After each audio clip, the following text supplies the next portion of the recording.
Golden experience. CH-56. First was to make another living something with the usual metal and knight's grudge. She had already made a ton of armor and swords, so now she'd try with bones. It was full-blown blasphemy. But sacrifices were necessary for the sake of technological advancement. Rare did not fear criticism. From a certain viewpoint, bones should house far more resentment than armor or swords did. She had a feeling that she would end up producing undead from this. But even if she did, it would be a brand new discovery in the field of alchemy.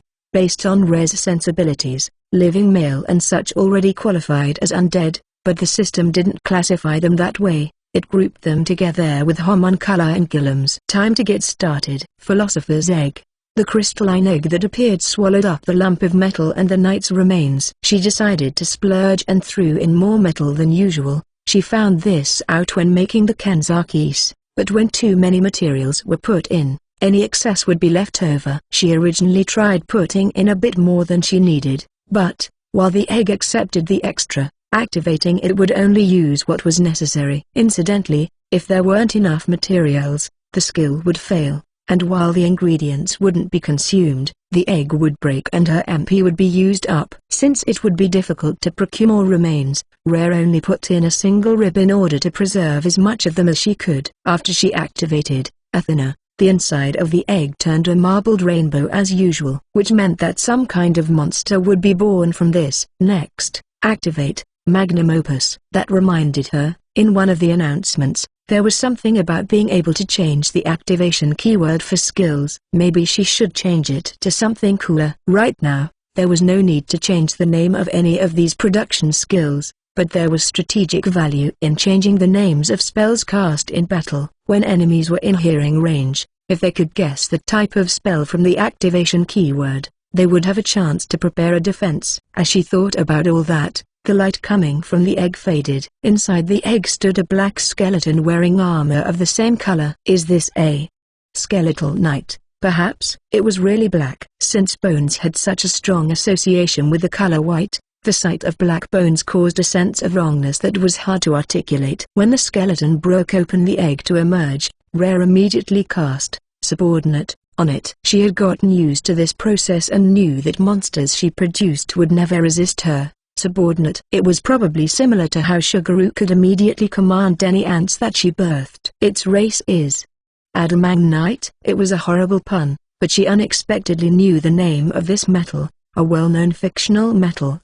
adamantite. She didn't know if the full name in this game was adamantite, or adamantium, or something else, but it was probably adamant something. In most games, it was known for its hardness. It was true. Yoro Isaka and the Kenzaki brothers were indeed extremely hard. But that said, the skeleton part of this adamagnite also appeared to be made of adamantite. That's probably why it was the same color as its armor. And just like with the living male, it wasn't undead, but it was some kind of monster similar to homunculi or guillems. Its weight seemed to match that of all the materials used in its creation, but only a single bone from the knight remains was needed for this adamagnite. She might not be able to get her hands on more remains that housed this much knight's grudge, but right now she could use up only a portion of what she had to create a new knight order of adamantite constructs that far surpassed the size of the order that had been abandoned here. They would be a tremendously powerful unit. They'd be made out of the same metal as Yoro Isaka with about the same stats. Yoro Isaka had a bit more STR and VIT, but their INT was higher instead. They basically had the same stat distribution as humans, except they were many times more powerful. Rare acquisition MP potions from the transporter ants, then single-mindedly chugged them down while producing more adamagnites. As a result of doing the same thing over and over again until she ran out of knight remains, she made some discoveries. Bones that were too small, like ones from fingers, were insufficient and the skill would fail. In those cases, she could get it to work by putting in lots of little bones. But even if there weren't any torso bones included in the bunch, it would always produce an adamagnite. Because of that, the adamagnites were the most plentiful. She did her best in identifying bones to use, so there were a sizable number of adamantsks and adamanmidges, but she couldn't do much about the adaman leaders, who ended up the least plentiful. However, after coming under her command, the Adaman leaders were already about as powerful as Dees was. Considering his combat experience, though, they were still inferior to him, but the same was not true for players. No matter what players they faced, they would emerge victorious, hands down. Unfortunately, near the end, all she had left were unidentifiable bones, and all the raw adamantite had been used up, so Rare ended up using other metals that were more plentiful. What she ended up creating were carnites.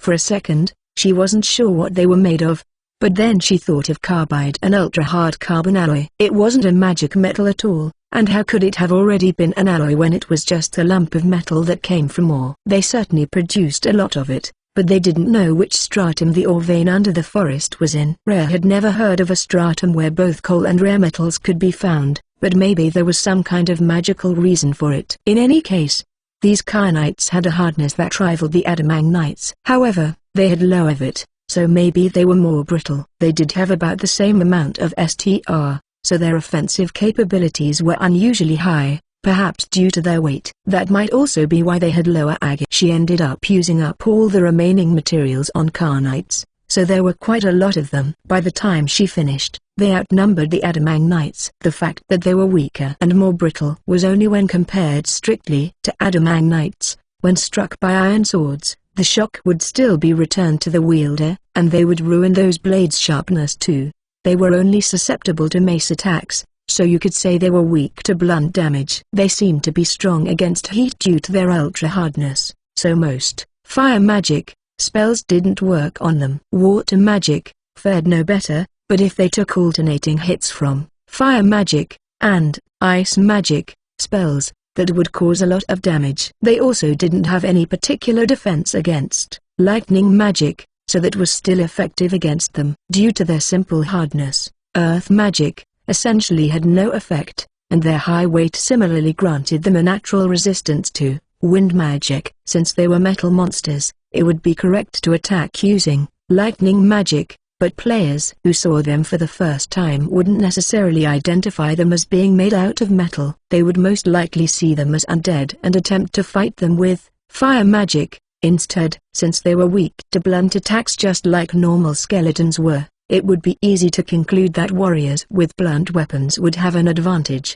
but that was only as far as pure compatibility went. Rare didn't think there were many players at a level where compatibility would be relevant in a fight against them yet. Anyway, she needed to see them in action. Just like what she had done during the event, she had to run performance tests. Even if the adamantite series passed for cheaper versions of Euro Isaaca, she really wanted to see the carnites in combat. To that end, Rare had a carnite go after one group of players. Well, putting it more simply, she just wanted to send her new toy on a test run. CH-57. Rare would have liked for some powerful player to randomly come by, but nothing that convenient could be expected to happen. She tamed the monster that Riley had captured, the forest owl that now went by the name Ominous, and now she borrowed his eyes to search for suitable prey. There was a weak party in the Great Forest, only on the level of the people she had fought in the event finals. She chose to have them participate in her test. As thanks,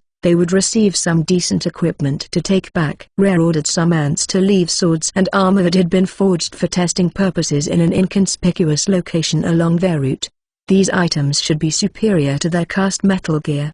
They excitedly swapped in the newly found items, then headed deeper into the forest in search of additional rewards. Recently, Rare's group had been packing down dirt to create artificial animal trails to facilitate travel, which also doubled as a way to lead players around the forest. This was the point where most players would have decided to turn back. Instead, the carnite would be making its debut. The party panicked at the sudden appearance of this brand new foe that no one had ever seen before. That looks like bad news. Is it like an area boss? The only enemies that have shown up here were ants and goblins, so why is there an undead boss all of a sudden? Unnatural or not, if we can't run, then the only option is to fight. With the gear we just picked up, even if it's a bit stronger than the trash mobs, we should be able to put up a good fight. It was commendable that they came to grips with the situation quickly, and they also made a sensible decision. However, if they were so weak to think that their new equipment was any good, then any choice they made would lead to the same result against the carnite. These new swords were supposed to be their remuneration, but if they were used against the carnite, they might end up as worthless lumps of metal. Next time, Rare would have to be more thoughtful about the prizes she handed out. According to their instructions, Kyanites would allow themselves to be attacked first. No matter how weak it was, Rare already knew from observation that players of this level were about average for the city as far as power level went. In which case, if the Kyanites could withstand their attacks, then she could approve of their combat capability. No matter how things turned out, she had a lot of Kyanites anyway. While the Kyanite stood there, unmoving, one of the players dove in, slashing with his new sword. "Ha, take this." He apparently had used a skill, but which skill exactly was a mystery. He changed his activation keyword to be something he'd normally yell when he attacked. Not bad. It's true that she couldn't tell at the time the skill activated which skill it was, but by observing his movements afterward, she knew it was slash. If more players like this appeared from now on, then it would become important to memorize every skill that could be used by other players in order to keep up in high-end PvP. Fortunately, the different units in the Adamantite series could represent each of the different fighting styles. If she taught them all the different skill systems, Rare would be able to study all styles without having to learn those skills herself. But thinking it over one more time, that didn't actually mean the XP expenditure would be reduced. In fact, since there was an army's worth of Adamantite units, she would need an obscene amount of XP, in which case, she needed players to come in droves to enjoy the forest. While she was pondering all this, the battle continued to play out in front of Ominous's eyes. After the probably slash skill finished, likely having no effect, the player dropped his weapon, just like that heavy warrior from before had. Since the party didn't seem to have a mage, the other members piled on their own weapon-based attacks.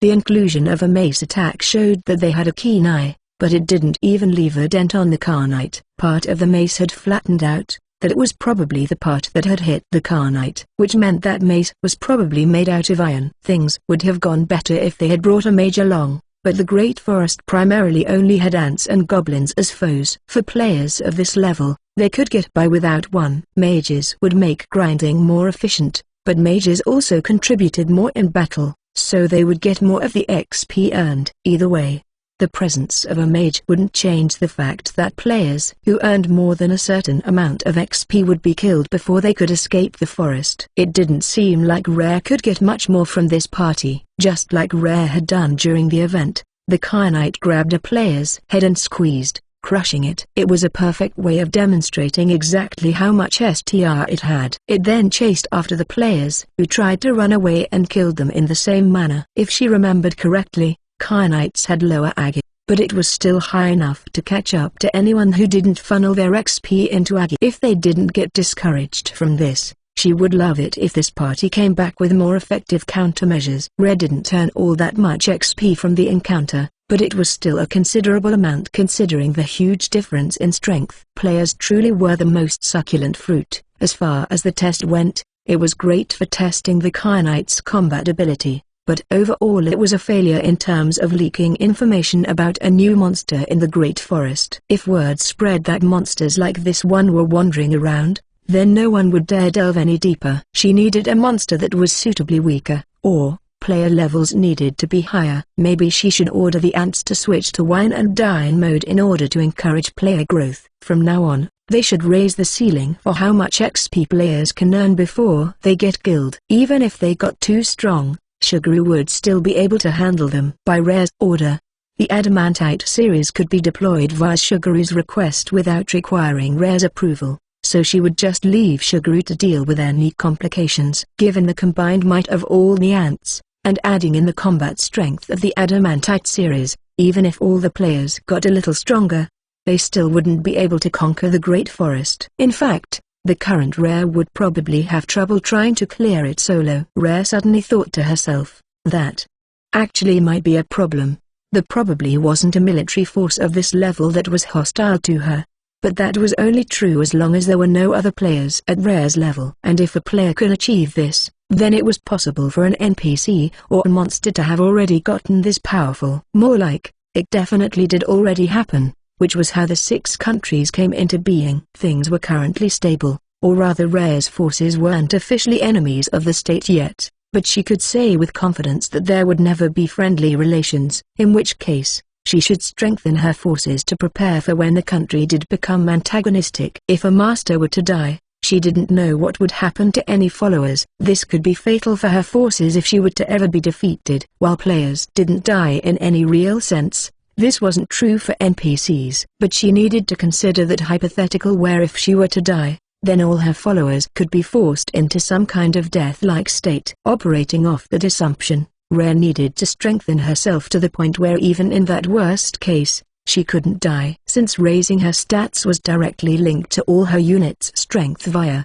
Enhance Follower, a certain percentage of the XP income was already earmarked for routinely increasing Rare's stats. However, she might need to think up a different method of improving her strength. She really wanted some kind of super overpowered skill to have as a last resort. As soon as she thought that, their reincarnate system suddenly came to mind. According to one of the official game announcements, if you became a vampire's underling, you could reincarnate into a squire zombie or something. That was only the example given, and the notice also mentioned that characters who fulfilled certain conditions can trigger certain events.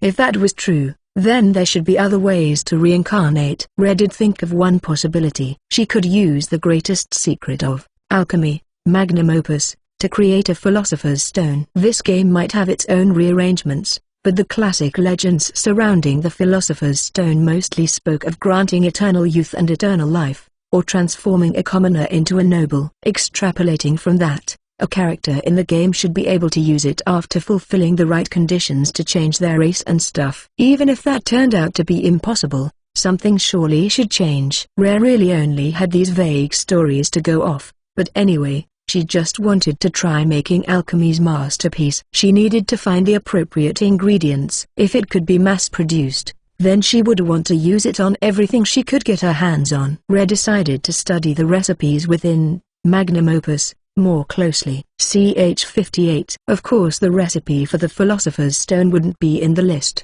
Perhaps it didn't even exist in this game, but considering homunculi and alchemy did exist, it was hard to believe that would be the case. Rare's mental logic was most likely flowing in the most convenient direction based on her observations, but since this was supposed to be a fun game, she wouldn't mind even if her findings were subpar. Believing in her own optimism, she decided to just try her best. The recipes she thought were worth investigating were the ones that required a lot of materials, and the ones that were the only ones in their subcategories. Rare would mark these as provisional philosopher's stones and work on crafting them. She still needed to find 6 more ingredients for these recipes. Right now, the ones she had unlocked and could see were mercury, sulfur, iron, monster heart, and potent acid. The last ingredient she had no information on. The fact that potent acid had been unlocked meant that Rare had encountered it somewhere. Since the acids she had seen mostly came from the engineer ants, whatever they produced should work. It shouldn't be an issue if their levels were too high, so she would pick some engineer ants for experimental use only and dump a bunch of XP into them to improve their acid as much as possible. If this recipe turned out not to produce a philosopher's stone, they would suddenly just lose their old jobs, but given their new status as high-spec units, they should be able to find someplace else to shine. Mercury and sulfur could be gathered from the ore vein. After mining sulfide minerals, they could be refined to obtain sulfur. Mercury was just found normally within the ore vein. They came out of the walls from digging tunnels. Of course, they also produced a small amount of cinnabar, mercury sulfide. She probably couldn't just use cinnabar, though. Even though it was made of both mercury and sulfur, if it was necessary for them to be combined through the magical means of alchemy, not a regular process like sulfidation, then there wasn't anything she could do about it. Speaking of cinnabar, old documents actually called the mineral itself the Philosopher's Stone. After learning their alchemy skill, Rare had spent some time while logged out researching real-world reference material about alchemy in the VI library. Cinnabar was famous in ancient China as an ingredient in the miracle medicine known as the divine elixir. That being said, it was still mercury sulfide in the end, just a toxic substance. What if the mercury and sulfur listed were meant to make the cinnabar form of the Philosopher's Stone? In that case, why did she need the other materials? Whatever case, the mercury and sulfur would probably be used to create cinnabar, so she should consider the purpose of the other ingredients. First, she was interested in why a comparatively common material was in the list. Iron. It must be that to preserve the mercury. Mercury can form alloys with lots of metals, but she had the impression that it couldn't do so with iron. Or was there another reason for iron's presence? If there was some other reason, then perhaps she could deduce that reason from the last material. Assuming that cinnabar is the physical form of Philosopher's Stone, then it was time to think about how the other materials would be needed in its mystical creation. Speaking of other things aside from cinnabar that were known to be called Philosopher's Stones, another item of note was yellow prussiate of potash. Yellow prussiate of potash was potassium ferrocyanide. But if she remembered correctly, in the Middle Ages they made it with livestock intestines and other organic matter high in nitrogen, along with iron and potassium carbonate, so that's what the iron is for. That meant the monster hearts were a substitute for livestock intestines. Which further followed that the substitute for potassium carbonate must be the final unknown ingredient. Either some kind of suitable magical substance, or something that contained potassium carbonate. If purity was irrelevant, the simplest way to get potassium carbonate was to soak plant ashes in water. However, this brought to mind what Rare did during the event. Although her firepower back then had been too high, so the trees went past the ash stage and simply evaporated, that didn't mean that no ashes were formed at all. She was right next to that stream that had been turned to steam, so it wouldn't have been impossible for a small amount of potassium carbonate to have been created at that time. However, the ingredient name was still locked for her. Therefore, what she probably needed wasn't specifically potassium carbonate, but a magical equivalent, a suitable land-based plant, turned into ashes. Then, somehow magically empowered. If what Rare needed was, for example, ashes of the World Tree, then she'd have no choice but to give up in despair. Even if such a thing actually existed, she didn't know where to find a World Tree. Nothing of the sort was written on the map she had received from the admins. Plus, iron, sulfur, and mercury were all simple substances that required no extra consideration. But monster hearts and potent acid were both exceedingly vague. When she had been making living mail, the materials she used simply determined the resulting rank and type of finished product. It was the reaction generated by those materials that caused the change. Keeping that in mind, as long as she fulfilled the broad criteria of magical plant ash, she had a feeling that the recipe would succeed. Although she had no idea what item name she would unlock for that ingredient. For the time being, I should look into different types of magical wood. The trees that grew in the Great Libby Forest were not normal plants at all. There were ones that grew unnaturally fast, and ones that were harder than iron. They already used the wood from these trees to produce charcoal, but the fact that the ingredient in the recipe was still locked meant that they weren't magical enough. Not that she had a lot of conviction in that conclusion. If she couldn't get her hands on this item in the Great Forest, then the only other option was to look outside the forest. Most of the materials that could be bought in town came from either the prairie or this forest, and she didn't think the farms within its walls were raising any magical crops. So my only option is to wait to hear back from Marion. With the map now in their hands, there was less of a need to blindly explore the area around the Great Forest. Due to that, she had ordered Marion and Ginka to go out and survey the monster territory closest to the forest. From their periodic check-ins, it seemed their journey was proceeding smoothly, and she could use coordinate awareness to track them on the map and to make sure they were headed in the right direction. At their current pace, they should reach the monster territory soon. Since this territory was a forest type, it had a similar climate and environment, so if possible Rare really wanted to take control of it. It was also possible that it had a different ecosystem than the Great Forest. If it had the same ecosystem, then she wanted to try mixing in the monsters they were raising in farms here. She couldn't say if it was possible to conquer it without seeing it for herself. But once Marion got there, she could travel to her coordinates with Summon Caster, then summon the Adamantite series as their subjugation force. If that forest had a different ecosystem than the Great Libby Forest, then it would be ideal if different kinds of magical trees grew there as well. While Rare waited for Marion's next report, she could kill time by setting loose her overpowered boss on unsuspecting victims. Indeed, she had completely forgotten about her plan to increase the visiting players' levels. 1. The Romanized chapter title, is Tansen Magicarium. Is potassium carbonate. European readers might recognize potassium better as kalium. So magicarium equals magiclium equals magical kalium.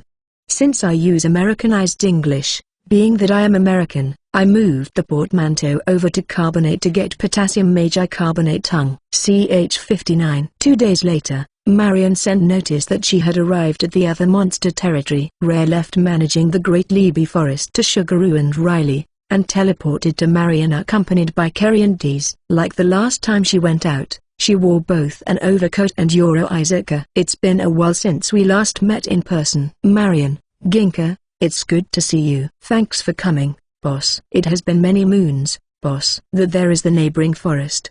Greater than. Marion and the Ice Wolf Ginka got along quite well, perhaps because the first element of magic that Marion learned was ice magic. During their travels, whenever they got ambushed by bandits and monsters, they would work together to take care of their attackers. We practiced fighting as a team, but we only got attacked by weaklings that either one of us could beat all on our own. Well, you know, there's a world of difference between getting some practice and getting no practice, so it's better to have gotten some in. While joking around and catching up on recent events, the party headed over to the monster territory. The neighboring forest had a slightly different feel to it than the Great Libby Forest did. According to the map, this forest was considered monster territory from as far out as where there are only scatterings of trees about, as opposed to the Great Forest where the boundary was well inside the tree line. Just like how Erfahren bordered the Great Libby Forest, there was also a city in this area on the front lines that opposed the territory. However,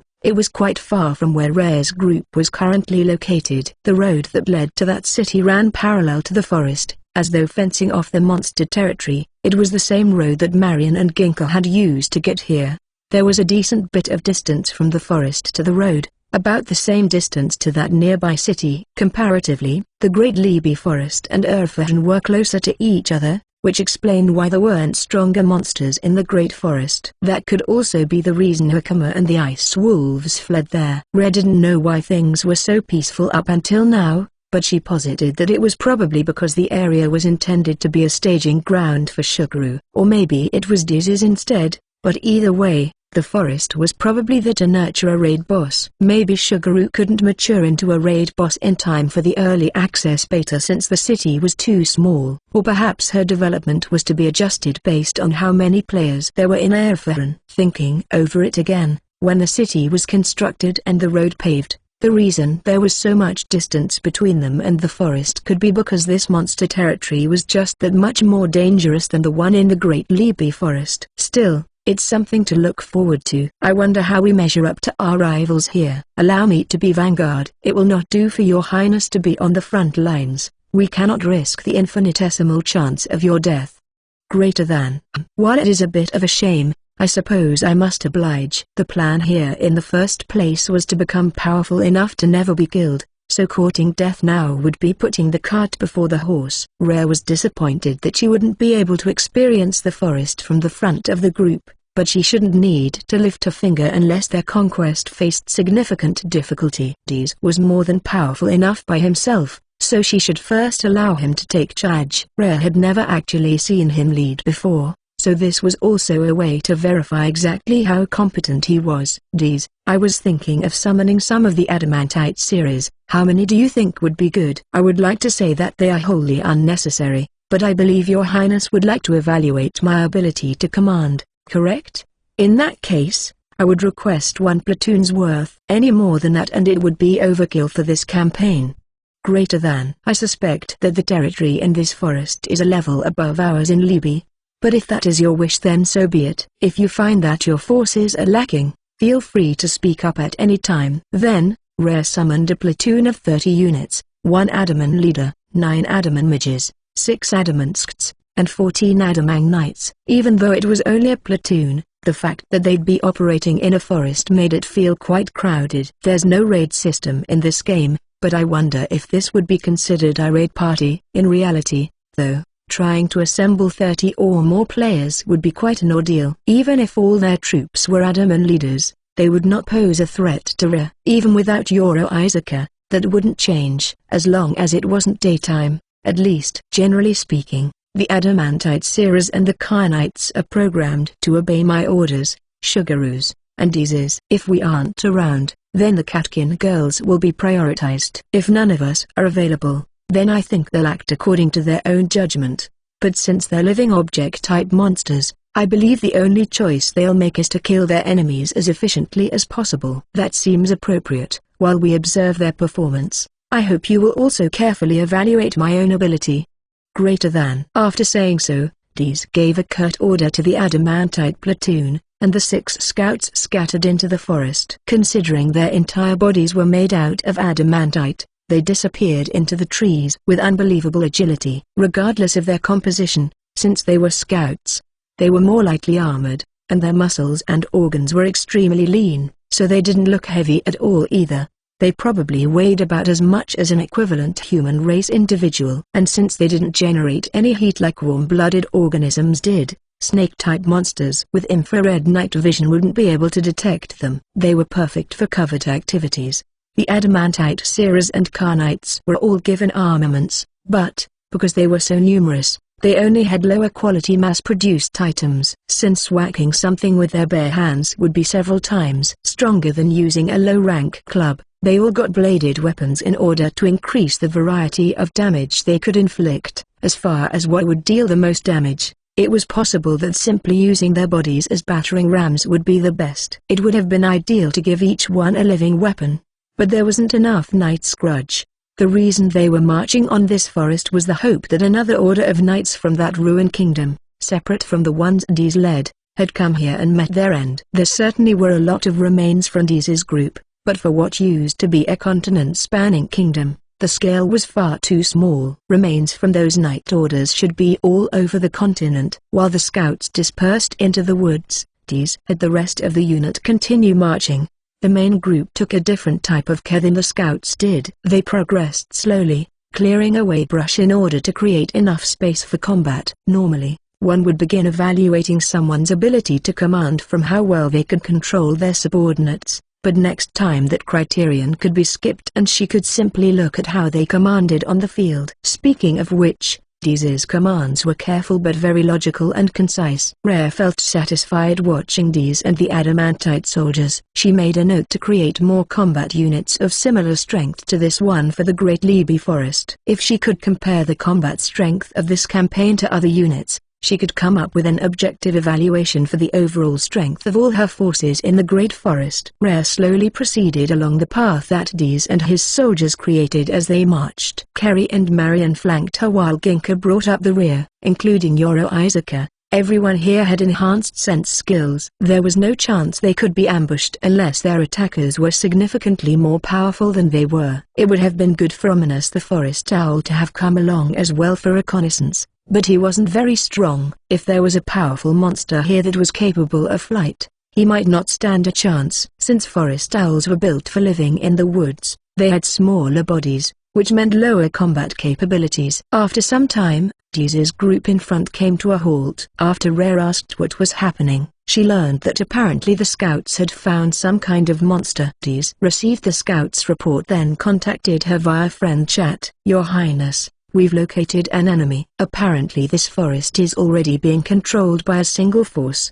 Greater than. Oh, is that so? Which means if we exterminate this force or make them yield to us, then we can steal control, right? So, what kind of monster is it? Don't tell me it's someone from the human races. Greater than.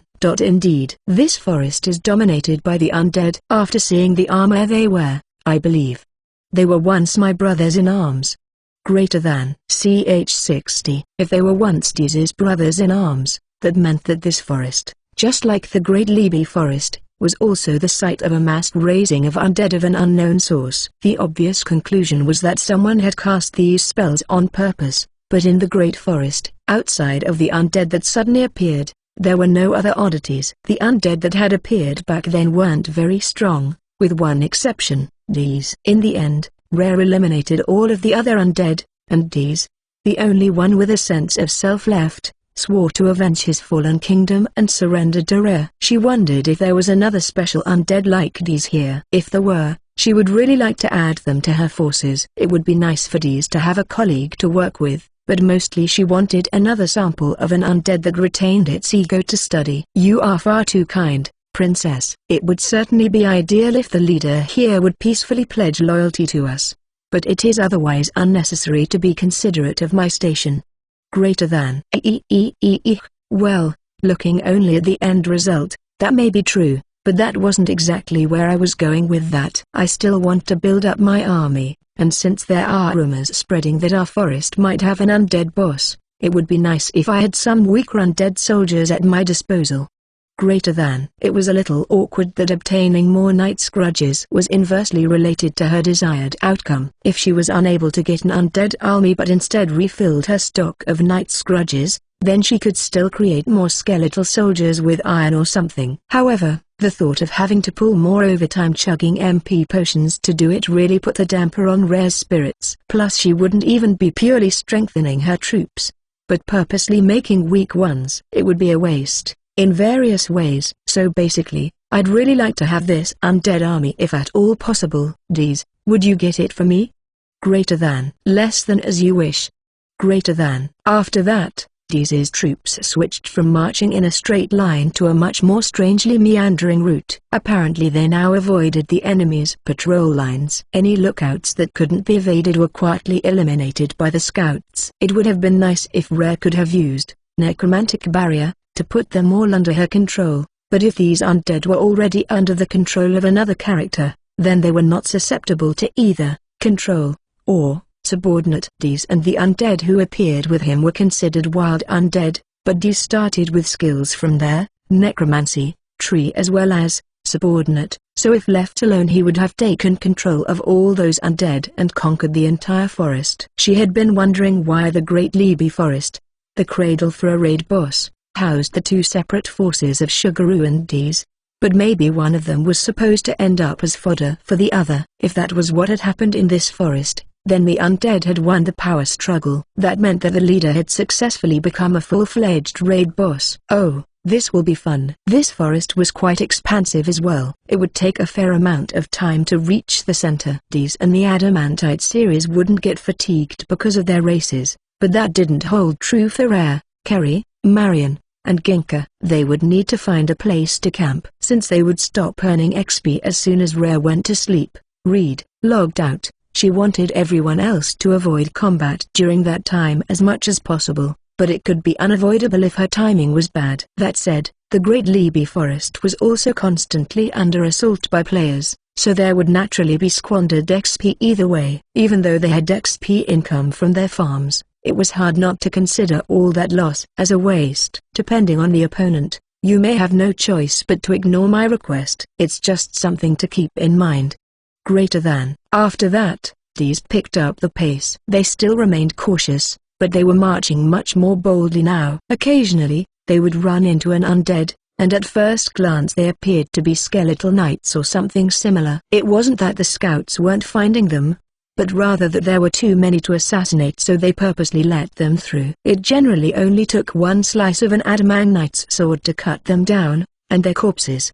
Weren't they already corpses? Well, their remains were gathered up. According to the map, the place where they set up camp that day was about a third of the way to the heart of the forest. Considering how large this forest was, it was definitely an unthinkable pace. It was largely due to the fact that they took nearly no breaks. By the way, while they did make camp, it wasn't to pass the night. Rare typically only operated after sunset, so they were currently camping during the day. Alright, I'm going to sleep for a bit. Let's see. I'll be up in just under 5 hours, so please guard this campsite until then. You can continue exploring, but if you come across any unknown monsters or materials, I would like to see them as well, so please wait before engaging or gathering them. Well then, I will return to Libby to sleep. What will you girls do? Would you like to come back for a bit with me? Yes, boss, we'll accompany you. Got it. I'll head there first. Rare then used designate coordinates to lock onto Sugaroo.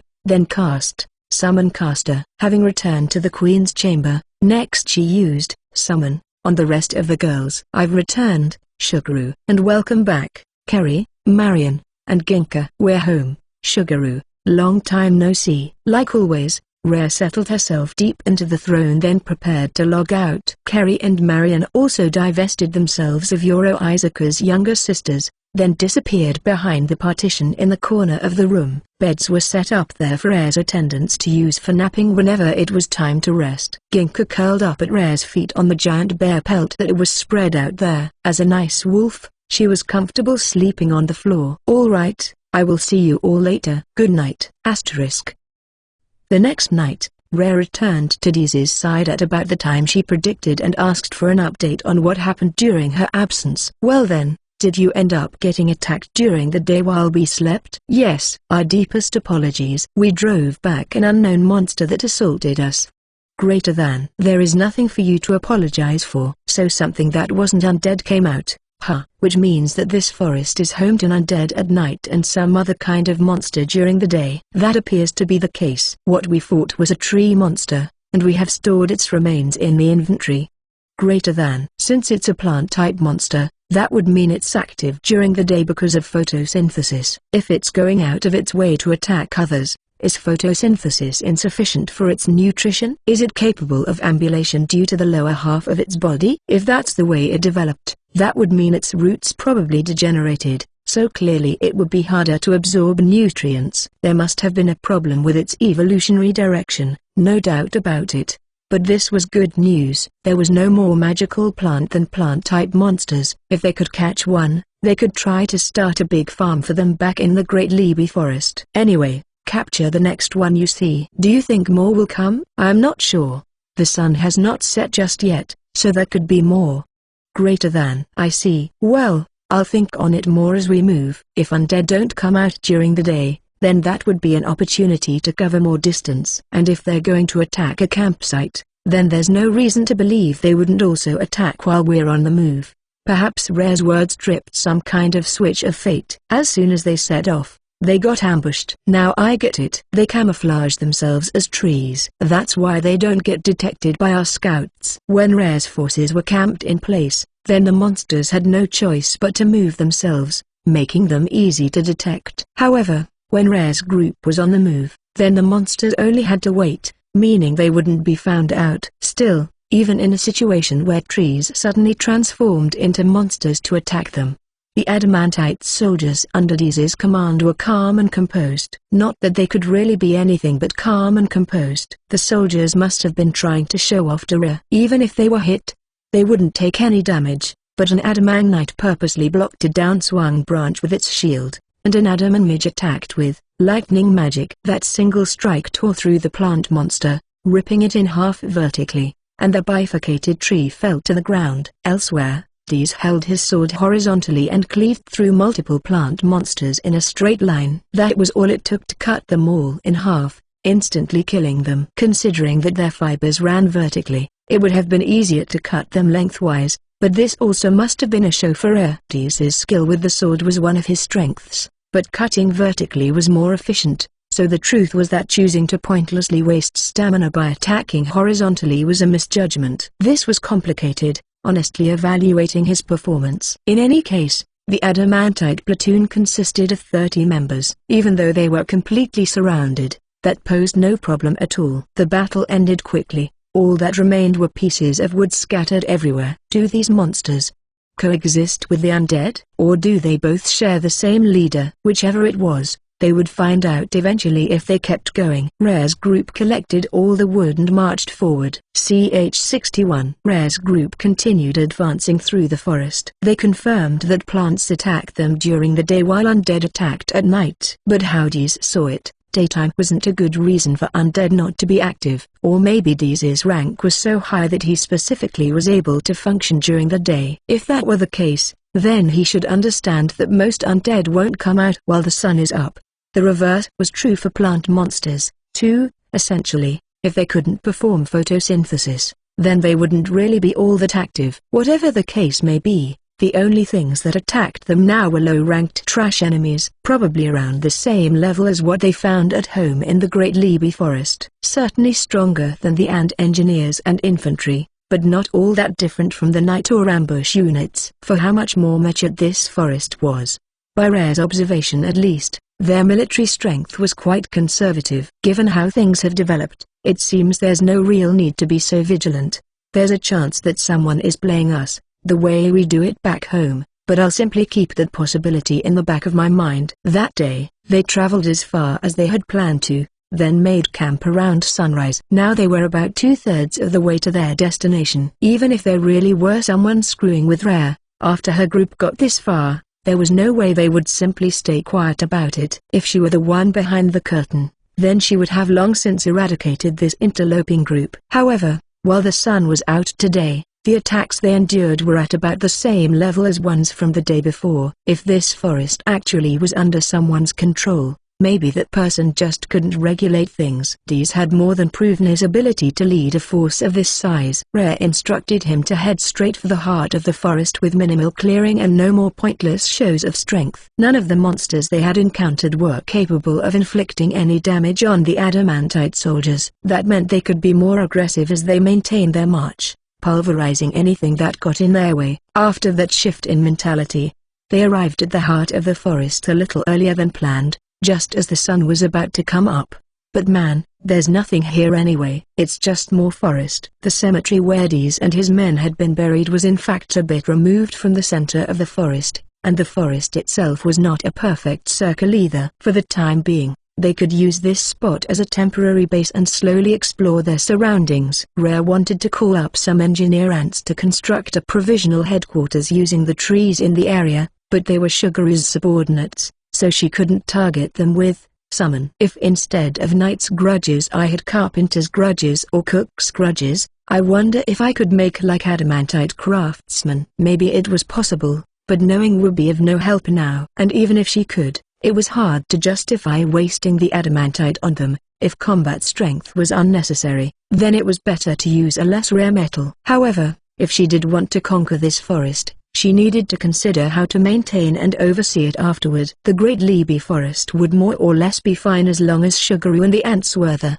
If it became necessary, the Ice Wolves were the two as not quite bodyguards. If she also had this forest, then she'd need personnel who could manage it, but the only manpower Rare could spare were the heavy metal skeletons, who essentially were good for nothing but combat. It would really be best to have a local monster oversee this place once we take control of it. I'd really like to tame an undead or plant boss. For now, it was about time to log out. She would head back from here for a short time again. She ordered Dees and the rest of the soldiers to set up the temporary base. Dees, as the leader of knights that had gone on expeditions, should more or less know how to set one up. By the time Rare returned, it was just past noon in-game, but the platoon was still energetically processing lumber. Good morning. You're certainly working hard. Good morning to you, Princess. No, this work is not hard at all.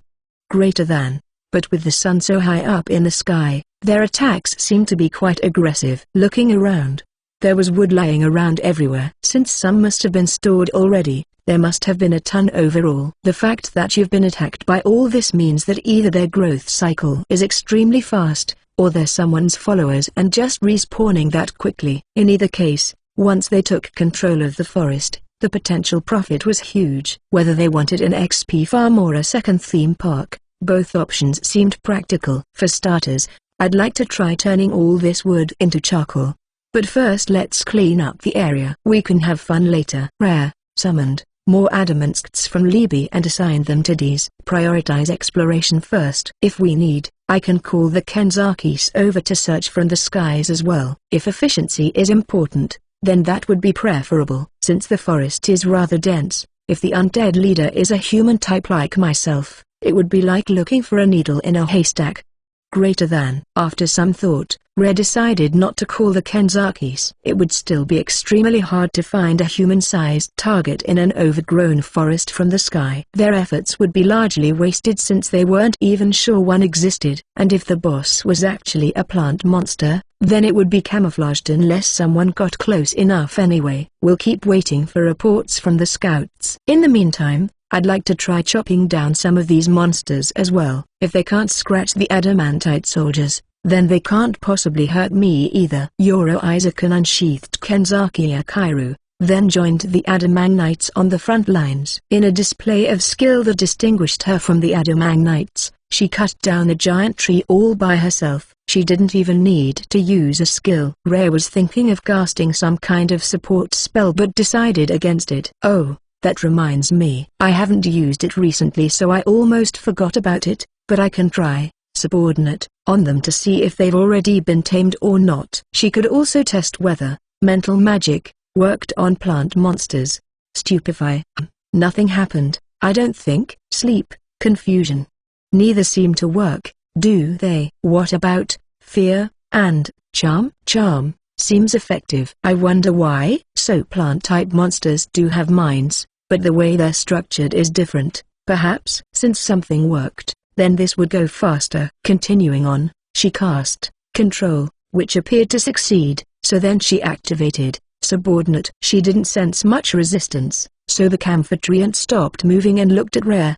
Or maybe it didn't, since there were no eyes, but anyway, its consciousness reached out to her. If I can tame them, then that speeds things up. Let's just tame them all. A short time later, all the Camphor that had attacked them were under Rhea's control, though it would have taken about the same amount of time to simply kill them. Since I could tame them, that means they were all just wild monsters, which in turn means that either there are tons of them here in this forest, or they just reproduce extremely quickly. Looking at their skills, they had a skill tree called Overgrowth, within which were skills like root division and photosynthesis. The tree contained mainly skills related to the growth and reproduction of plants. She checked other unlocked skills and found that they did indeed have fast growth cycles. There are some weird requirements, too. If their population within a fixed area exceeds a specified amount, they start to die off. True, with these stats, if they kept reproducing without any limit whatsoever,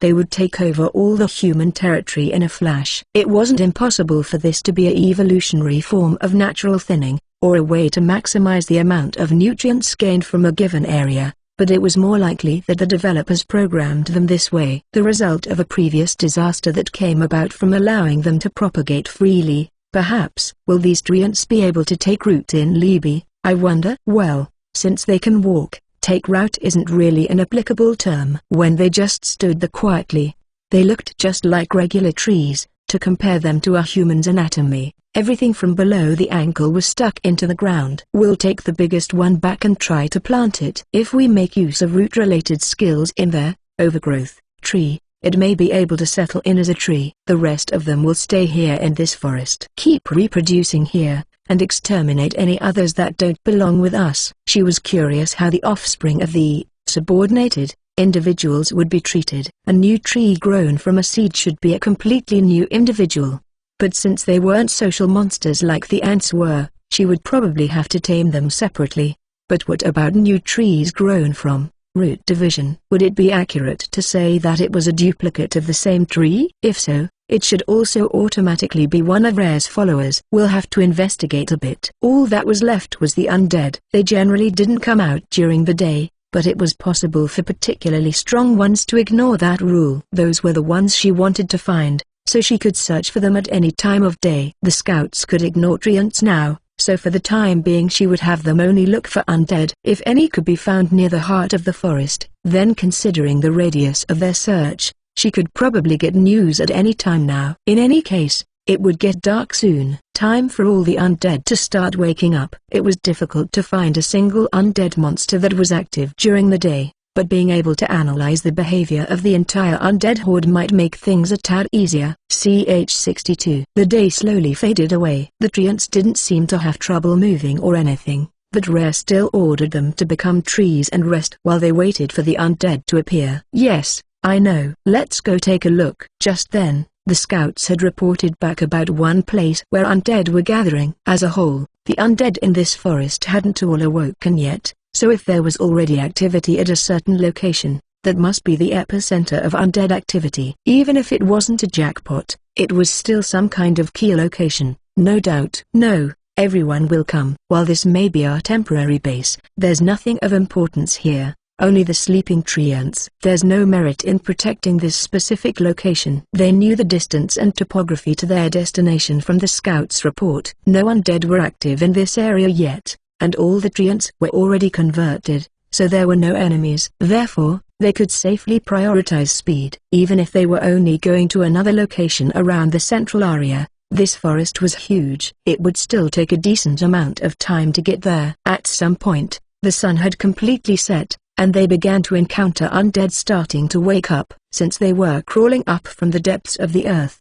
normally they would have suffered from ambushes, but Rare and Deez could both generally tell where they would emerge. This was probably because they both had quite a lot of XP invested into necromancy. They hurried along, trampling over any zombies that rose in their path or inside their formation. It felt a little like whack-a-mole. I knew it. Skill trees aren't only for learning skills. You can also get some kind of bonus based on how much total XP you've spent in that tree. It's not represented in any way in your stats or anything, though. She would have liked to study this hidden feature more, but if it only showed up as masked data, it would be very difficult to do any research. Even more so when it was this feeling that acted as an undead sensor earned from necromancy. If, for example, fire magic's bonus effect increased firepower, there was a logical way to calculate the difference. However, since Rare hadn't used magic all that much in combat, the only data she currently had was her firepower after having dumped a ton of XP into those trees. We did feel like the strength of our magic had gone up, but we thought that was because of our INT. Kerry remarked. You girls has every element of magic maxed out, didn't you? I suppose the only way to test this is to kidnap someone from the human races who hasn't learned any magic at all. Maybe I should ask Remy to get an NPC Sellzord to venture into Libby. The only people who went to the Great Libby Forest were more or less players. Players went there because, when all was said and done, there were a lot of things they could obtain there, although if they earned too much XP then they'd be hunted down and lose 10% of it. That was how things went for players. But that wouldn't fly for NPCs. If they got in over their heads, they would definitely die. Without some kind of fallback, such as belonging to a Night Order or being someone's follower, your average Sellzord would simply perish and that would be the end.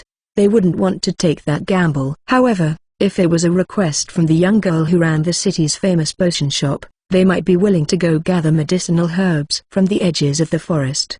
There weren't many ants to be found along the outskirts, so there wasn't as much risk of death. Or, I could work on gathering the materials for the Philosopher's Stone, then try to make homunculi. Maybe that wasn't such a far-off future. Now that she had a map of this country, they could efficiently go on expeditions just like this one. This area was completely occupied by the forest, but if they found a completely different biome, then they would be able to gather a greater variety of materials both known and unknown. Or perhaps they could find a city to attack. That would result in new monster territory in the form of ruins.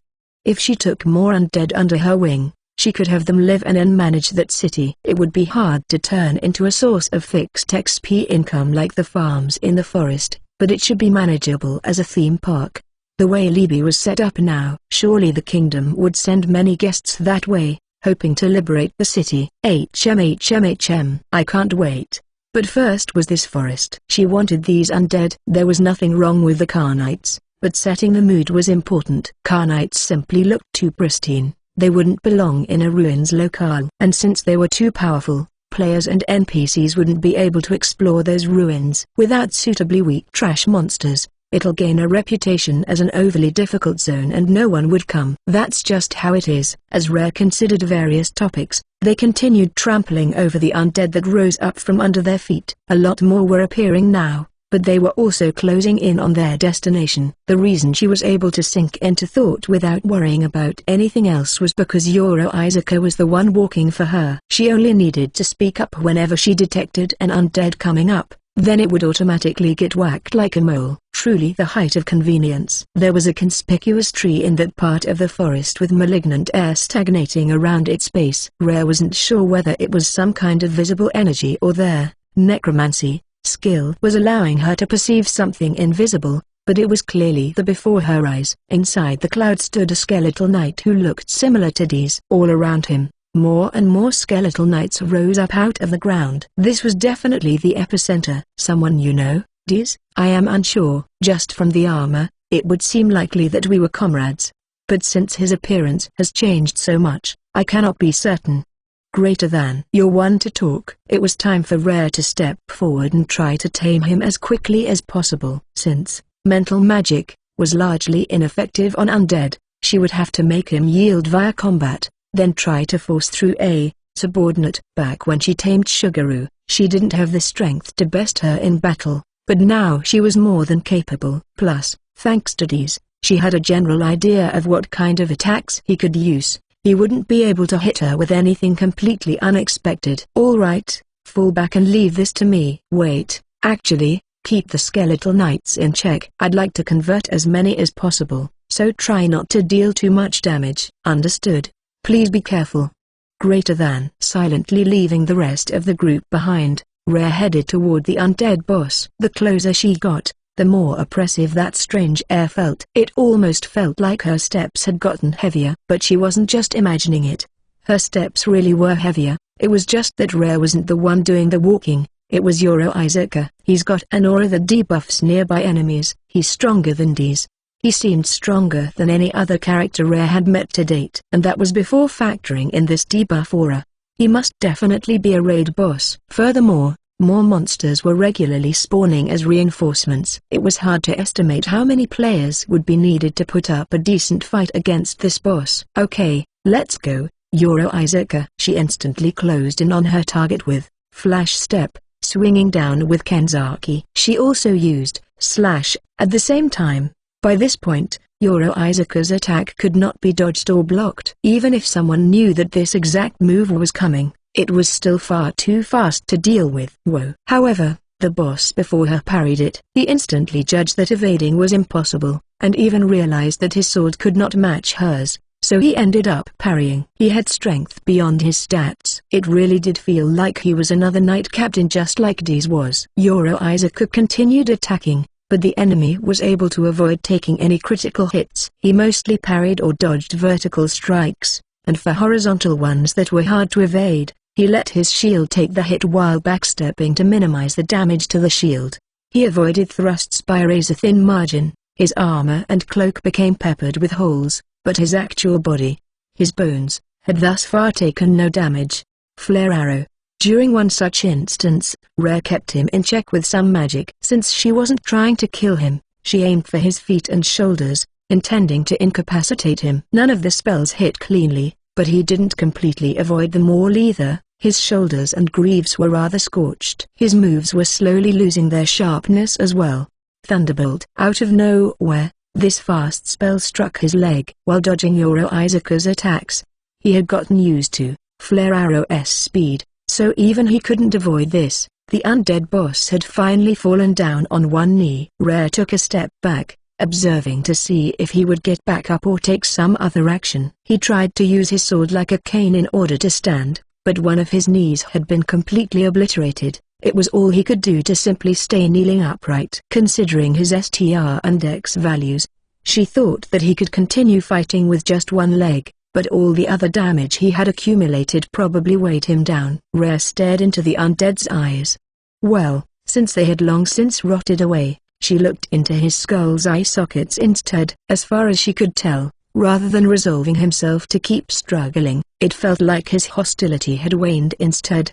Perhaps he had yielded to Rare. If you have, then accept my subordinate. Without any resistance, the undead, the Terror Knight, Sieg, became her follower. No resistance, or perhaps our battle just now could be considered your resistance. Thinking of it that way, if there wasn't a huge difference in MND, forcing an enemy into submission via combat first could increase subordinate's chance of success. At present, there weren't any characters out there who had comparable MND to Rare's, so she couldn't easily test this theory. If she were to ever meet someone like that, it might be better to just hit first and ask questions later. With Sieg under her control, more undead stopped emerging from the ground.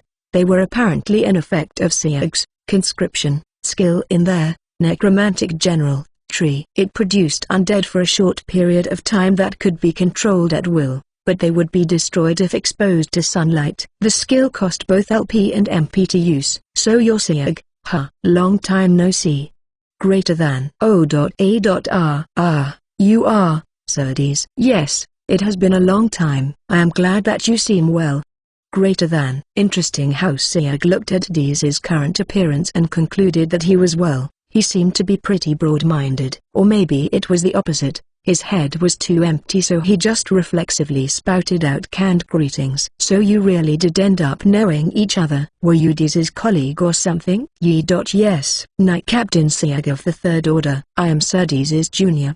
Greater than. CH-63. Their former kingdom had 6 Knight Orders, each with their own unique duties. Deeze's First Order were the Royal Guards, while Siag's Third Order, as well as the 4th through 6th Orders, all served as pure military strength. That being the case, the Knights of the Third Order were each far less skilled than those of the First Order, but far more numerous as well. However, the entire Third Order had not been dispatched in the expedition to this forest, only its first company was. In other words, they wouldn't actually find a full quarter of the kingdom's knights resting here. While I do want to know how Siag's company ended up here, why were the Royal Guards, Deeze's men, sent to the Great Libi Forest?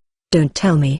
Because the royal family went to that forest. Rhea had heard that they were caught up in a plot hatched by leading officials in the kingdom, but she didn't know that it was a conspiracy to depose the entire royal family. It made sense now why the captain of the Royal Guard would have nurtured such a strong grudge. Even though the victims were now all long gone, she could sympathize with the feeling of wanting to destroy the kingdoms that rose to power as a result of those machinations. For Rhea, it served as an impetus to commit to in-game goals. MMOs nowadays trended toward the fun of developing your own character. Games' storylines had long since stopped receiving much care or attention. In exchange, the games were studded with AI auto-generated short quests like Stars in the Sky. To put it another way, there were countless games that lacked a concrete plot-driven player objective. This game fit that mold as well since it set absolutely no goals. However, while there were indeed many players who had fun just minding their own improvement, there were still players who wanted to aim for some kind of objective within the game. Some liked finding long consecutive quest chains to clear, while others liked hunting world-threatening monsters, which were usually raid bosses designed by the development team. Rhea also wanted to see content like that. Having thought that, she could always issue a quest to her NPCs turned followers, something like destroy all the human countries. Their final task would be to defeat a raid boss that was the country itself. Rhea felt excitement permeating her body. So Siag, do you also resent the 6 kingdoms that currently rule the continent? I was not forced to watch my charges murdered before me as Sir Deeze was, so I do not know if I hold the same feelings that he does. But, at the very least, I did pledge my loyalty to my kingdom, and I am responsible for my men, who ended up dying here. If the only way to address those feelings is to eliminate those 6 kingdoms, then, together with Sir Deeze, I shall pledge my sword to you, Master Rhea. Greater than. This was indeed where the conversation was heading, but Rhea hadn't exactly declared in front of Siag that she wanted to bring down those kingdoms. However, she wouldn't say that he was mistaken, either. Either way, when faced with a grand quest such as this, she wasn't opposed to doing everything in her power to clear it. I see. Then we are agreed. But still, I've been holed up in the forest for all this time. The only information I actually have on these kingdoms has come from rumors and hearsay. It's important for us to determine how exactly we can topple them. Right, this desire to bring ruin belonged to these 2 undead. In other words, monsters. In which case, if they kept taking over monster territory like they did this time, over time their territory would expand. If they just swallowed up all the territory where humanoid races lived, then that would essentially be the downfall of those kingdoms, wouldn't it? What do you think of that strategy? And it will be the dawn of a new kingdom of Master Rhea's, of Princess Rhea's, creation, one established to unify all the oppressed monsters. The blood of the royal family to which we had pledged our loyalty has long since died out, so it is only fitting for Princess Rhea, who has earned our loyalty anew, to be the new ruler. Greater than. It appeared that Siag had a much more annoying personality than Rhea would have expected. However, right now she was technically the leader of the ant colony, so even if she did end up making a new country, it should be fine to just throw the responsibility of leadership onto one of her followers. The thought made her feel better. Alright, so our first step is to take control of this forest. Siag, take your subordinates. Oh, you've got quite a lot of them. They're spread all throughout the woods. All right, Siag, I gift you this location. It shall be a haunted forest that swallows up humanity whole. According to Siag, since he had awoken, no human who had entered the forest left alive, so it became known as the Forest of No Return, and no one dared enter it anymore. Even during the day, the treants would kill anyone on sight, so the humans didn't even know what monsters lived here. But if there were any players among the people that Sieg and his forces killed, then that was a different story. Even supposing that the treants could kill them without being detected, at night it would be undead, and players would recognize them. And when players died, they revive in town. It was possible that no one wanted any materials dropped from undead, but it should have been different for treants. Which meant, during the day, I shall have my subordinate treants entertain the guests. If they come at night, then Sieg, have your weaker followers fight them as appropriate, allowing a suitable number of them to win. That should hopefully attract more humans here, which in turn means a lot more killing will occur here as well. I shall do exactly as you have described. Ever since becoming Princess Rare's follower, I feel as though my head has become much clearer. It is as though those centuries spent idly wandering this forest were all a lie. Greater than. Speaking simply of stats, it could be due to Rare's enhance follower, increasing his INT and MND, but that probably wasn't enough to explain a dramatic change like this. After being subjected to subordinate, it was possible that something in his AI had also become unlocked. I'm glad that your mind is sharper now. Next, let's see, you should learn how to access your inventory from Deez. He has been at my side observing things for some time now, so he should also be able to advise you on the administration of this forest. Deez, once things here have settled somewhat, contact me and I shall summon you back. You leave me with no choice. I shall do as you wish, Your Highness, but please try not to be reckless while I am away from your side. Greater than. Yes, I know. Ah, that's right. Rare then looked over at where Sieg had been sitting, up at the giant tree behind him. Is that just a tree, or is it a treant? Since they don't move at night, I can't tell, Sieg responded. I see. However, maybe it was just lazy, or it was afraid of taking a lot of damage if it messed with you, so it's possible it's just pretending to be asleep. Maybe. Okay, let's see if I'm right. Even if it wasn't doing anything right now, if it was a monster then it had to be conscious to a point. If she cast subordinate or something then it should react in some fashion. Charm. The tree's branches rustled. From what Rare could tell, it was resisting quite a bit. However, Rare had more MND and was able to brush aside that resistance. Charm seemed to be working. Haha, so you're the treant boss. Subordinate. CH-64. Even though it had already been charmed, it was still able to put up a resistance. This was a rather powerful monster, but eventually, the furious shaking of its leaves stopped. It had accepted Rare's subordinate. So it's an Elder Camphor treant. It's a lot stronger than those treants from before. Your follower has fulfilled a condition for reincarnation. You may spend 5000 XP for it to reincarnate. Permit reincarnation. Reincarnation. She never would have imagined that a follower would fulfill the conditions before she could. But this was a perfect opportunity. She would have to think about what the exact conditions were later, but for now she should jump on this chance. Right. Even if I have to use up XP. Wait. 5,000. That's expensive. Even for Rare, paying 5,000 XP wasn't something she could just blithely accept without batting an eye. She did have enough, though. She certainly did, but I wonder if there's some way I could take out a loan. Princess? Is something the matter?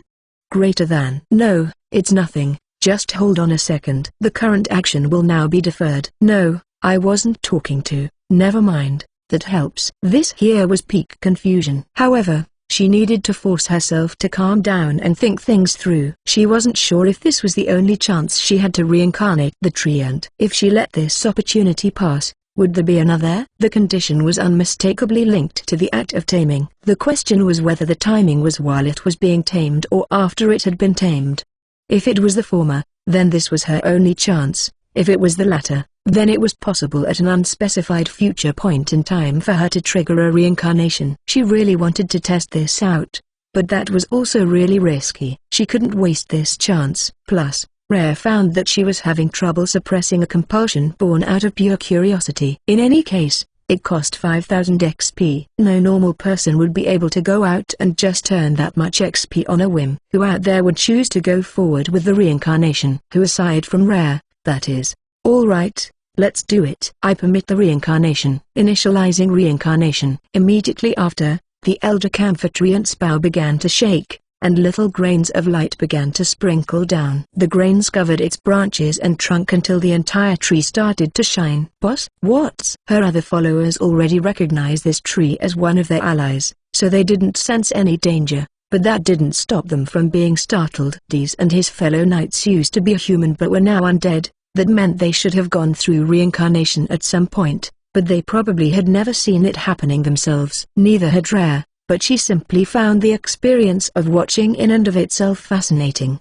Before long, the light-covered treant's entire body began to shiver. Then, with a creaking noise, it started to grow. It had already been the tallest thing in the forest, but now it grew even taller, to the point where the top of the tree was no longer visible from the ground. Its trunk was becoming thicker as well. Rare's group had already backed up, but the space where Sieg had originally been was already taken over by the still expanding trunk, tearing up the earth and piling it into constantly growing mounds. At that point, the trees at Rare's back suddenly began to fall over. As she wondered why that would happen, she realized that the elder camphor treant's roots were growing as well, displacing those trees from under the ground. It was quite an unbelievable sight. But now, it was no longer an elder camphor treant. When Rare checked its status screen, its race had become World Tree. Impressive. So that it was 5000 XP. A special condition has been met. You may reincarnate into a high elf. Wait. Huh? This time it even told her the race name in advance. Maybe because it was happening to the player instead of a follower, perhaps a useless "you may reincarnate into a World Tree system" message had also been delivered to the elder camphor treant earlier, which it couldn't read. Of course she would accept. There was nothing to consider. She also knew what the trigger was. It was most likely have command of a World Tree. An additional 200 XP is required. She immediately accepted. The amount was more than reasonable. However, it wouldn't do to forget that while the World Tree's 5000 XP was mind-bogglingly expensive, 200 XP for High Elf would still normally be considered pricey. Initializing reincarnation. She was overcome with an odd sensation, almost like being tickled. If she opened her eyes, she would probably look the same as the treant had earlier, excessively luminescent. Boss. Rare heard her followers' worried cries, but she casually raised her hand to head off their concern. Her own transformation ended quickly and the light that had enveloped her faded. She felt strangely powerful, like she had just pumped all her stats up with XP. Just now, I reincarnated into a high elf. How is it? Has anything about me changed? Yes, your face hasn't exactly changed. But, well, you seem a lot prettier than before. Yeah. Plus your hair got longer. And your ears too. Marion tacked it on like an afterthought, but ears didn't normally grow out like hair did. That must have been the visible difference between elves and high elves. Kerry's remark about her beauty must have been due to this racial characteristic. Racial characteristic. Extreme beauty. Your race is considered unusually beautiful. All other peoples are meant to prostrate themselves at your feet. Favorability with NPCs is increased. Large characters under your control have increased combat morale. This truly was a race suited for ruling others. And it was unnecessary since Rare already had it, but apparently, subordinate was learned at birth for high elves. It even had its own skill tree. The game announcements had said something about this. How some NPC nobles had, subordinate. Maybe this was what they were referring to. High elves must occupy the noble class in elven countries. That meant a higher rank of human probably existed as well, one that might be ruling over a kingdom like High's, for example. When Rare had read that old announcement, she thought that if she ever antagonized the kingdom, she would have to be wary of nobles using mental magic. But seeing this now she realized that might not be the case. If they only received subordinate as a racial bonus, then it's possible they wouldn't have any mental magic, necromancy, or summon skills. If so, then the advantage Rare held was immeasurable. This could be a key to victory. However, she couldn't rule out the existence of NPCs who learned skills unrelated to their races. At best, this discovery would only slightly improve her odds. Unexpectedly getting a World Tree already made this trip a resounding success, but I was also able to reincarnate myself, which was why I wanted to make a Philosopher's Stone in the first place. Ah well, it's all good. With this much wood, I can make tons of them, then play around with them as much as I want. Additionally,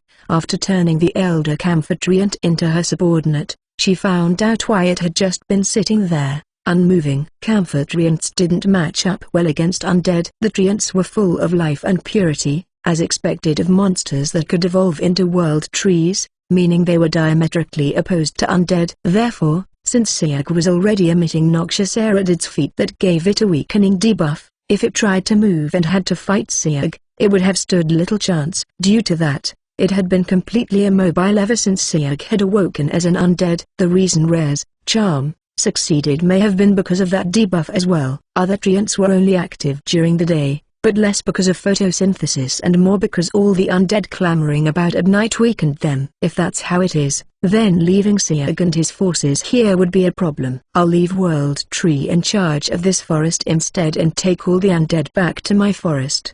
There's a lot to do. Listen to what Dees tells you, and do your work properly. I'll let the undead loose in Libya to entertain the human invaders. As you wish. Please leave the instruction of our new allies to me. Greater than. By your will. How nostalgic it is to be trained by Surtees again. Greater than. It was great that they were getting along so well. Visually, though, their eyes weren't sparkling with camaraderie since they were dead and lifeless. All right.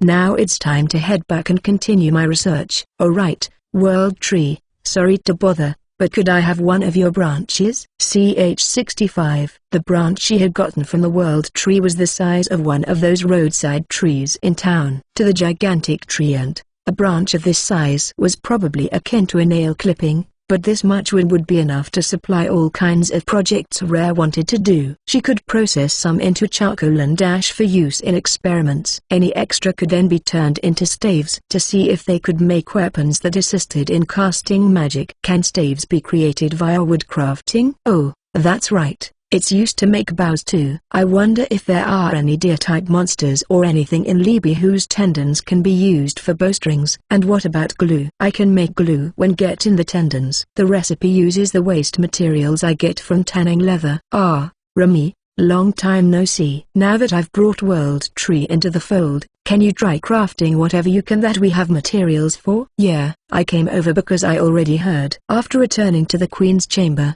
Rare had started mumbling to herself again, so Remy had overheard and proactively came over to help. Remy was currently running a kind of odds and ends shop in Erfahren, but since Rare was planning to make the Philosopher's Stone today, she had been called back to assist. I don't think we have a lot of wood-crafted weapons here. Even without World Tree, I believe we still have a lot of suitable wood for wood crafting, so I wonder why we haven't been making anything. We haven't really needed any, I guess. Weapons that need to be made of wood are the ones you mentioned, staves and bows, and also long weapons like spears. None of those are useful for ants. Ah, now that you mention it, you're absolutely right. An ant's main weapons were its mandibles and poison stinger. They had no need for anything extra. The Adamantite soldiers were ostensibly equipped with low-rank weapons, but in close combat they could just smack things with their own bodies for good damage. Wooden weapons just didn't have a place here. Well, since we're going to have more and more skeletal troops, it might be good to include bows in our weapon stores. We can make ones for you and Riley to use from World Tree too. The Adaman mages can just use staves made from regular wood or treant remains. If World Tree could handle it, then it should be possible to get any number of branches the same size as this one, but Rare wanted to avoid information on these weapons leaking. She wouldn't know anything for sure until she actually put them into production and tested the performance. But if weapons that were too powerful became known to the general public, then they'd only be tightening a noose around their own necks. Alright, so first off is charcoal. Making it properly requires about a week, I believe. Go ahead and get started on that first. Then, yes, I'll take care of it. She let Remy handle processing the World Tree wood for charcoal production. The one doing the cutting would be the Kenzaki leaning on the wall. Recently, he had been predicting Rare's needs and acting on his own like this. Maybe it was a result of spending almost all their time together. Let's try making ashes from a bit of the leftovers. That said, it was extremely important to be prudent in their current location. The offensive, fire magic, that Rare and Remy had learned was too powerful. No matter how well they controlled it, it would still be destructive enough to burn the Queen's chamber to the ground. Even with a single target spell like Flare Arrow, a direct hit had enough heat to completely sublimate wood. Oh, I just had a great idea. Philosopher's egg. Rare used her skill to create a crystal egg. With it in hand, she approached a piece of wood, causing it to get swallowed into the egg. Alright, next up, heat. She proceeded to warm up the entire egg using Fire Magic heat spell. Well, warm up may be the wrong verb considering the temperature inside the egg would soon surpass several hundred degrees. As Rare watched, the wood finally caught on fire and began to blaze merrily. She cancelled heat, and just continued watching the fire. Since the crystal was airtight, there weren't any problems with smoke. However, oxygen had to be getting in somehow since the flames didn't change in intensity. What a truly magical container. Or,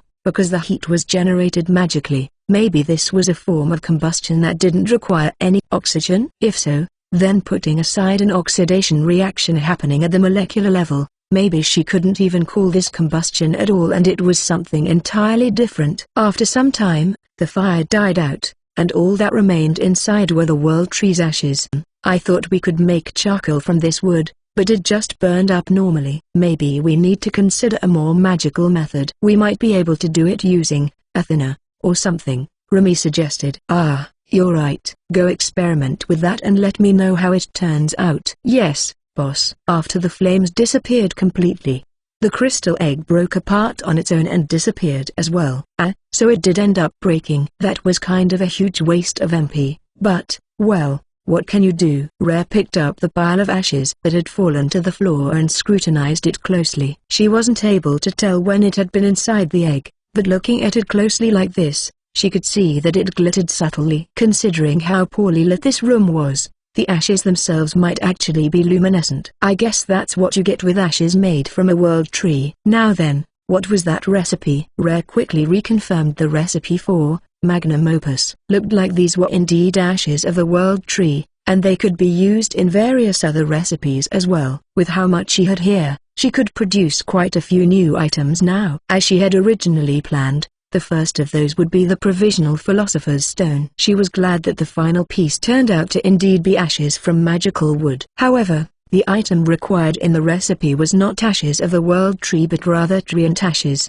Rare had no memory of obtaining treant ashes, so ashes of the world tree must count as treant ashes as well. Since other items that were unlocked specifically had ashes of the world tree listed in their recipes, then what she held in her hands should in fact be ashes of the world tree. If it didn't matter which one she used, then the higher-ranked ingredient should work fine. In fact, using better materials should result in much more interesting products. I'll try with treant ashes later too, but for now, let's just make it with these ingredients. She called over some transporter ants to retrieve the necessary items from their inventories. She put these into a philosopher's egg, then heated it up with a thinner. It took on a marbled pattern as usual, except this time it was already radiating a rainbow color. Normally, it wouldn't start glowing until she used magnum opus.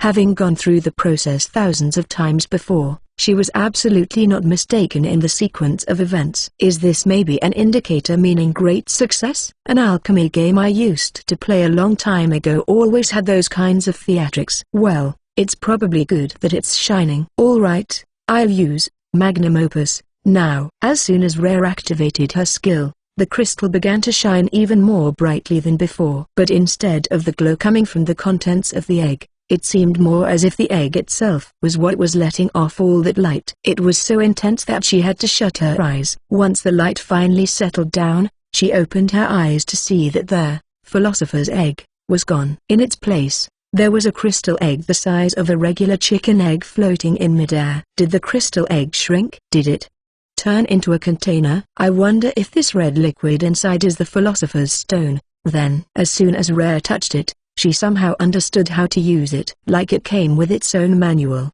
So just like skills and magic spells, after saying the activation keyword, the egg will break on its own and the liquid inside will be absorbed by the target.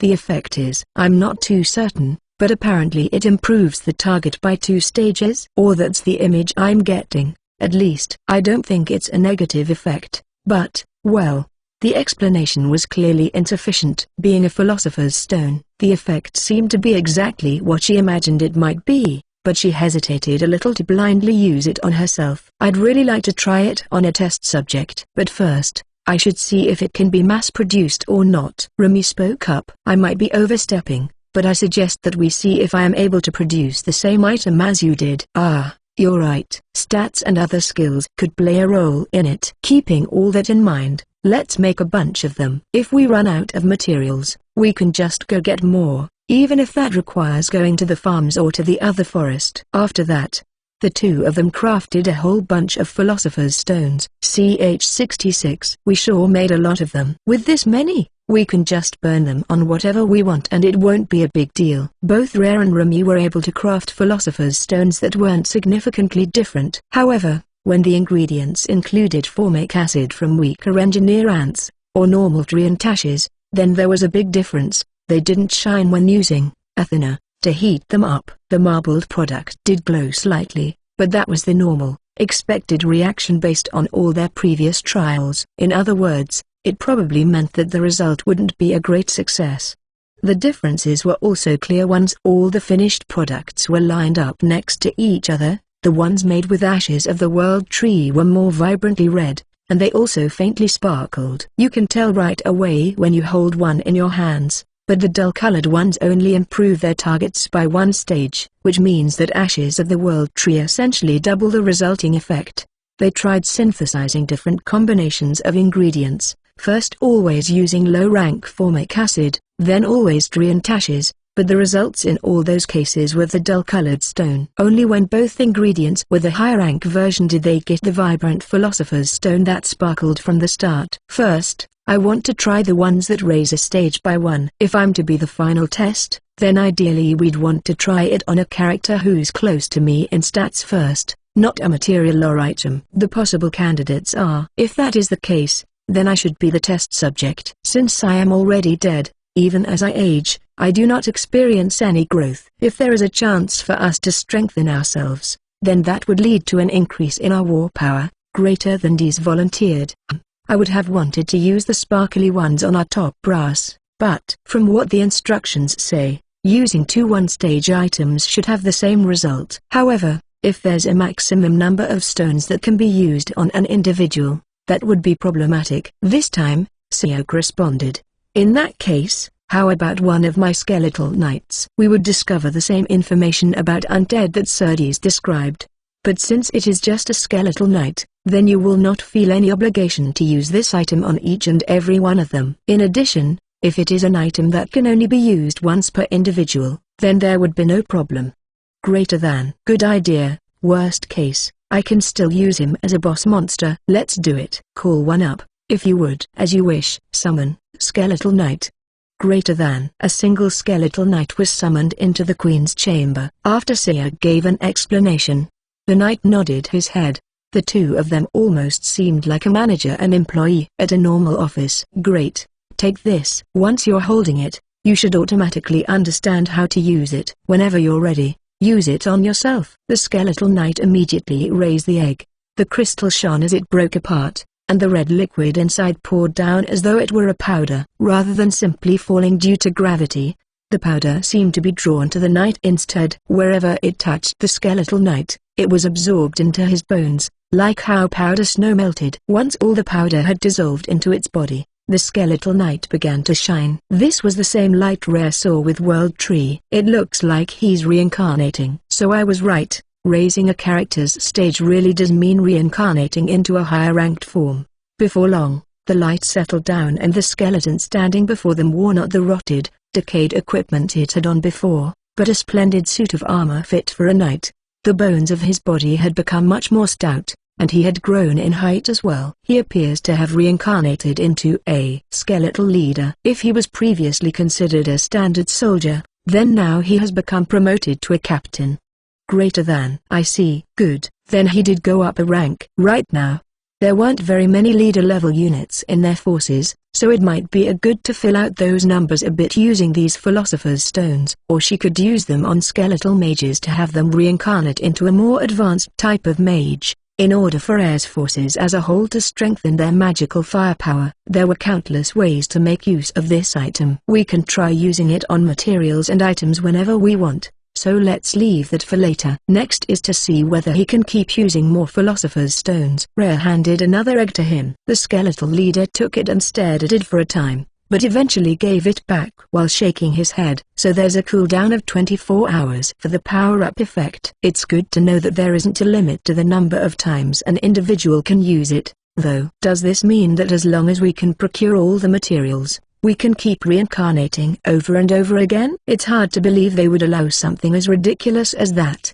But the devs would absolutely hate bugs that led to infinite power-ups. There was no question that the system AI was always running its automatic bug fix function. For the time being, once the cooldown was up, she would have this skeletal leader come back and try reincarnating into a skeletal general or something. Alright, next we should try the sparkly Philosopher's Stone. Deez, would you like to take the plunge? Just like before, the Philosopher's Stone Deez received flared with light before breaking apart. While Deez hadn't raised it up, the liquid inside turned into the red powder and got sucked into him from the front as it slowly fell. Your follower has fulfilled a condition for reincarnation. Permit reincarnation into Death Knight. Permit spending 100 XP for reincarnation into Death Lord. So when going up 2 stages, I can choose which one I want. Since Deez was her direct follower, Rare received a system message requesting her approval. He was able to reincarnate from Terra Knight to Death Knight, then Death Knight to Death Lord. Unlike with me becoming a high elf, this is more of a job change than a race change. I guess that's just how monsters work. Anyway, since Deez had used one of the good Philosopher's Stones, Rare spent the XP and allowed him to reincarnate into a Death Lord. His entire body shone as his appearance began to change. The armor he wore became less sinister looking but thicker and more ornate.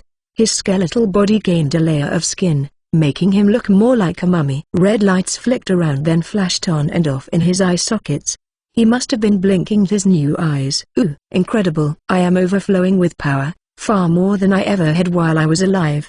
Greater than. Your appearance certainly got an upgrade, although now you'll make children cry as soon as they lay eyes on you. Your skills. You can learn many more now. This, Miasma, is the same one that Siak has. It's a skill tree that has buff and debuff auras. You can buff ally undead while debuffing enemy forces, it seems. I wonder how it determines what's an enemy. On the whole, she felt confident saying that the testing was a success. Now she wanted all her top brass characters to reincarnate into higher ranks. But reincarnating often seems to require XP, so it might not be possible for everyone to do it together. Furthermore, just like it was possible to learn new skills this time, it was also possible for some skills to no longer be learnable after reincarnation. When Rare became a high elf, she unlocked a bunch of new skills like light magic. So if possible it would be best to learn all available skills before reincarnating. Let's switch to stockpiling XP for now. We're in no particular hurry,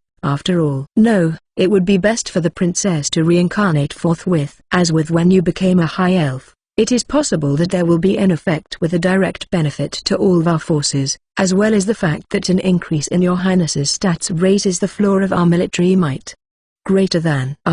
Indeed. You have a point. Then first, let me see what skills I have left to get. When Rare had reincarnated into a high elf, she unlocked the skill trees for light magic and ruler. Their ruler skill tree was packed with skills that buffed all characters under her control, such as the enhanced subordinate, grouping, and another one called castling, which let her switch locations with a subordinate once per day. Enhanced subordinate had the same kind of effect as enhanced follower, except that the description of all characters under your rule was very broad. It seemed like it would affect a followers as well. That nuance implied that it could even apply to characters that were under the influence of control and necromancy. Learning light magic led to unlocking plant magic. It probably required light magic and something else as its prerequisites. The likely contenders were earth magic or water magic, but this wasn't something she could easily find out anymore. She had also unlocked and learned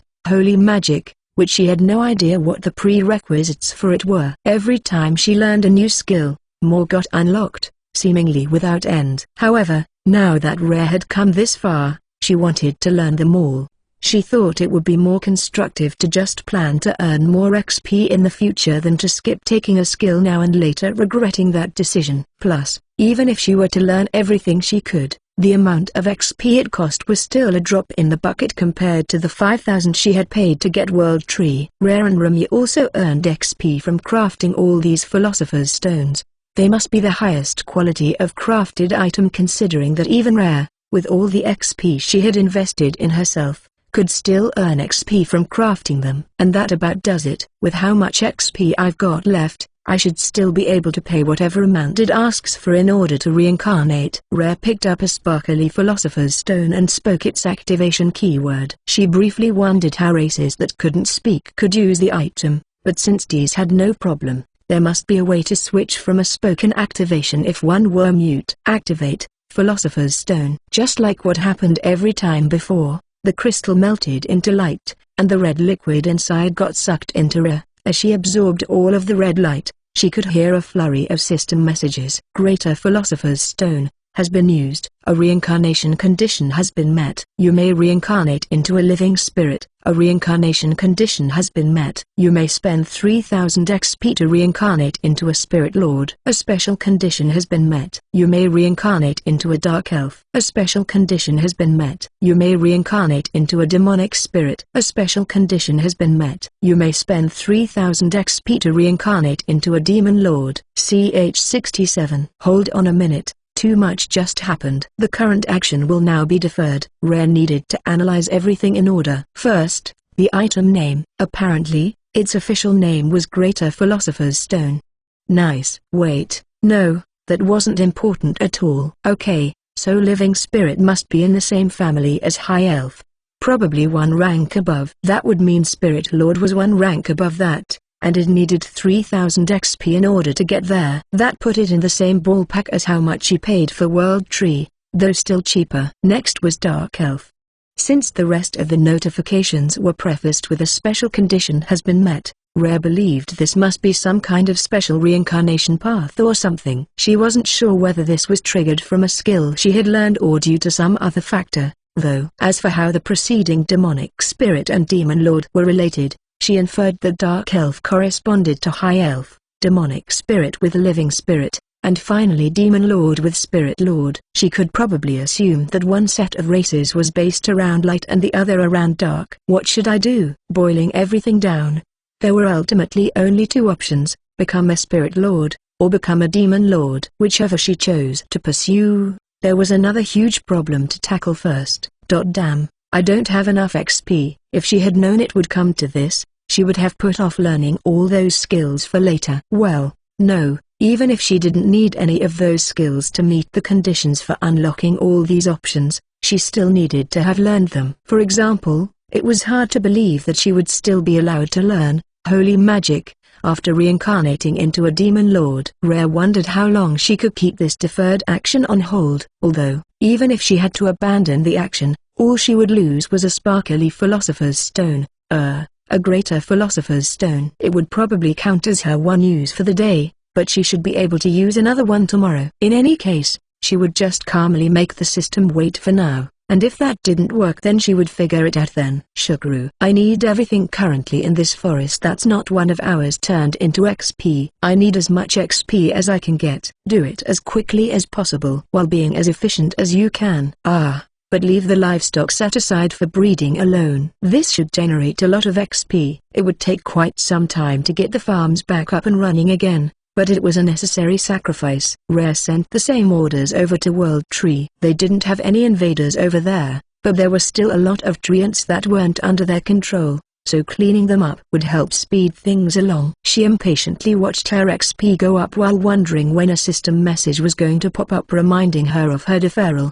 The number on the screen increased ever so slowly until finally, after about 2 hours, it breached 3,000. Yes. Reincarnate into Demon Lord. Rare didn't have any particularly compelling reasons for choosing Demon Lord. First, because it required a special condition. In other words, it wasn't a standard reincarnation route. That in itself meant that any players trying to follow in her footsteps should have a harder time since there were additional conditions to fulfill. While there could still be other players with the same race, She predicted that the overall number would be small. People wanted to be unique, to some extent, and Rare was no exception. Then there was what she had said to Dees and Sieg, about establishing a kingdom to unify all the oppressed monsters.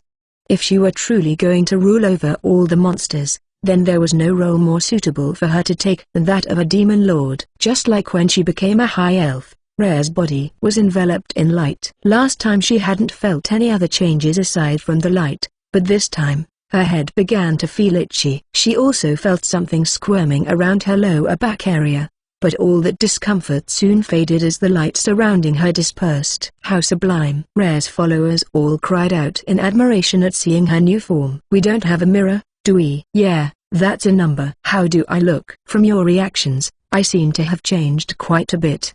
First, your ears are shorter. I think they're still a little pointier than normal human ears. And you have gold horns now. There are 2 of them, side by side, on the top of your head, and they point behind you. Like goat horns.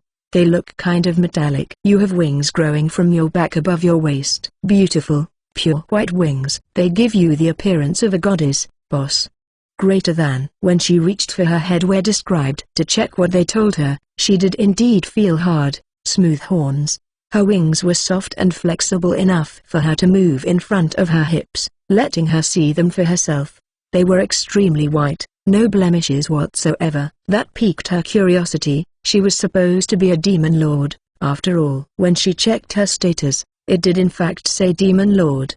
She also gained a number of additional characteristics. Racial characteristic, wings. You have wings. If you wish it, you will be unaffected by gravity. Gain skill, flight. Racial characteristic, horns. You have horns. It is impossible for you to bow to inferior races without horns. Increased resistance against races without horns when afflicted by mental magic, ruler, subordinate, and contract. Large success rate increased against races without horns when using mental magic, ruler, subordinate, and contract. Large racial characteristic, demonic eyes. Your eyes hold power. None can escape from your sight. Unlock skill, demonic eyes. However, she still had all of her other characteristics as well. Extreme beauty was there, as well as poor eyesight and albinism. Maybe that's why my wings are white. They should probably have been more like crow wings originally, black and ominous looking, but albinism had turned them white. Her hair and skin color were the same white as always, but perhaps reincarnating down the dark elf path was supposed to darken those as well. Because of her innate characteristics, Rare had been reborn as a pure white, angelic demon lord. How amusing. I picked up albinism on a whim because I thought it wouldn't be that conspicuous as an elf. But as a result I now stick out like a sore thumb. I don't plan to show myself in front of people anyway, so whatever, it's fine. More like she couldn't carelessly show herself in front of anyone anymore. If a demon lord appeared in town, there would obviously be a huge panic. She wondered what she would do about server-wide events. If she had to go out then she could always wear Yoro Izaka, but what would she do about her horns and wings? They would have to add holes into Yoro Izaka for them. Also, she realized this when reconfirming her characteristics, but the innate characteristic beauty was still there.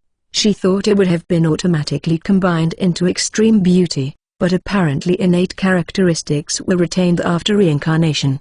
Did the increase in Charm's success rate against NPCs stack? She hadn't had an opportunity to use Charm on one since way back when, so she had no idea. Anyway, looks like my reincarnation went off without a hitch. Checking her XP, she had gained a little bit more since getting what she needed before. Sugaru, if you haven't stopped the farming already, then it's fine to return to the usual routine. Give me a report on the farms later as well. She would let Worldtree keep hunting. Since they hadn't set up any farms over there yet, there was no problem with killing off all the opposing treants. If possible, she wanted to bring in monsters from somewhere for the treants to raise in farms, but that was a plan for later. A special being of calamity, a demon lord, has been born. Due to this exceptional event, this message is being transmitted to all player characters and non-player characters with a designated skill. What was that? She had just received a system message that felt different from the usual ones. Only players were supposed to receive system messages. Aside from that, outside of events, Only the recipient should be able to hear it. Rare must have gotten this message because the stuff about the Demon Lord was referring to her. The other stuff, though, meant that every character with some specific skill also received it. These emergency measures were probably taken because of the relatively short amount of time it had taken for Rare to become a Demon Lord. What skill exactly qualified allowed characters to hear that message? And what the heck was a being of calamity? Like Godzilla, Rare wouldn't be able to figure anything out no matter how much she ruminated over it. That said, she couldn't exactly send a support email either. Even if this situation was possibly considered normal and she could actually get answers, if she went through the official site then she would publicly reveal that a player somehow became a special being of calamity, an event worthy of triggering a special admin announcement, which would only make things harder for her. For now, until she got her hands on more information, she would have to let it go. There are still many things I need to verify, and I'd like to learn the new skills I've unlocked. Plus all of you need to reincarnate as well, so we need to focus on earning as much XP as we can. Finding new areas to invade would be the easiest solution,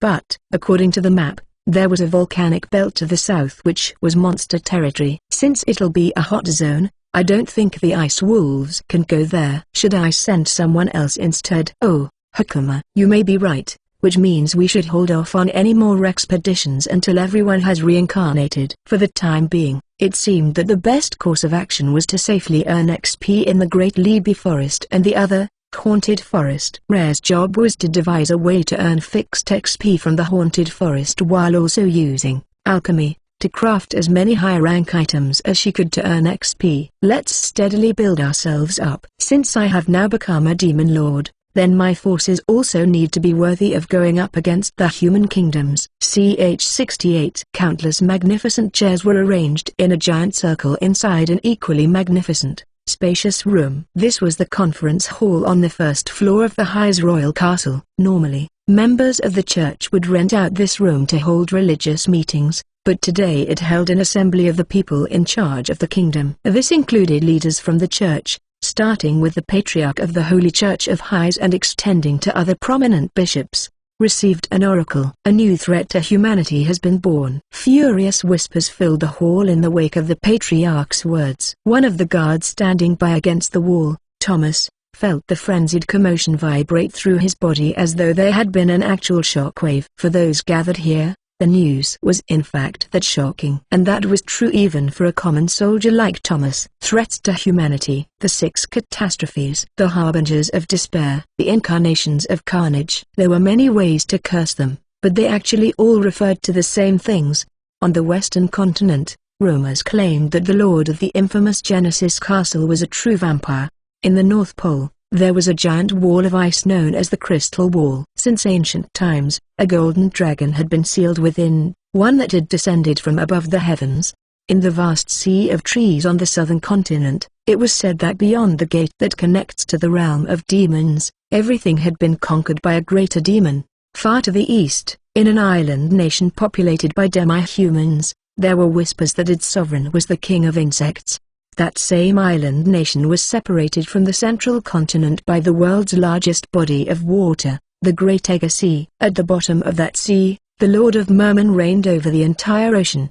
Finally, while no one knew where it was, everyone knew of the Flying Castle. On its throne sat an archangel, leader of the abominable angels, who looked down on the lower world with contempt. How can this be? Where is this newest disaster? Here, on this continent. In the eastern part of Highs, near the city of Urfahan, God has declared that it was birthed in the Great Libby Forest. Oh! How terrible! How can this be? How can it? Some of the attendees hung their heads, others looked up to the heavens and prayed, others still tumbled out of their chairs. The only thing they all shared was an overwhelming feeling of despair, and Thomas was no different. He nearly dropped the standard-bearing spear in his hand. Was it really true? A threat to humanity was this close. These calamities had never threatened the central continent before. That could perhaps in fact be the reason behind this development. The residents here knew about the existence of human life on the other continents and islands from trade, but civilization in those places wasn't very advanced. That was because their circumstances made it hard enough just to survive, so they lacked an opportunity to even consider improving their lifestyles. And that was due to the 6 catastrophes. Their existence riled up monsters and wild beasts, leading to the appearance of powerful creatures the likes of which were incomparable to what was found on this continent. Wanting to raise the standard of living in such an environment was a dream within a dream. None of the 6 catastrophes settled on the central continent, so the people there only ever had to worry about the angels from the flying castle, who would appear at random to conduct raids. While they certainly suffered great losses from these attacks, it was always a temporary thing, completely different from living in constant fear of something that lived nearby. Thus, life was much more luxurious on the central continent compared to all the other major land masses. However, it appeared that such a blissful status quo would soon end. The worst part was that this was the birth of a brand new threat and not the relocation of one of the 6 catastrophes. Where once there were 6, now there were 7. Simply put, the entire world would suffer from this development, and they could not expect to receive any outside aid. There are no past records of a catastrophe being vanquished. However, there are also no records of a newly born catastrophe being challenged. If we were to act now, perhaps it could still. You have a point. If it was just born, it could be just a child, meaning right now, it may be possible to defeat it, form an extermination force at once. In contrast to the rest of the people in the hall who flared up with enthusiasm, Thomas felt his blood running cold. An extermination force? Who was in charge of that? Obviously the person making that declaration wouldn't be leading it. There was no way anyone here would be doing battle themselves, in which case, the ones mobilizing and facing off against this catastrophe would be soldiers like Thomas. This was no joke. Just because there was a disaster brewing on the edges of the kingdom didn't mean it was going to be destroyed right away. So who in their right minds did they think would want to proactively march off to an early grave? If the nobles here had been lords of knight orders, then things would be different. As long as their lord was unharmed, knights couldn't die. In order to become a knight, you had to swear loyalty to the Lord, signing away your entire life, but in exchange you were freed from having to die alone. In most cases,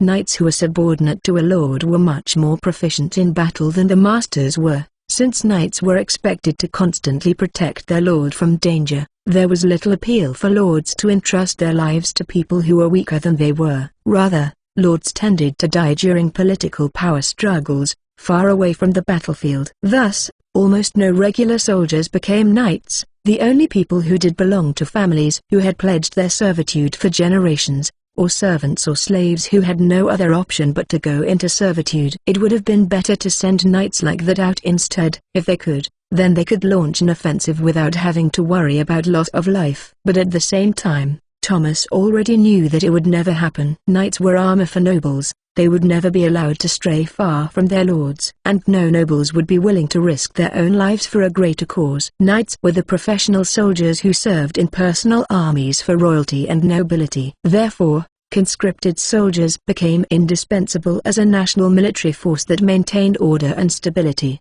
and they served for a period of 3 years. Just a year ago, Thomas was simply tending to his fields in the village that was his home. It was a poor but peaceful life. In other words, he had 2 years of service left. As far as he knew, there were no wars on this continent, so conscription should consist of standing guard, putting down bandits, and maybe monitoring town gates. Basically, activities like what he was doing now. So when he heard about the birth of a new calamity, Thomas foresaw the way the conference was heading and cursed in despair. Then it is settled. All that is left is to inform the king. Can I trust you all to take care of everything else? Leave it to us, Patriarch. This crisis threatens all of humanity. We must do everything we can while there is still a window of opportunity. The meeting had slowed. There was no more progress being made. Instead, it was now concluding, having cobbled together a unanimous response with shocking speed. They had only come up with a single objective, and the way the legislators coordinated and distributed the work was astounding. In other words, they abandoned the problem to their chosen sacrifices, the conscripted citizens, to solve. Normally, assigning any excessively dangerous task to a conscript required consulting with both the soldier and their family first. However, since this was an extraordinary worldwide crisis concerning the birth of a 7th catastrophe, they just drafted up a new, emergency wartime law right here and now, and they would use a free pass resolution at the next conference to force it through. And to fill out the numbers, they would be reconscripting former soldiers who already completed their service as well as lowering the eligible age for conscription. This law was the worst nightmare for the kingdom's laypeople. Partway through the meeting, Thomas found himself trying to escape from reality by daydreaming the best way to smuggle his family out of the country. Once the discussion was over, the nobles with domestic responsibilities left the venue. Thomas silently held open the door, his head bowed as he saw them off. The only people left in the conference hall were the patriarch and bishops from the Holy Church of Hyes. Patriarch, you seem despondent. Is something? Yes. About the catastrophe. Sure. What about the catastrophe? By definition, a threat to humanity cannot be a threat if it's only beginning to develop. In other words, how can I say this? There wouldn't be any reason for a newborn disaster that was still in a weakened state to elicit an oracle. As soon as we received the oracle, the calamity may have already reached maturity. That is my fear, at least. The bishops all fell silent. However, nothing could now overturn the conclusion that had been reached at the assembly. In fact, even if they had determined that it could not be defeated and they could only monitor it, it wouldn't change the fact that the future of the kingdom had become shrouded in darkness. Whether or not Hyes made any moves, a threat to humanity was still an existence capable of thoroughly massacring the humanoid races around it. If it had been far away, then the potential damage could be minimized somewhat, but it was right here within the kingdom. Even in the best case, the kingdom of Hyes could still be wiped off the map. Thomas looked over at the distraught bishops with their heads bowed. He had already stopped thinking and now only wanted to leave as soon as possible. CH-69. Orders from boss. We kill all enemies in the forest. Greater than. Hakama conveyed this to Ginka at his side as well as to the pups. This actually did not come directly from boss. From Rare, it was information passed through Sugaru, but if boss wanted it done, then whether or not they were orders made little difference.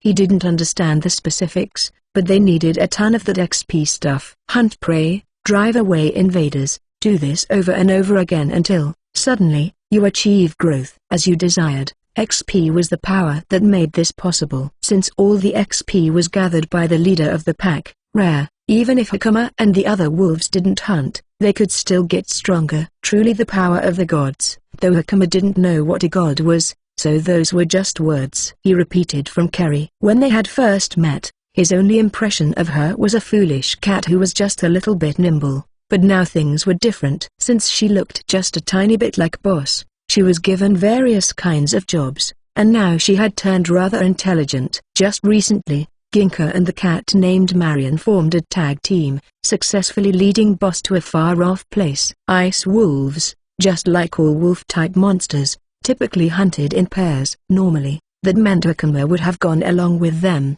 but they couldn't take their eyes off the pups. Because of that, ever since fleeing from the north, the two of them would each go out and hunt alone, even though they knew it was more dangerous. They could ask the ants to watch them, but since one pup was generally stronger than one ant, they looked down on them, and it was hard to imagine that they would behave under their care. Not to mention it was already unusual for there to be so many pups in a pack and so few adult wolves. Hakama knew all this, so he had chosen this path and harbored no regrets. The pups were starting to get bigger as well. However, they were still only the size of coyotes, their fur was still soft and fluffy, and their bodies were more round than they should be, so it was about time for them to go out and learn to hunt, even if it was just play hunting. Thinking on it, perhaps this was a good opportunity. If it was only for training, then there were so many ants that they would be acceptable, but including the goal of obtaining more XP, it wouldn't be a bad idea to also train the pups at the same time. He immediately contacted Sugaru about this,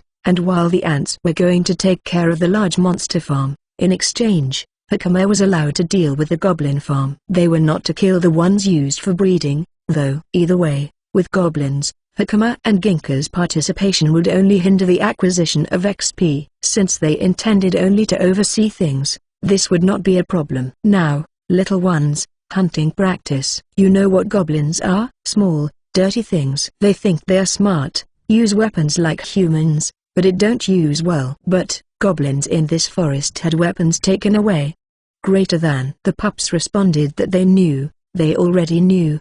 They could convey their feelings directly to members of the same race, but they were unable to talk to other races. Boss said it had to do with something called int.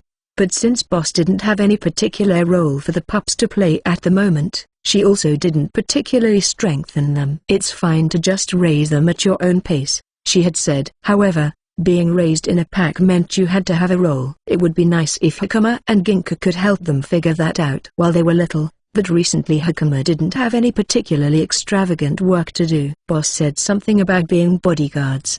But since wolves didn't understand insurance, Hakuma didn't really get what it meant. With the pups in tow, they all went to the goblin farm. After arriving, Ginka was left to monitor the ones that they absolutely needed to keep alive, and they would see how the pups did trying to hunt down the rest. If you are hit, it will not hurt much, but there are monsters out there who use claws and fangs with poison. You will fight them one day, so try not to get hit.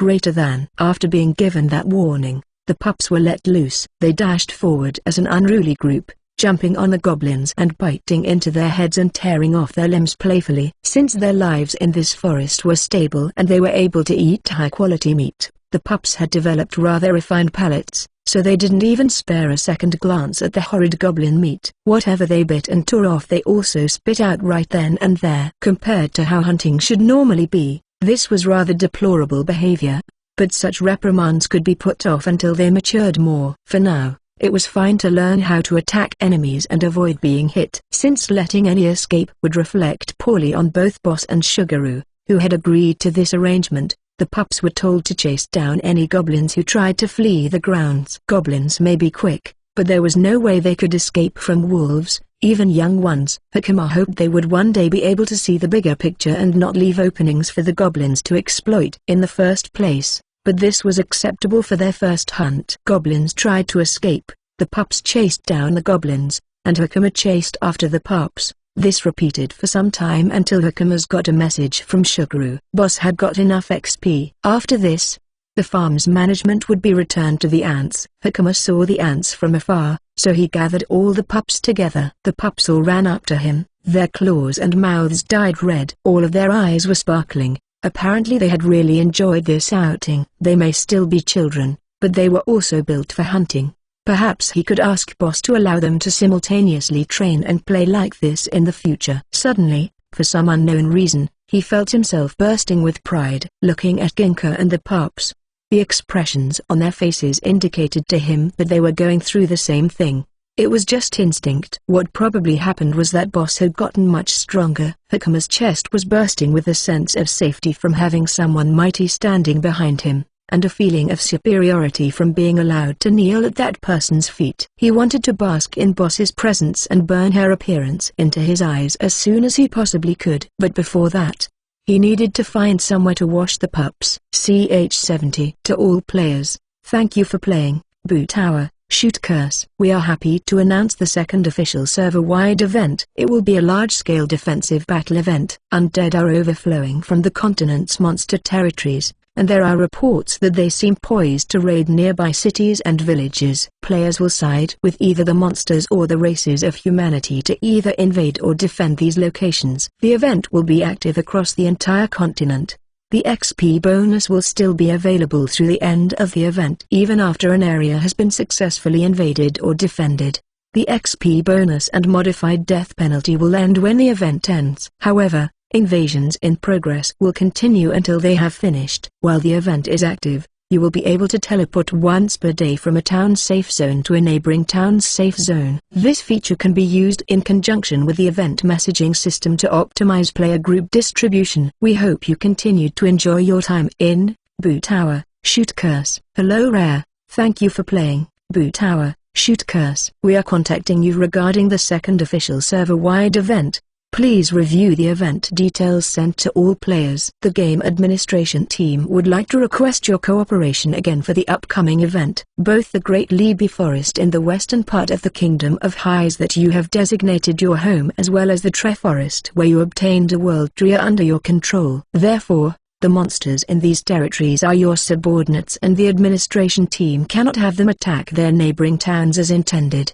In light of this situation, We would like to request your cooperation in assaulting the Kingdom of Highs in a limited fashion appropriate for the event. Of course, we will respect your decision either way, so if you decline our request, we will announce to the player base that the relevant towns will be excluded from the event. In that case, you would be free to participate in the event with as large a force as you wish. If you do agree to cooperate with us, the administration team will prepare a special reward for you as compensation. We hope you consider our request and look forward to a favorable response. Boot Tower, Shoot Curse, Development and Game Management Teams, CH71. Since we finished preparing, I was planning to send an expedition south to that volcano. Rare muttered aloud while reading the information about the next server-wide event. What, is there some kind of problem? Kerry looked at Rare curiously. After checking out the effects of the Demon Lord characteristics and all the new skills she had unlocked, Rare had learned them all and mostly finished reincarnating her subordinates. She had gathered all her main followers that day to plan the expedition to the southern volcanic belt. It's just something came up. Apparently there's going to be a huge invasion from monster territories all across the continent into human territories. I received an appeal for collaboration.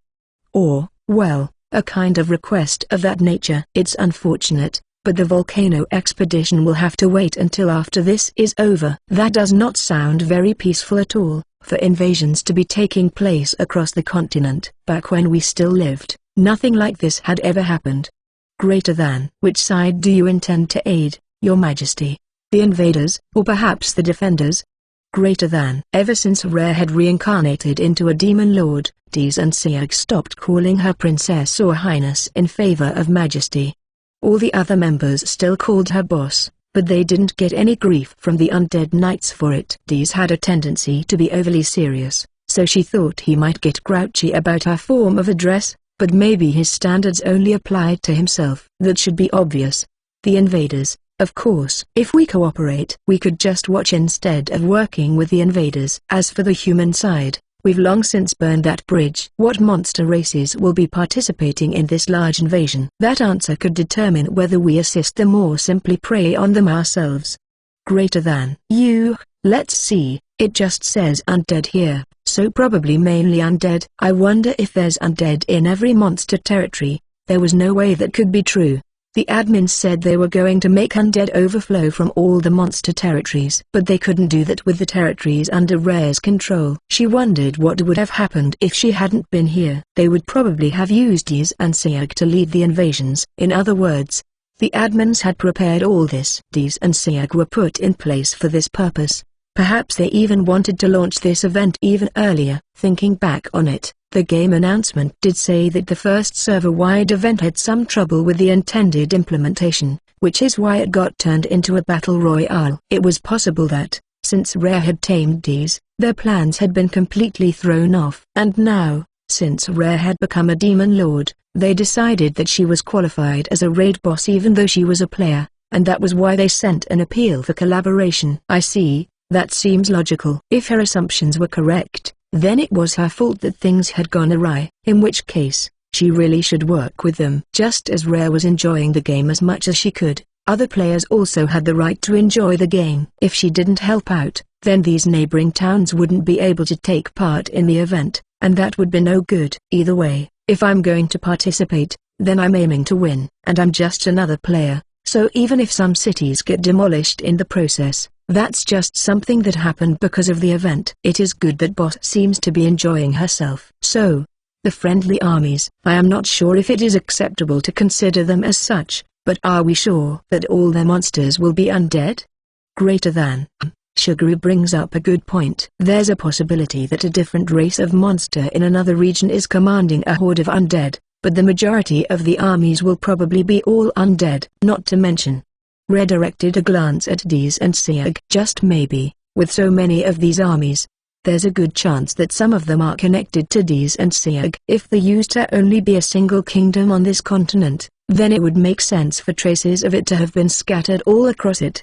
Your Majesty, we had the good fortune to be graced by your generosity, but luck is all it was. There may be more of our comrades out there, but you should not feel burdened to recruit them for us.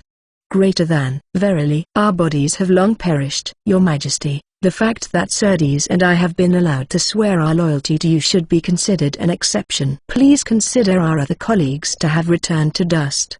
Greater than. Well, if you both insist. Be that as it may, Rare still wanted to bring any of them they found into the fold if possible. From what she heard from Sieg, the knight captains of the Fourth Order and above were not particularly outstanding, and if anything they apparently only earned their statuses because of their noble bloodlines. Those ones she could do without. But the same couldn't be said for the Second Order. Knowing that the First Order was the Royal Guard and the Third Order was effectively the First Army, she hadn't been sure what the Second Order's role was, but it turned out that they were military police. Due to the subordinate system, it was impossible for Rare's followers to rebel against her. That should have been true back in the time of this ancient kingdom as well, in which case, why did they need to police the military? All of them, including the Second Order, should have been under the control of the person to whom they had sworn their loyalty. She really wanted to find out more about that, and if they seemed useful, then she wanted to integrate them into her own forces. Cities should be protected from intruders by a knight order or a local militia. If any of them are subordinated by the Lord, then when they die, they would probably respawn in a guard room or somewhere similar. The event would last for 1 week, by the game clock, 10 days. If the guards kept respawning as long as the Lord was alive, then maybe they could exploit this event to spawn camp those guards. Same with enemy players. Instead of attacking the inns directly, they could monitor them from a distance then pick off any players who left an inn. Why not? Knight captains and generals like us typically swear loyalty to the kingdom, and sometimes also to the current ruler, and we stake our very lives on our pledges. However, this is not true for squad leaders. Since an individual cannot be forced to bear the burden of the ceremony of allegiance, most guards will not return to life after being killed. To give you a broad estimate, only units like my First Order would pledge themselves to a lord.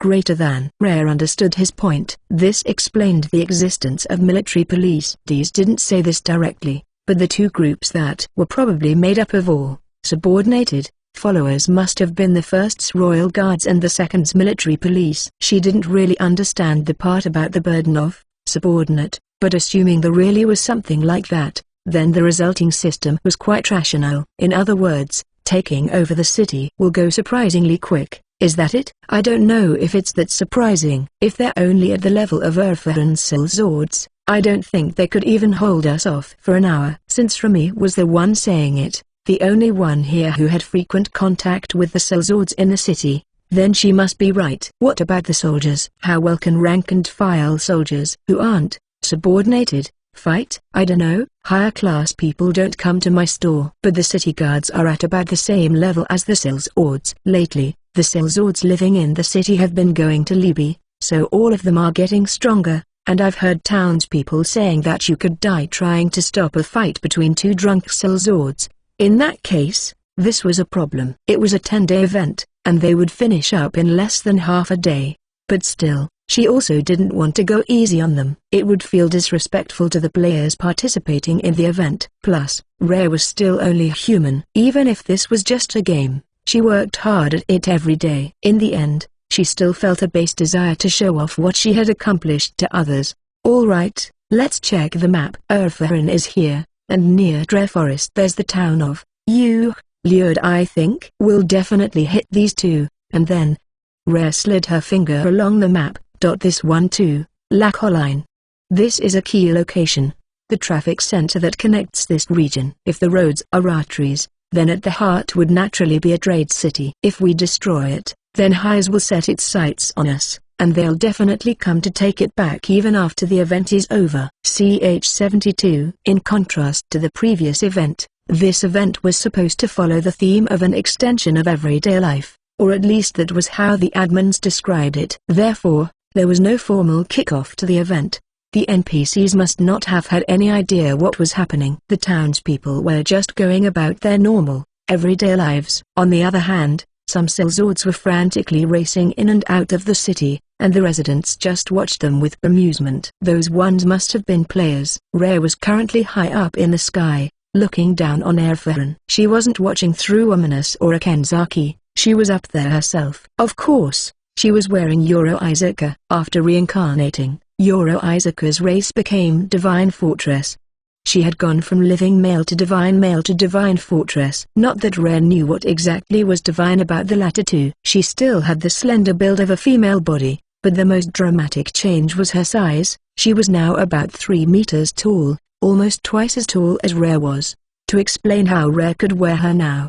Well, strictly speaking, she wasn't. There was a kind of door in Yoro Isaka's lower back, and Rare could enter her from there. Going inside was like being transported to an extra-dimensional space that was about 4.5 square meters large. If Rare moved her own body in the space, Yoro Isaka would perform the same movements. Inside this little room, what went on outside was projected all around her except behind her, where the entrance to the room was. This meant she had no blind spots except that one spot behind her. The only way to check that spot was for Yoro Isaka to turn. But that was true for normal armor too. Rather, since there was no visor limiting her field of view, and she had a wider range of view than a normal human's, it was easier to see things in here than with her own eyes. Since Yoro Isaka had learned enhanced vision and enhanced hearing, both of which were replicated in this space, Rare had an extraordinarily complete grasp on what was happening outside. As for her battle effectiveness, the fortress part was right on the money. When they set up a sparring match between Yoro Isaka and the Adamantite series, none of the Adamantite soldiers' attacks had any effect on her. As a last resort, one of the Adaman leaders abandoned its sword and just tried to punch her directly,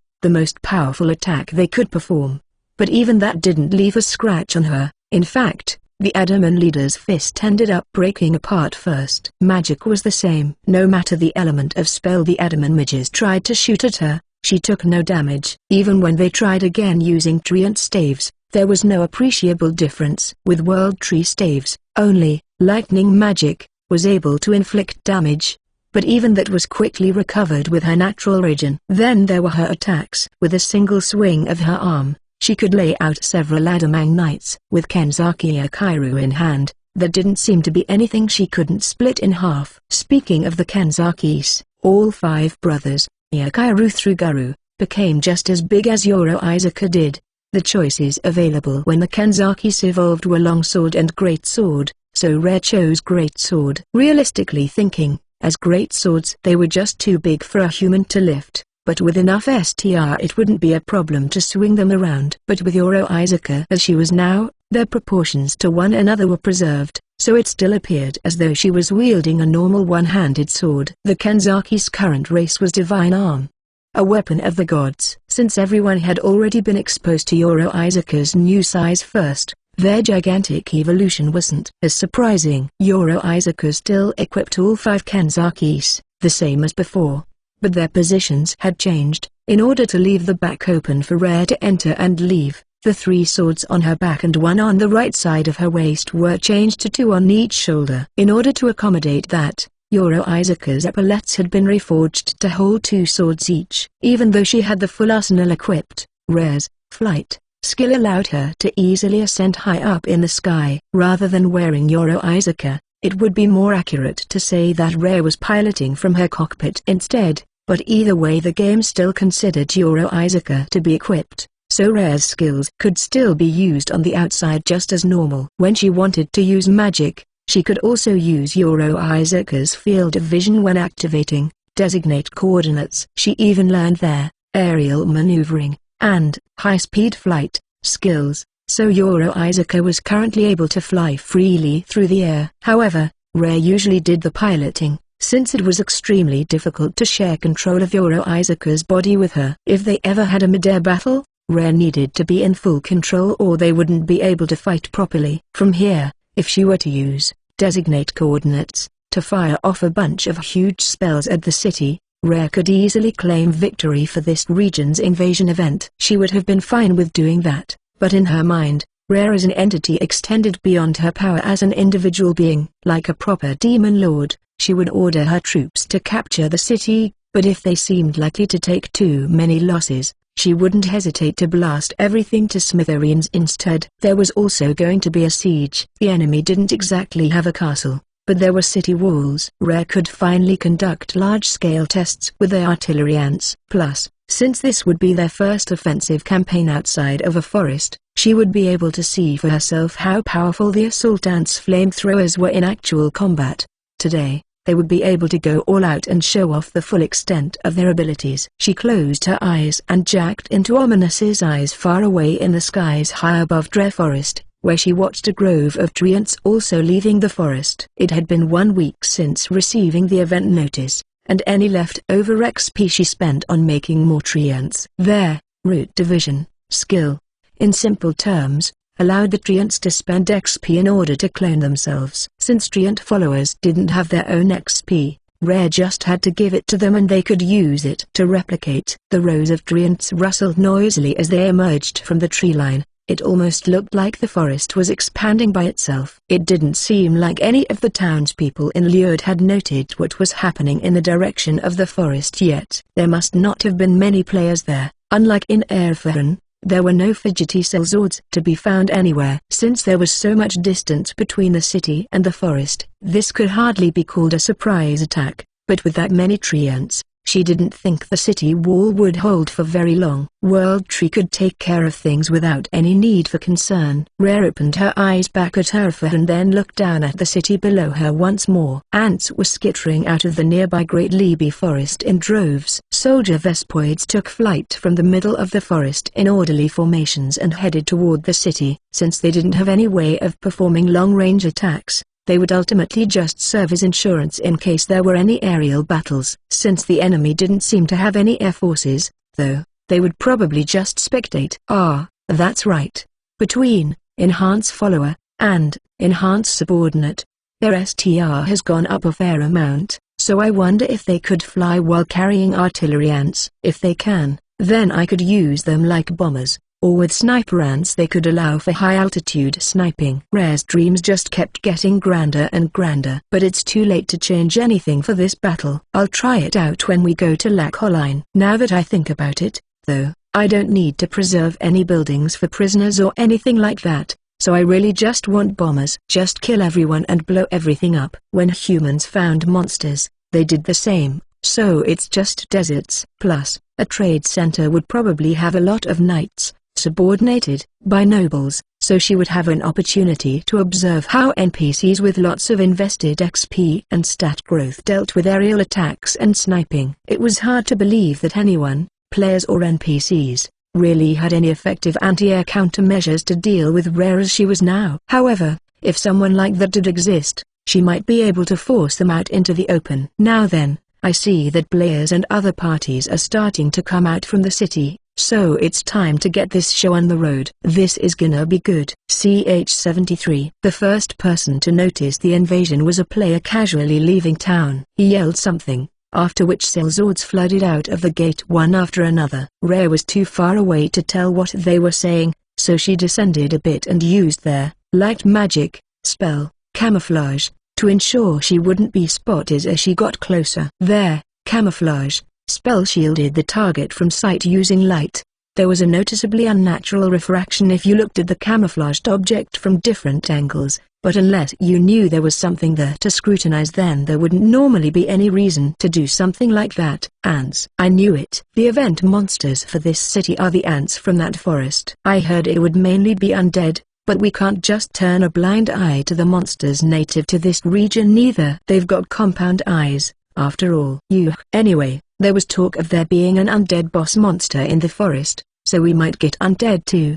It might have been hard inside that dark forest, but out here in the sun, an undead boss is probably weaker. Also, we've got tons of players here, and when the city is being attacked then the NPC sellswords will probably also help out, so we could probably at least keep it from getting in. How wonderful it was to see players having such a good time. Damn it. Why are the monsters attacking the city? Nothing like this has ever happened before. It's probably because those newbies kept going to the forest and pissing them off. Those bastards. The angry yelling probably came from the NPCs. The newbies they referred to were clearly the players, but this invasion wasn't their fault. However, since Rare was in fact doing this for them, and the administrators had set up this event in the first place for players to enjoy, then from a certain perspective it really wasn't wrong to blame the players. How confusing. Well, whatever, we can just say it's all because of the players. In that case, They should pay for their sins with their lives. Let's start off with cannon fire. I'd have wanted to keep them in reserve for siege purposes, but since there don't seem to be any defenses to worry about, we have time to wait for the cooldowns. Alright, load shrapnel rounds. Shuguru responded from the Queen's chamber, now operating as the command center. When she repeated the order, this also communicated it out to the artillery ants. Below Rare, those ants stopped in place and bent so that the tips of their abdomens pointed forward. What are those?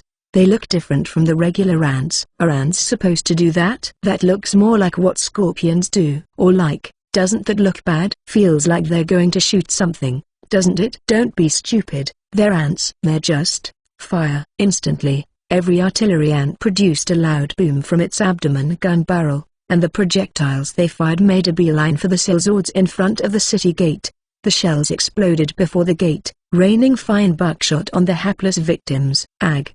The sellswords could only watch blankly before being turned into minced meat without having a chance to utter even a single word. Shortly after, the remains disintegrated entirely. Some of the bodies didn't disappear, those ones must have been NPCs. Rare's forces didn't have the expertise to kill only players with shrapnel bombs, so their only choice was indiscriminate fire. 1 or 2 rounds of buckshot wouldn't do much damage, but there was an excessively large number of artillery ants compared to enemy sellswords. After all, if they only did a small amount of damage, then the answer was to shave down their health by blasting as many rounds into them as possible. If someone could completely nullify the damage, then they would have to use another type of attack, but there didn't appear to be anyone like that out here. If their objective is to protect the city, then our goal is to destroy it. I bear no grudges against them, but, well, it's the same in any game. Defeat enemies for no other purpose than to get XP. Rare offered a token moment of silence,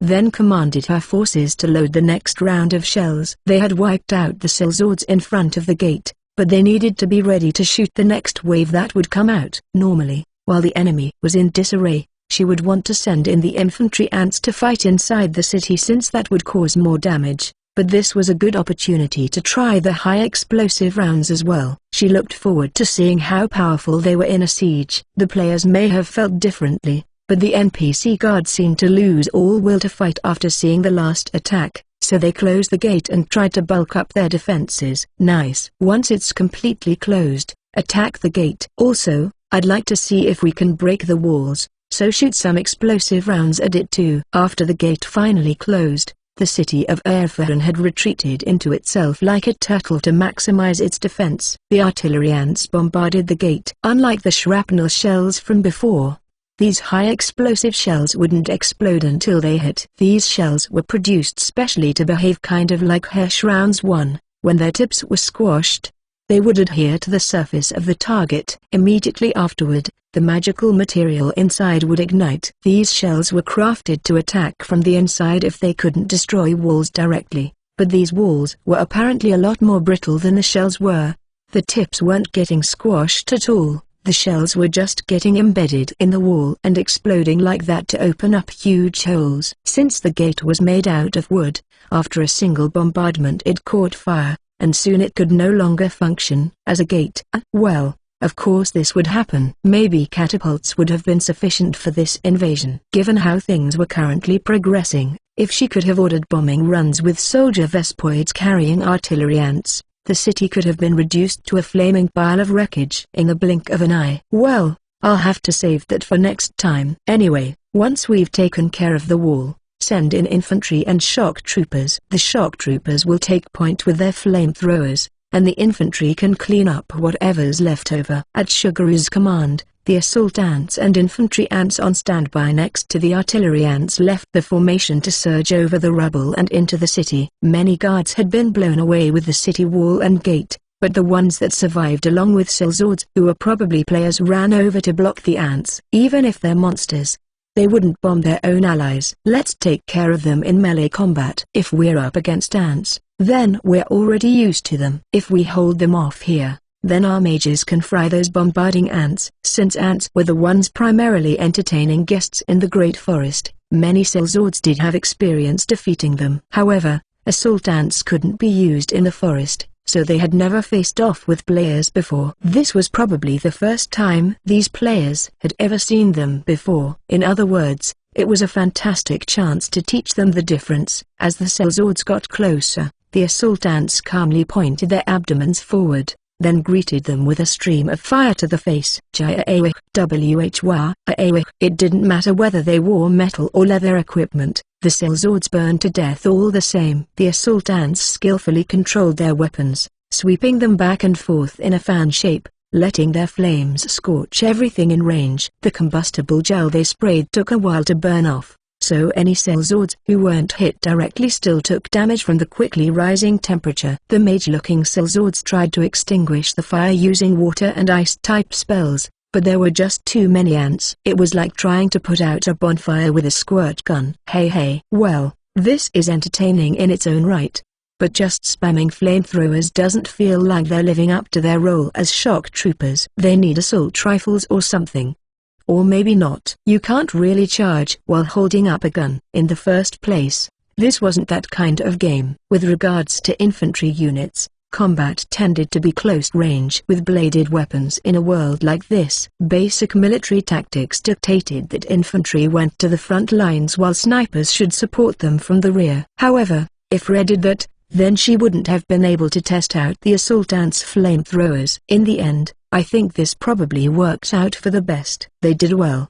The mages in the back gave up on putting out the fires and shifted tactics to just attacking the ants themselves. Since the remaining enemies could only attack from range, they wouldn't just stand there glaring from behind the wall of flames. The assault and infantry ants stepped back to let the artillery ants that were hiding in the shadow of the wreckage of the city walls bomb them from above. Because of the rubble, they had to fire at a high angle, but with Vespoids sighting from a higher elevation, the economical shrapnel rounds easily shredded the mages apart.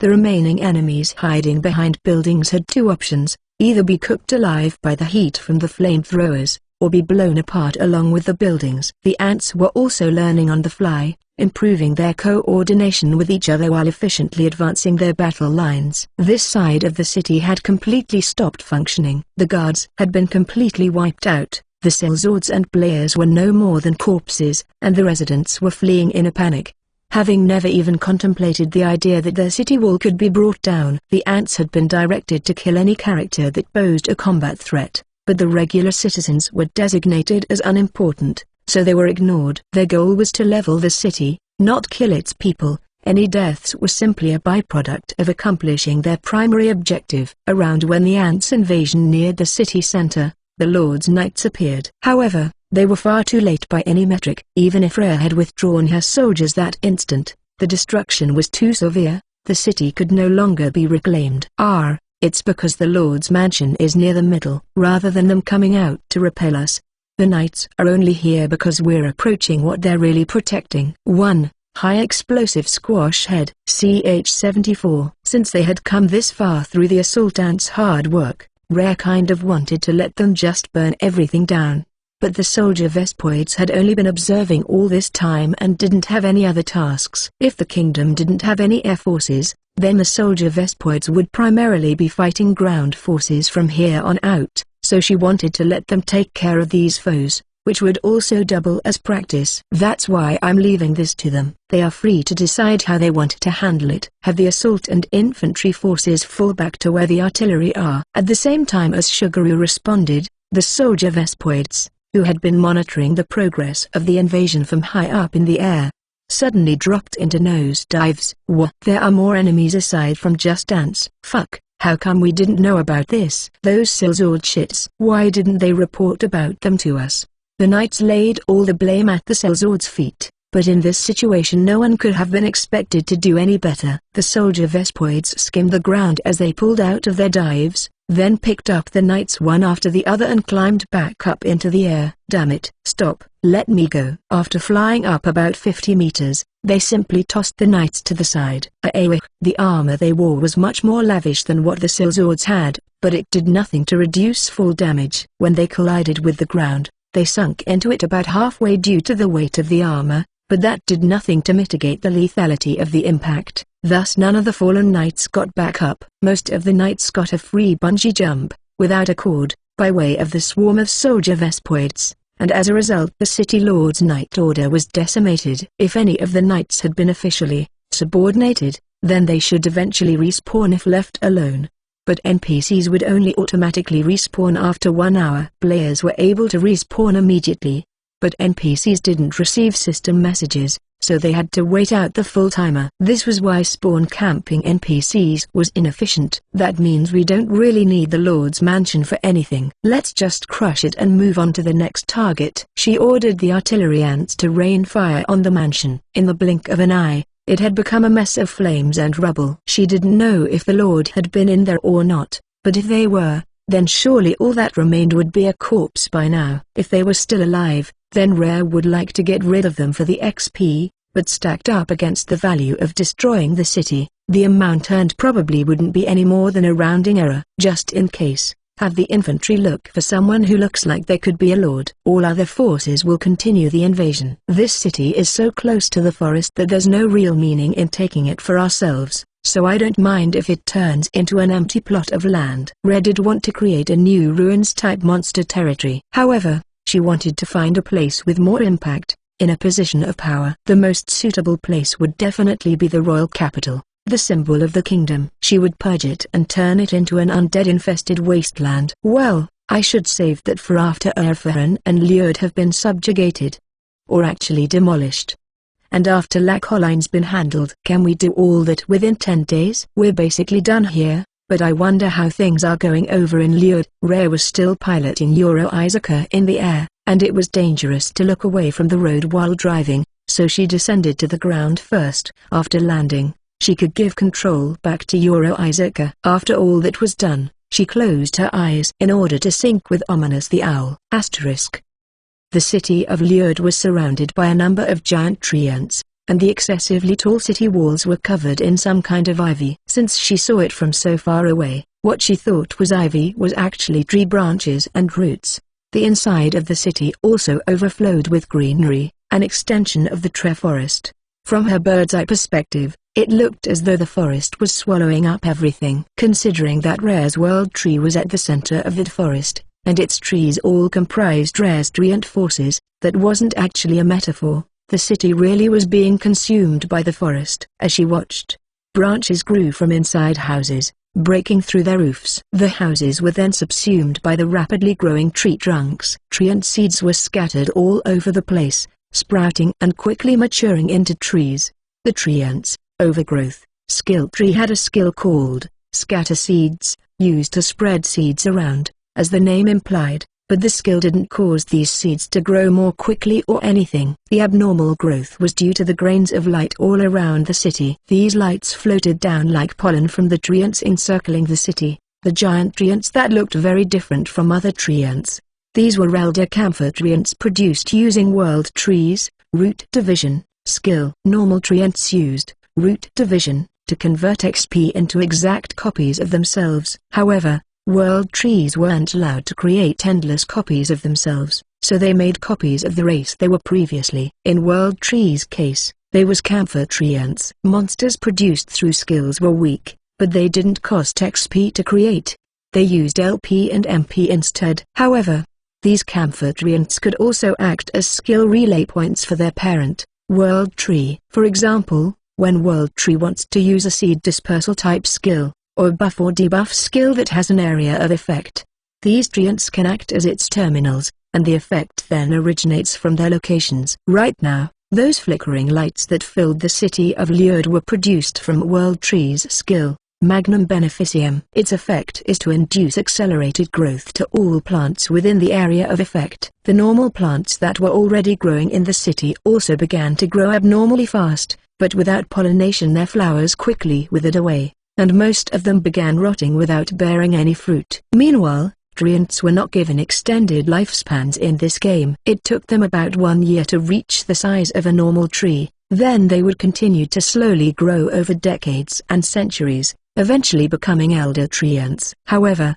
Magnum Beneficium caused the scattered seeds to mature immediately, becoming gigantic in a matter of minutes. The camphor treants who initially surrounded the city wall had already grown into elder camphor treants due to the Magnum Beneficium. they themselves were producing as World Tree's terminals. Here in Lured, there weren't many treants who were proactively attacking people. There just wasn't a need. The ground was already completely covered with rampantly growing tree roots, and not a single house was spared from the violent overgrowth. Anyone who had been in those houses, or walking around outside, was instantaneously crushed by the trees or trapped between them, unable to move a muscle. Even the sellswords and knights who had been able to initially escape such a fate couldn't do so forever, since they couldn't predict which branch or root would experience explosive growth next. Holy cow! I felt pretty bad for Urfahan getting trampled by ants, but Lured didn't really get off any easier. There aren't any survivors here, right? Or like, you can stop spamming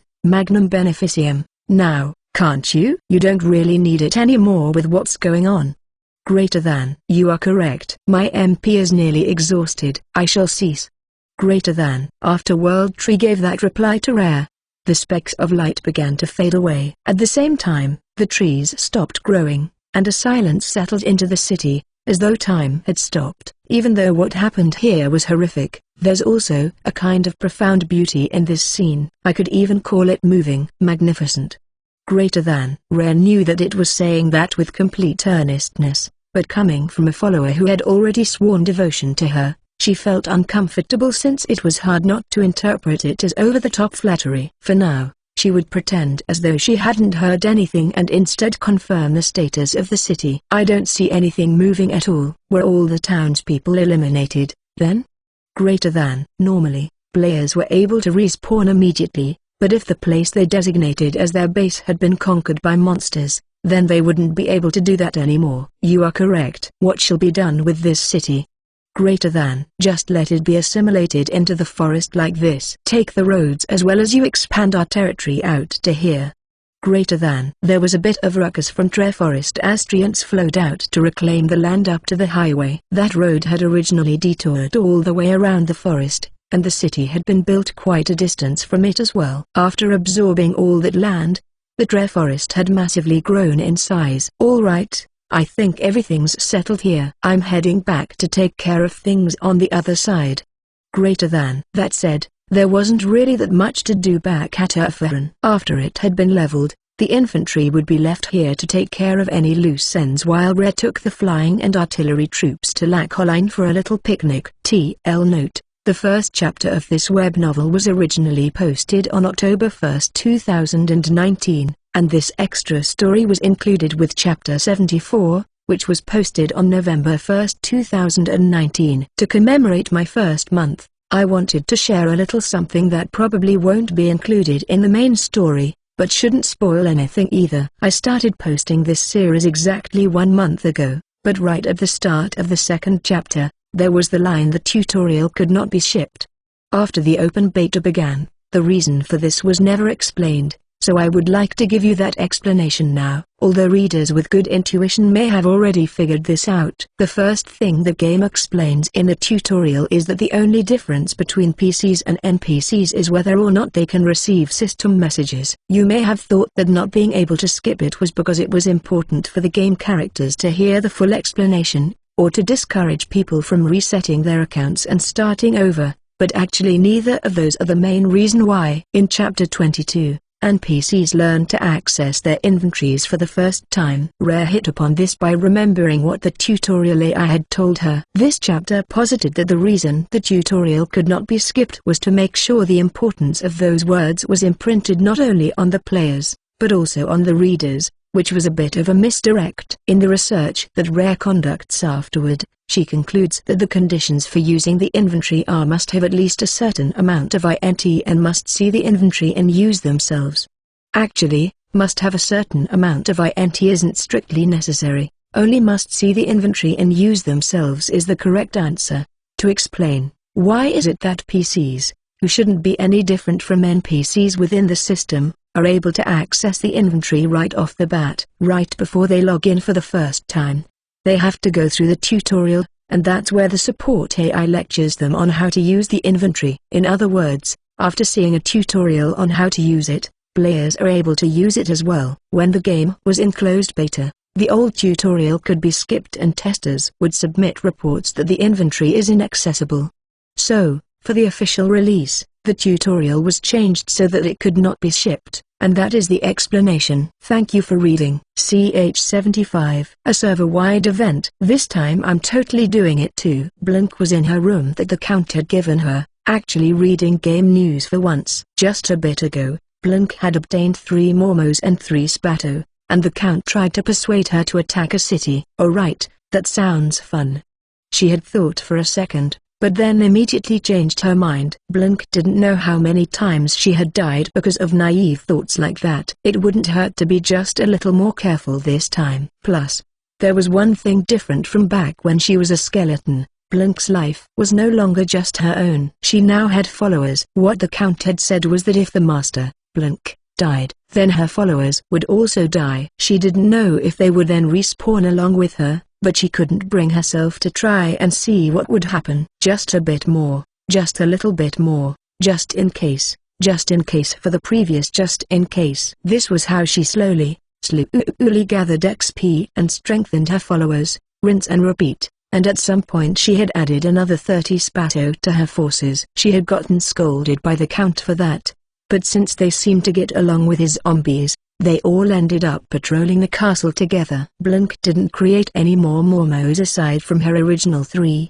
but the Count followed in Blink's footsteps and subordinated some bats from somewhere. Now, he had a handsome butler who always served at his side. This was the Mormo that the Count had reincarnated. This butler was insanely capable, so much more so than Blink that it made Azalea and the other girls look like dunces. In combat, they were all about equally powerful.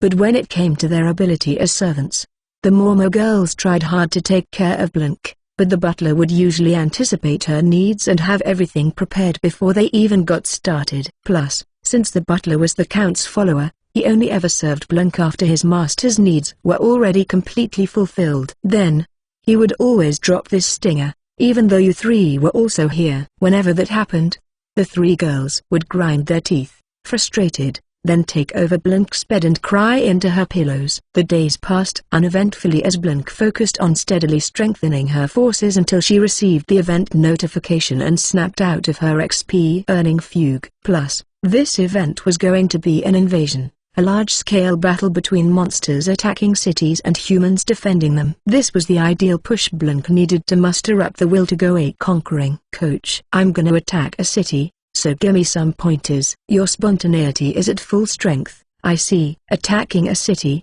is it? Pointers. Oh, well, it was the first suggestion you gave me, and I know I've been dragging my feet on it.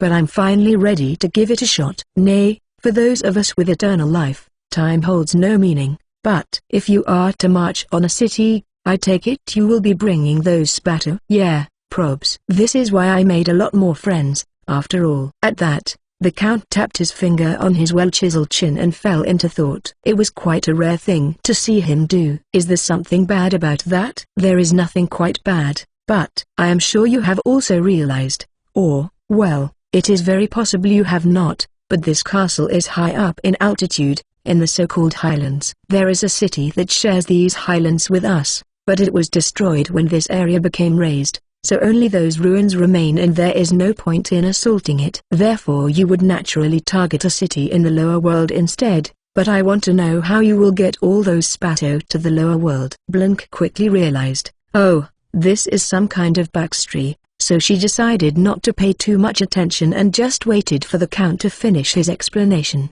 The Count was also expecting Blink to reply, but after realizing she was spacing out and thus wasn't likely to respond, he gave a deep sigh and continued on. Here now, you know the water vein underneath the castle, correct? There is a river that goes through a wasteland in the lower world. The water vein is its source. It flows underground through cracks in the rocks and into that river. This is how you can get outside. If what the Count said was true, then why did the lizardman get stronger the further she went downstream from the underground lake? Blink had been pretty certain that it was because they had moved from the outside to the underground caves, and the weaker ones were forced to settle deeper into the caves, but apparently she had been wrong. When she asked the Count about this, Apparently they had already been living there long before he found out about them. Since the only sources of food around the underground lake were little bits of moss and some small fish, there just wasn't enough to sustain lizardmen. Sometimes larger fish would swim upstream through the cracks in the rock and reach the underground caves,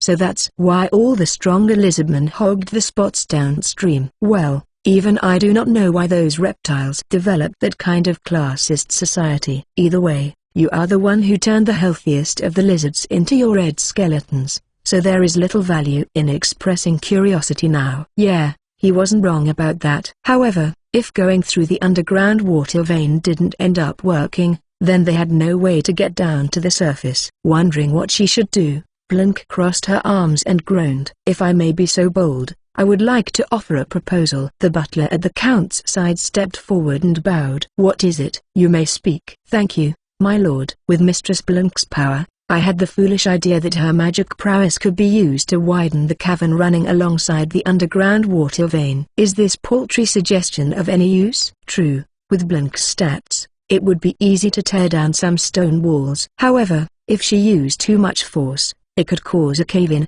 which would be a huge pain. It is of some worth. However, it is also risky. If you would like to attempt it, then your Momo followers should be the one to execute it. Or like, if we had pickaxes, we could just throw a bunch of people into it and dig our way out of there. She proposed using pure manpower instead, but in reality the caves only had enough room for a few spato to excavate. At the same time, humans would get tired, so they would have to be switched out periodically, but undead didn't feel fatigue, so that part would be unnecessary. Pickaxes? I see. If we have an excess of laborers, then simply digging would be the best solution.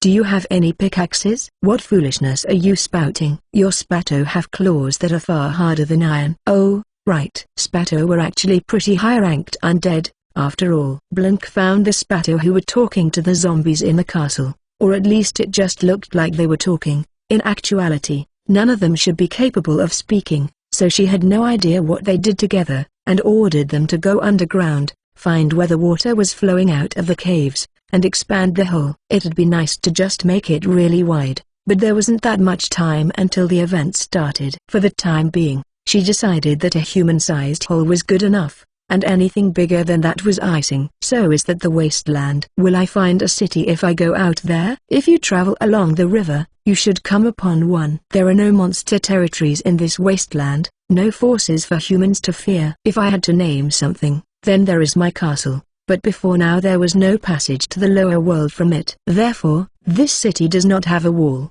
at least not like the ones around cities that are founded near monster territories. It is a base that is easy to assault and hard to defend, essentially. Well, if you only plan to destroy it, then it is convenient for you that it is difficult to defend. Gotcha. Nice. If there aren't any monster territories nearby, then there shouldn't be anyone used to fighting monsters like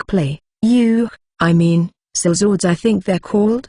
People like that there, so this'll be perfect as a tutorial. What? No, I care not. If that is your target, then the spato should. You do not need this many. You should be able to claim victory with just a few spato. They're the just in case for the just in case. If we're so much stronger than they are, then there's no way I'd die, right? If I may be so bold, those words would have been better left unspoken. The butler lamented. Developer, wouldn't it have been better if we set up at the start that PCs got inventories and NPCs didn't?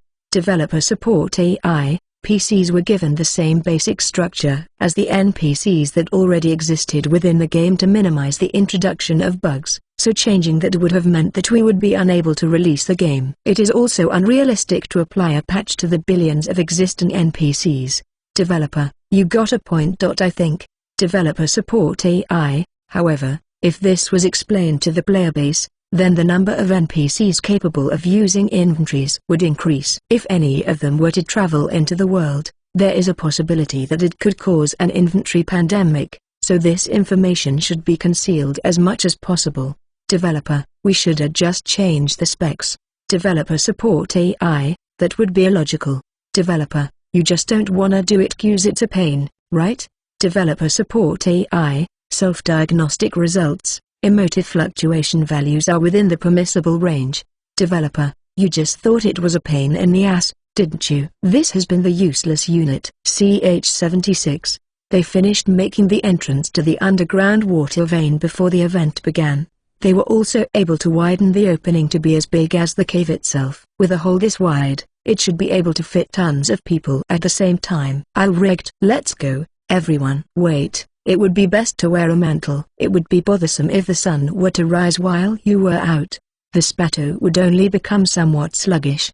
But you have not become a day walker yet. You may not be able to find a roof under which to recuperate every day. In particular, since you do not plan ahead, I cannot help but envision you crumbling into dust in the middle of the wasteland. As Blank accepted the mantle from the Count, she could almost taste the pathetic tears she was shedding in her mind as she found out how little he trusted her. But now, she could say that her preparations were perfect. Okay, time to go. The event lasts 10 days. So after taking out the first town, I'll hit the road and see how many more human cities I can smash up over the next 10 days. Indeed. Remember to be careful of the sun. The way you say that is like telling me to look both ways before crossing the street or something. That evening, as soon as the sun set, Blink set out in high spirits. Her first stop, a human city. Now that I think about it, I guess this'll be the first time I run into people on the human side, right? Since I'm gonna try to kill everyone I meet, I think I've also become pretty monster-like,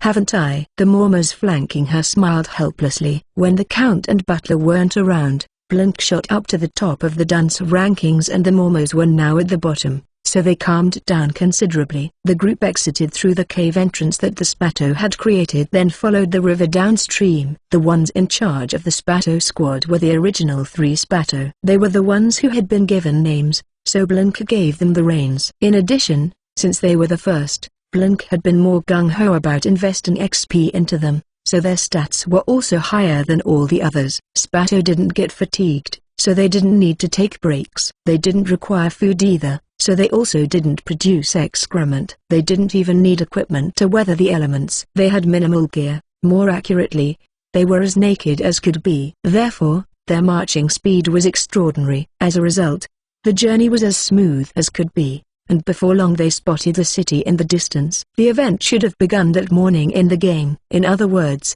it had been a bit over half a day since starting. However, the town seemed quiet, and there were no lights to be seen. It didn't seem like any other monsters had attacked it. The fact that there were no lights meant that in order to save on fuel, the residents had simply developed a habit of going to sleep as soon as it got dark outside. Just as the Count said, this city didn't have anything protecting it like a wall. Blink saw a single dim light up in the air, which must have been from a guard tower or something of the sort. As they got closer, she also occasionally saw lights moving in the city, which were probably guards on night patrol. Since Blink just let her forces continue to leisurely approach the city, she saw the light at the top of the wooden structure she assumed was a patrol tower begin to move around frantically. Soon after, a bell rang out, and the lights inside the city started to gather at the edge of the city in Blink's direction. It appeared that they had been spotted. Well, we've got a huge group of red skeletons here heading for the city, so of course they'd notice. The Mormons looked at Blink with eyes filled with pity. Don't look at me like that. Come on,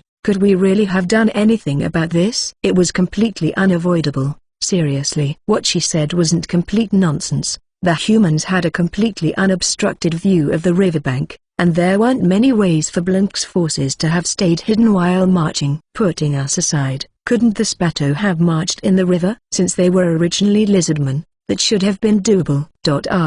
But it was already too late now. Carmen, the one who spoke up, only seemed to have realized it just then anyway, so this wasn't only Blink's blunder. Had that capable butler been here, he most certainly would have interjected with "if I may be so bold" before they reached the town. The butler isn't here right now. Leave him out of this. I didn't even say anything. Blink and her followers could more or less understand each other without speaking a single word. That's because when the Mormons had still been bats, they all had spent so much time communicating non-verbally. Now that they could converse, though, it seemed that there wasn't really all that much merit to it. Well, either way, they've already spotted us, so it doesn't matter. All right, you lot. Take care of them.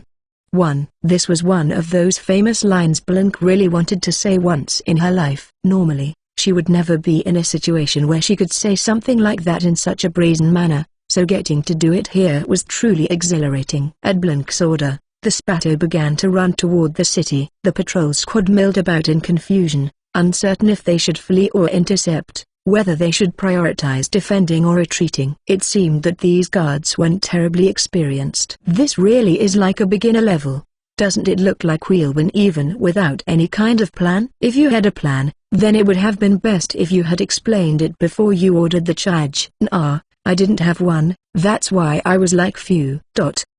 Blink and the Mormos left the fighting to the Spato and just observed. Since it would be catastrophic if by some freak accident Blink were to die, the Mormos, the Count, and even the butler urged her to never engage directly in combat. The Mormos had also determined that the Spato by themselves would already be more than sufficient to destroy a city of this size, so they didn't intend to lift a finger. Ooh, I'm getting good XP from this.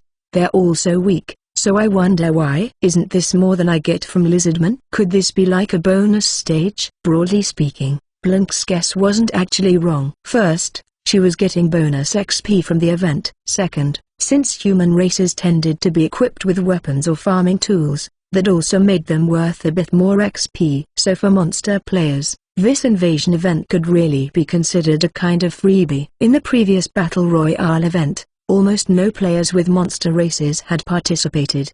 The main reason why was timing. There hadn't been that much time since the game's official launch, and monster players had an exceptionally difficult early game compared to human races. They were almost always completely surrounded by enemies, and unlike the inns in a town, safe zones in the wild didn't come with a convenient signboard. Even the lucky ones who could establish a base and start earning XP didn't have a way to sell materials or buy new equipment in order to strengthen themselves materially. These demerits were offset by their starting bonus XP, but even after factoring that in, it would be difficult to outpace human race players who were able to progress much more efficiently. Since the event type had been changed in a rush, the players who had chosen to be monsters felt resignation, since there was nothing they could do about it, but also more than a little dissatisfaction. This was partially offset by the Battle Royale awarding no XP and participants not receiving much in terms of item rewards, though, so there wasn't very much outspoken criticism online. Partially as a result of that lingering sense of discontent, the underlying goal of this event was to get all players to participate, which was how this large-scale battle was conceived. But it wasn't just that any player could join. They were essentially forced to, given that the event affected the entire world. To compensate for that, the death penalty was changed for the event so players wouldn't lose XP. NPCs couldn't tell monster players apart from regular monsters, so those players could blend in during invasions to kill as many NPC residents as they could to earn XP. Townsfolk didn't have equipment, so they were worth less XP than a soldier was, but the human races tended to be less belligerent, so individuals were generally weaker than monsters of an equivalent rank. It was somewhat balanced. In other words, as far as the soldiers went, players who had farmed a bit of experience in the early game could grind town guards for XP with no problem. Since this doubled as a way to obtain weapons and armor, many players proactively looked for soldiers to kill. However, if they participated in a poorly planned invasion of a walled city, it was possible they would encounter well-geared players who had sided with the defenders. These players were much stronger than the average town guard was. What was most important for a monster player during this event was to ascertain whether a city was likely to have any player defenders, and thus how to go about grinding XP in the most efficient way possible. That said, Blink didn't need to worry about any of that given the city she was assaulting. There was no city wall, so she didn't need to consider siege tactics. There were nearly no players, so there was no chance of a stunning reversal. The biggest threat was the town guard, but as she had already seen, they were already faltering to the Spato's fierce attack. Just as Blink said, it was a bonus stage. 1! Exclamation mark! A famous catchphrase by the Yatoman villain Doranjo still gets referenced occasionally. CH-77. Master, it appears the guards have mostly been handled. The Spato who had entered the city still hadn't returned, but the sounds of battle had died down. The roars and screams that had constantly filled the air also became much more sporadic. Then next, I want you to go searching each house one by one and kill anyone who's hiding. I wanna make more skeletons using necromantic arts. on the bodies, so if there's a wide open space somewhere, have the others bring them all there. The Spato commander at her side, Vermilion, clacked his teeth to call for other nearby Spato. The Spato who responded got the gist of Blink's wishes, then ran off to disseminate the order. It'd be nice if there were like, radios, or some kind of skill where I could give orders over a long distance. What fantastical thing are you envisioning? If something like that existed, messengers would no longer be necessary, and letters and carrier pigeons would lose all value. They sure would. Right, that's where civilization is at here. Is there some kind of magical, fantasy way to do it then?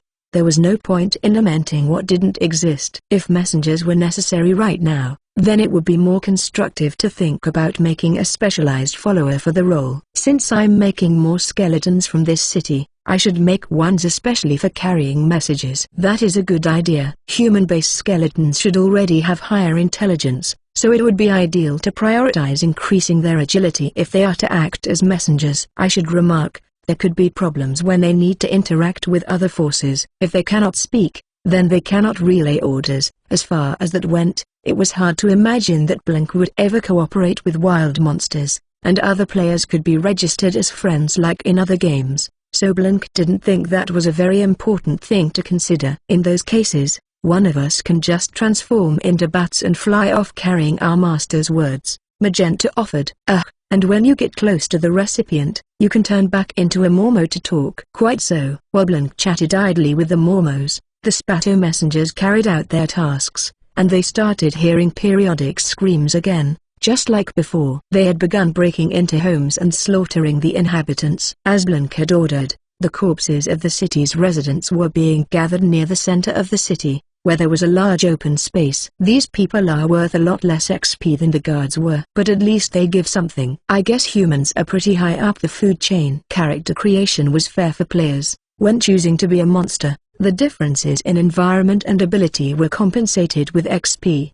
But NPCs didn't get any such consideration. Whether they were born as a weak monster or a privileged human, there and then, the difficulty for their entire lives was set in stone. Well, that's true for players too. As soon as they log out of a VR module and go outside, then they're also in that same boat. Once the Spato finished sweeping for leftover residents, there was probably very little reason to be cautious anymore. Blink, accompanied by her retinue of Mormos and Vermilion, set foot into the city. In her head, she was imagining houses burning with a single hand sticking up out of the rubble, or bodies littered everywhere that they had to step over.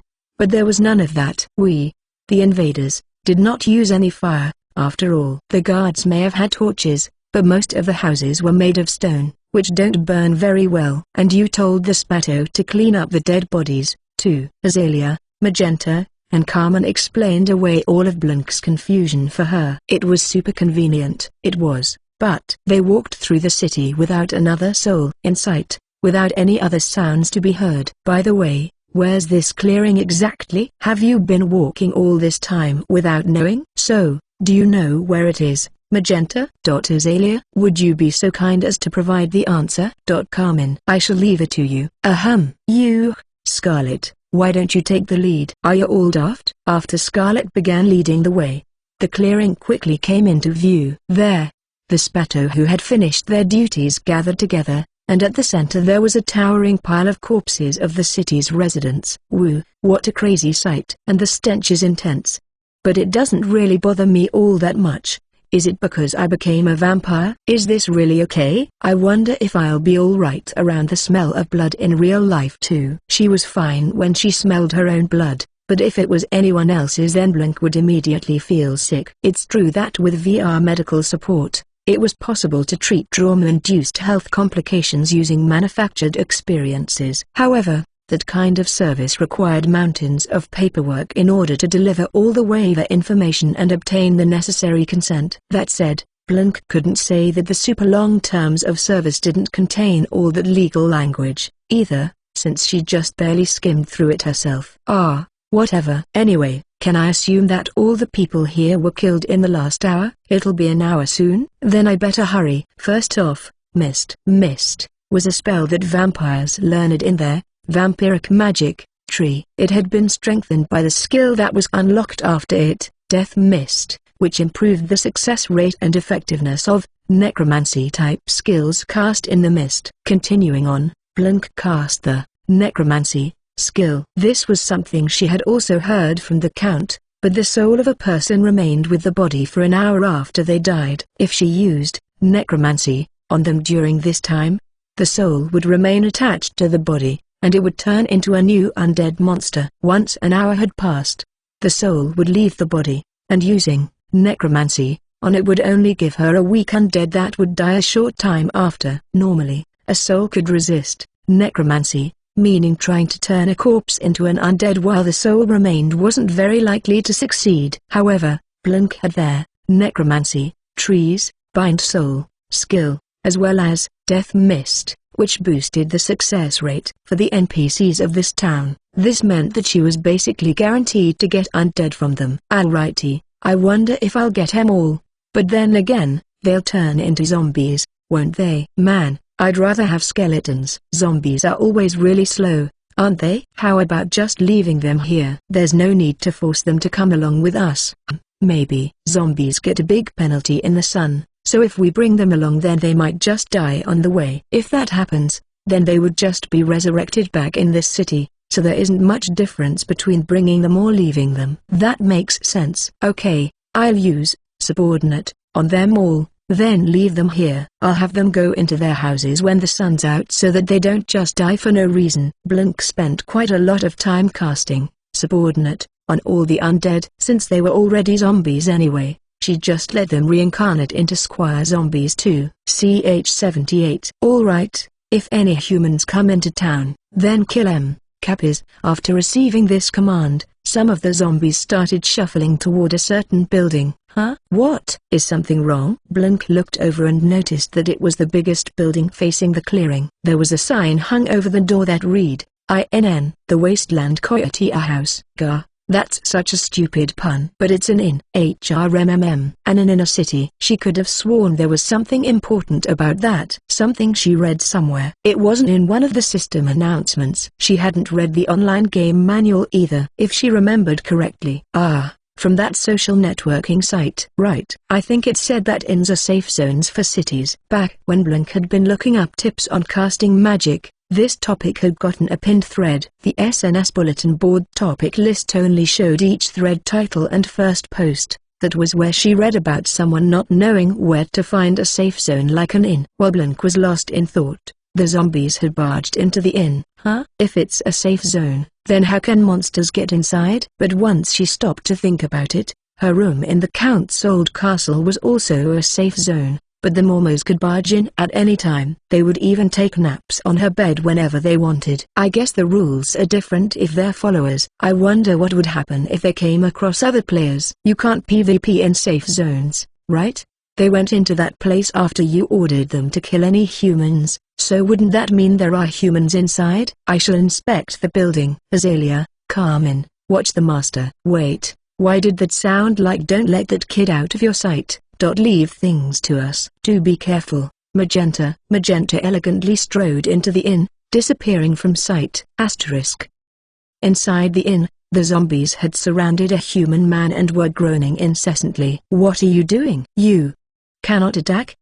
Perhaps this is that safe zone that the master spoke of. There's another one. Huh? A person? Are you a player? Blink sometimes talked about players, so he must have come from the same place that she had. Magenta noticed that this person instantly looked relieved upon seeing her face, so she realized that as long as she were also a player, he should let his guard down. Indeed, that's correct. Are you as well? Oh, I'm so glad. Outside. What happened outside? When I got back from grinding XP, the town was being attacked by these red skeletons. I got killed right away, and as soon as I revived the inn was already surrounded.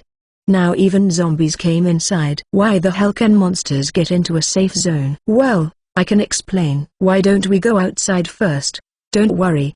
These zombies won't really do anything to you. While talking, Magenta showed him that she could head outside. The player man fearfully skirted around the zombies and followed Magenta out of the inn. Crimson the Spatter was right there waiting and, with a flick of his claws, the man's head went flying. Hey, that guy will respawn in the inn soon. If we wait, he'll come out again and we can kill him. Blink said. What kind of idiot would keep respawning in the same location just to get killed?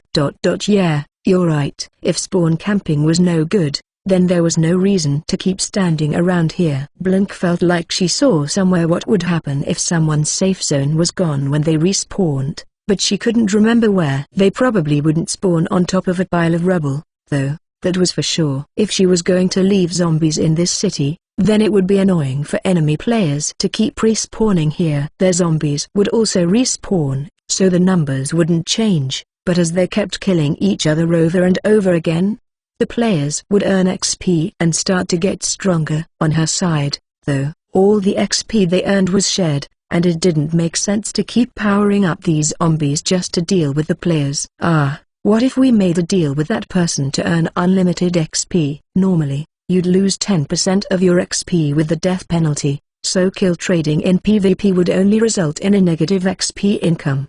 But since players didn't lose XP during this event, it was now possible to kill trade. Actually, unrelated to the event, it was possible to attempt something similar by having followers kill each other, since they weren't affected by the death penalty. However, XP calculations included a clause where killing an unresisting hostile target would give no XP, so actually trying to do it was horribly inefficient. By the way, unresisting hostile target meant a character that recognized you as an enemy but still deliberately didn't resist, so it didn't include sneak attacks or traps. Let's figure out if that's possible later. For now we should think about how we can keep killing this player to earn more XP. And in considering that, I think it's clear that just attacking another city would be more profitable. Thinking that sometimes Blink wanted to get in on the action, she tried to destroy the inn by casting Lightning Strike. Since she couldn't completely level it with just one cast, she had to wait for the cooldown to cast it again. Some minutes later, this now became the location of a former inn, and the Coyote house had been forcibly shuttered. I thought he would have respawned one more time by now, but he didn't come out. Maybe he got killed when you blew up the inn? I wonder what happened to him if he did. Or like, seriously, what happens if your respawn point gets destroyed? Blink would have to look that up later too. She would be drowning in game-related homework at this rate. It's fine if I don't know. Okay, you zombies stay here, we're off to the next place. If we stick to the road, we should reach the neighboring town, right? Yes, we should. Blink led her forces from the city and onto the road. While traveling, they would periodically see groups of skinny coyotes eyeing them from a distance. When the Spato saw this, they would gnash their teeth menacingly, and the coyotes would immediately run off somewhere. They won't attack us. Since the Spato are clearly stronger, I don't think they would dare attack us with inferior numbers. I guess you're right. On the other hand, if they did attack us anyway, that would mean there might be something we don't know to watch out for. That may well be the case. Sometime later, she saw a human shape on the road, far in the distance. Blink was only able to see them with her racial characteristic night vision, but she couldn't tell whether they had noticed her group as well or not. A bandit or something, probably. It'd be nice if it was. But as they continued to close the distance without concern, the person immediately ran off after noticing them, and they didn't show up again thereafter. Just like those coyotes, humans are clever, so of course they'd run. After that, they kept marching onward without encountering anything to fight. Soon, the eastern sky began to lighten, signaling the end of night. Crap. The sun's beginning to rise. I gotta put on my mantle. Things turned out exactly the way the Count said they would. You will have to thank him later. Shut up, I know. They kept walking, and before long they made out another city. Wow, this is horrible timing. Fighting at this hour is kinda. What should we do? Hold that thought. We may not have much of a choice. Why not? That city looks like it's completely prepared for battle. I believe they are on guard against us. Seriously? Perhaps it was that person from earlier. They could have been from this city. True. If any people were in this wasteland, they would most definitely either be already visitors of that city, or planning to go there next. If this was the closest city to where they had seen that person before, then they should have been able to predict this outcome. Sure enough. Don't you bring up that butler. I wasn't even thinking about him yet. CH-79. Anyway, what shall we do? Carmen always lashed out in anger to any hint of the butler, but Azalea could at least stay relatively calm about it. Blink didn't know how Magenta felt exactly, but at least whenever they all sulked in her bed, She just copied what the other two did. Right, so it's gonna be morning soon. I don't think we'll be able to do the same thing we did before. What if you use the XP we earned from wiping out the last town to strengthen yourself, Master? If you can obtain some kind of resistance or countermeasure against sunlight, then a city like that should not be any threat. Oh, good idea, Magenta. I'll do just that. Blink told the Spato to keep an eye on the city from a distance, then opened up her skill window. Since she didn't know what exactly gave resistance to sunlight, she would look for that later and find ways to improve her force's performance while exposed to the sun for now. In any case, since Blink mostly fired magic from far away, strengthening the close combat Spato made more strategic sense. All that in mind, maybe a buff with a wide area of effect? Is there something like that? In that case, I believe you want to improve your vampiric magic skills. Mist is quite useful, is it not? It's got a huge range, and it gives a bonus to undead. Right, since we only have undead on our side, that might be amazing. She went into the tree to take a look and saw that she could learn Magic Mist and Mist Form. Magic Mist, modified Mist, by increasing the damage of offensive magic cast into the mist. It was basically the attack spell version of Death Mist. Mist Form would let Blink turn her body into mist once per day. It went on cooldown as soon as it was cast, and it required 24 hours in-game before it could be used again. While it was in effect, her physical body would completely turn into mist, and she would be immune to all physical damage. However, the downsides were that this form took significant extra damage from fire and lightning elemental attacks, and it couldn't resist any wind-type effects that interfered with movement. The effect lasted until it was cancelled, but she couldn't perform physical attacks or cast offensive magic while transformed, so she needed to have a firm grasp on the state of battle to determine when to keep it active or when to cancel it. Isn't this super great as, like, an emergency way to avoid getting hit? Unless the attack they're using is something like a lightning slash or something, then I'd just get insta-killed. But since Blink mainly had magical attacks, Magic Mist was perfect for her. She decided to learn both skills. Nothing new is showing up. Maybe different skills had something useful show up, or maybe if you learn other skills then more will be unlocked here. Alright. I have a new one called Dark Magic. Blink had focused almost entirely on earning XP and strengthening her followers, so she had barely checked her own skill window. She had no idea when this might have been added to her available list. There must have been some kind of trigger, right?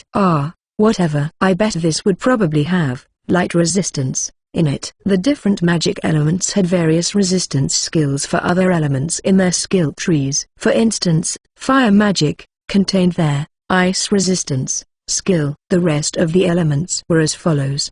After taking 4 skills in dark magic, Blink finally got her hands on their light resistance skill she wanted. Aren't there, like, a lot of support effects? Like this dark curtain. It makes it darker around you. What's the point of that? If you use it during the day, I think it would probably reduce the effect of sunlight. Oh, I see. And if I use it together with mist, maybe I can make conditions better for myself whenever I want. In other words, she was now perfectly equipped for midday battles. The early morning sun shone from far off in the distance, and a gentle wind blew by. However, with the light resistance skill, Blink was taking no damage. She had a feeling that it was difficult for her to gather her strength, but that wasn't something she could do anything about right now. Looking at the Spato, despite not having light resistance themselves, it didn't seem like they were taking any damage from sunlight either. Considering the idea that as her status increased,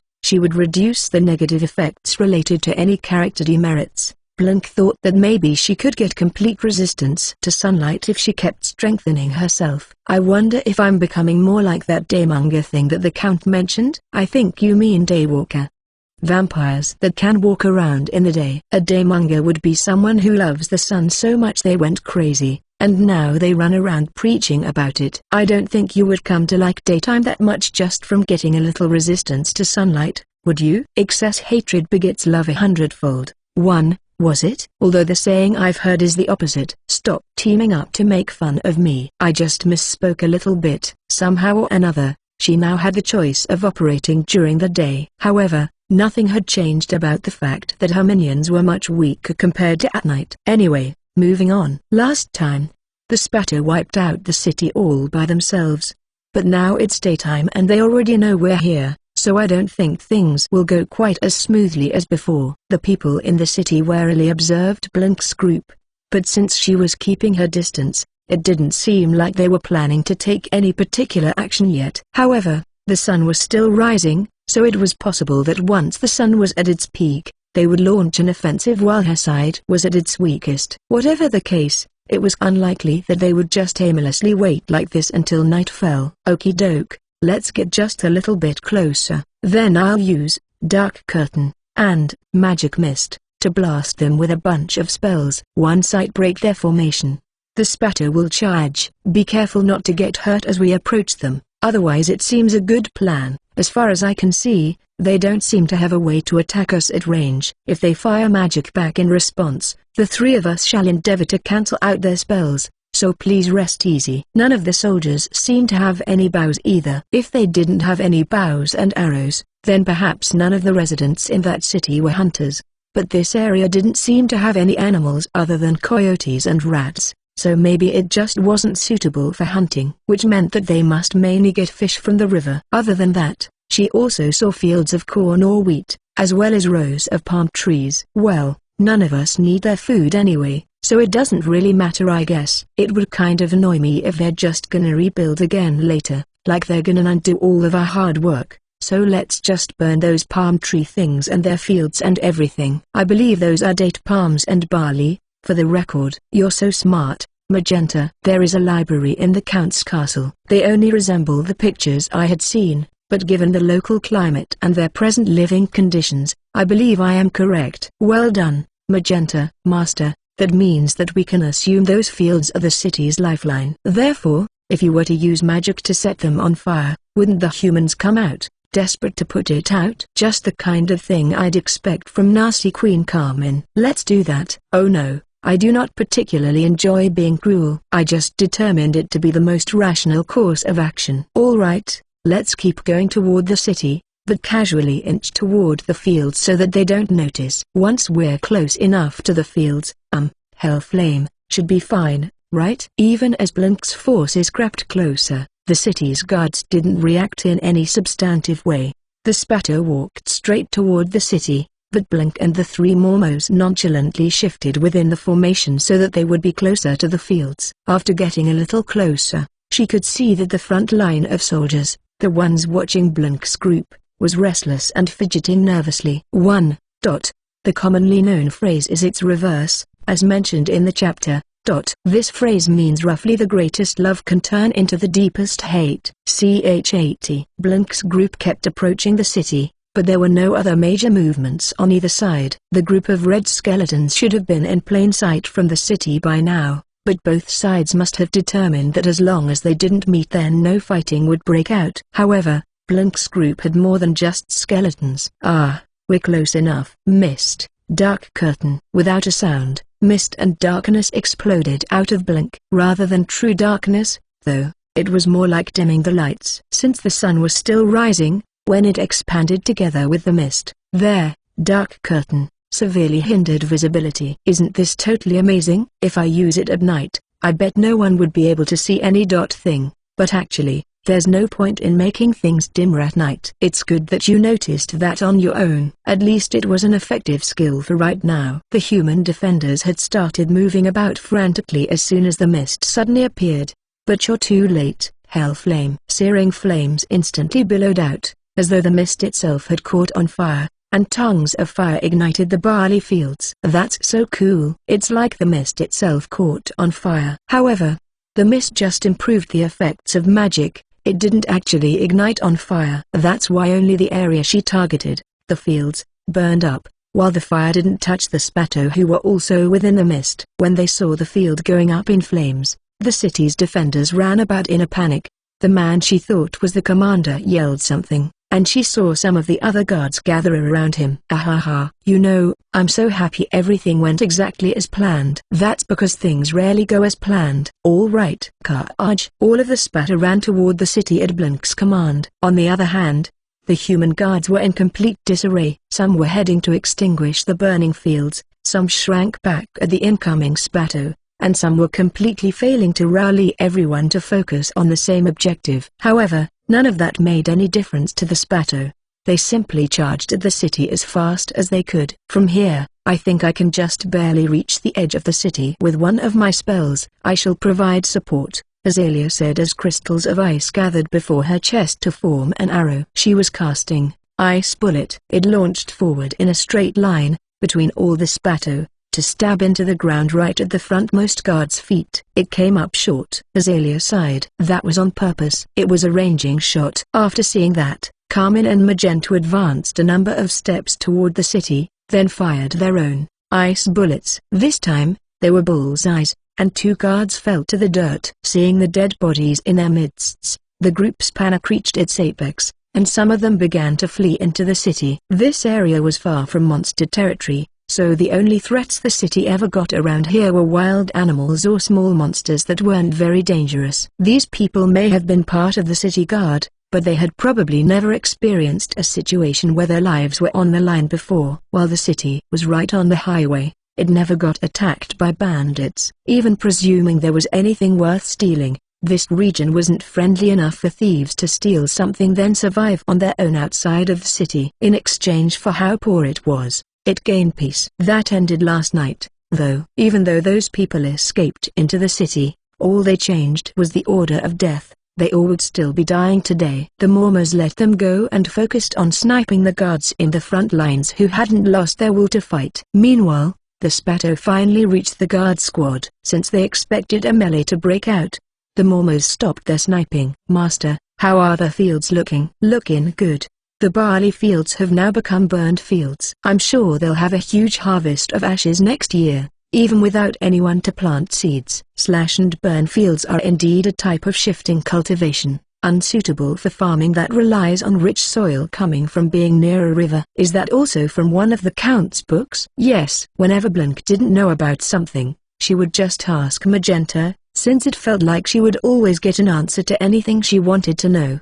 The charging Spato mercilessly cut down the guards. Most of them wore leather armor or padded clothing, and only the commander-looking guy from before had metal armor. Against the Spato's claws and fangs, however, they may as well have been naked. Speaking of the commander, he had been trying to fall back to the rear, but a bunch of guards were trying to move toward the burning barley fields, so he was having a hard time of it. Which meant that no one was giving orders at the moment. Although we're just too strong for them to make up the difference with leadership and strategy. Yeah, I'm happy that things are going well for once. But doesn't this feel like we're still just winning by force? The Spato haven't taken any damage at all from the guards even though they're weak from the sunlight. Rather than things going as planned, the humans are just far too weak. While our forces are indeed weak and while it is not night, they are still more capable than the average human, Carmen answered. Alright, so next time, what if the Spato ran in first, then if things look bad I use mist and stuff to support them. If things still look bad after that, then everyone starts shooting magic too. I do not really recommend staggering our offense in that manner. If you would like to try fighting in that manner, first have the Spato charge, then, whether or not it succeeds, they will need to recover from the attack, so we follow up with spells to completely break down their posture. Does this plan sound better? The tactic that Master suggested was to merely split our offense into turns. But what Azalea said has much more strategic value as a saturation attack. Oh, I see now. So wait, aren't you guys like my kids? You're super duper smart, though. Stats-wise, we have the same INT though. Or more like if we only look at INT, mine should be higher. Blank responded in kind of a dejected way, but the Mormo's noses twitched in delight. She wasn't sure which part exactly had made them so happy. Anyway. It's good that things are going well here. Once things are under control, we'll do the same thing we did in the last. Well, if we do that, the zombies will just die right away. We'll first wait until it gets dark, zombify everyone with necromancy, then toss them back into their houses. CH-81. The door was a masterpiece crafted by 4 well-known craftsmen. It was extremely solid, expensive, stately, and high as ebony made. There was a knock on said door, after which it immediately opened. I have an urgent report. For someone entering the office of a country's prime minister, There was a distinct lack of decorum. However, anyone who had enough authority to enter this area of the royal castle should have been well aware of the expected etiquette. Said rude party claimed he had an urgent report to give. The Prime Minister of the Kingdom of Hyes, Marquis Douglas O'Connell, unconsciously stiffened at the prospect of dire news. Please forgive me, if you are preoccupied with more pressing matters. It's fine. If it's so urgent, then out with it. What happened? The news would prove to be shocking for Prime Minister O'Connell, widely known for his sharp mind. Yes, sir. Every region across the kingdom is reporting hordes of monsters flooding out of the monster territories and assaulting our cities. What? Monsters leaving the monster territories? That in and of itself wasn't a rare occurrence. Monsters were just another form of life that inhabited this world. If their populations grew too large for their habitats, then some would leave their territories for the outside world in order to sustain their livelihoods. To put it bluntly, they would invade other areas in order to expand their territory. This had happened many times before, and specialized organizations were established on the borders in order to watch for those signs. However, the Prime Minister had not received any recent reports about such activities from the border cities. Without any indication, monsters suddenly began to overflow. Impossible. On hearing the more detailed report, he learned that the monsters abruptly descended on the cities near the border, engaging with the local garrisoned forces. The monsters had already breached the walls in a number of cities, causing damage to the town and killing residents. The castle had received pleas for help, but they were unable to send reinforcements. The kingdom's troops had been organized into a subjugation army in response to the new calamity that had appeared to the east, and that army had already departed, which meant that every border city had to rely solely on their stationed troops to deal with the monster attacks. I would have liked to have absorbed all the armed forces in every region into the subjugation army, but organizing the expedition was so hectic that we were unable to get that done. But it seems that failure turned out for the better. Another person barged into the room out of nowhere, this time without knocking. I have a report. Stand down. I am currently in the middle of my deepest apologies. I was ordered to deliver these last words from our guard squad. Last words. Where did you, the citadel cities of Erfahren and Liurd have fallen? Possible.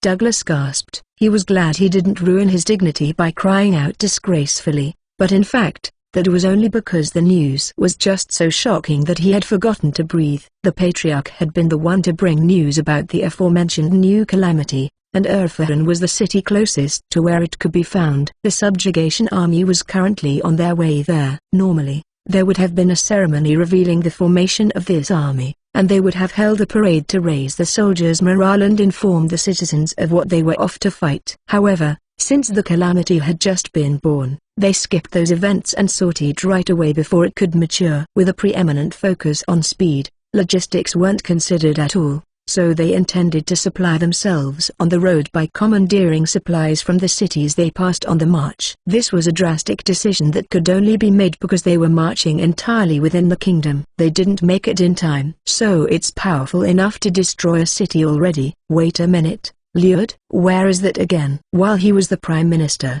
Douglas didn't have a good enough memory to instantly remember where exactly every citadel city was along the border. Sir, it is a border city that is near Dre Forest, a monster territory that is more commonly known as the Forest of No Return.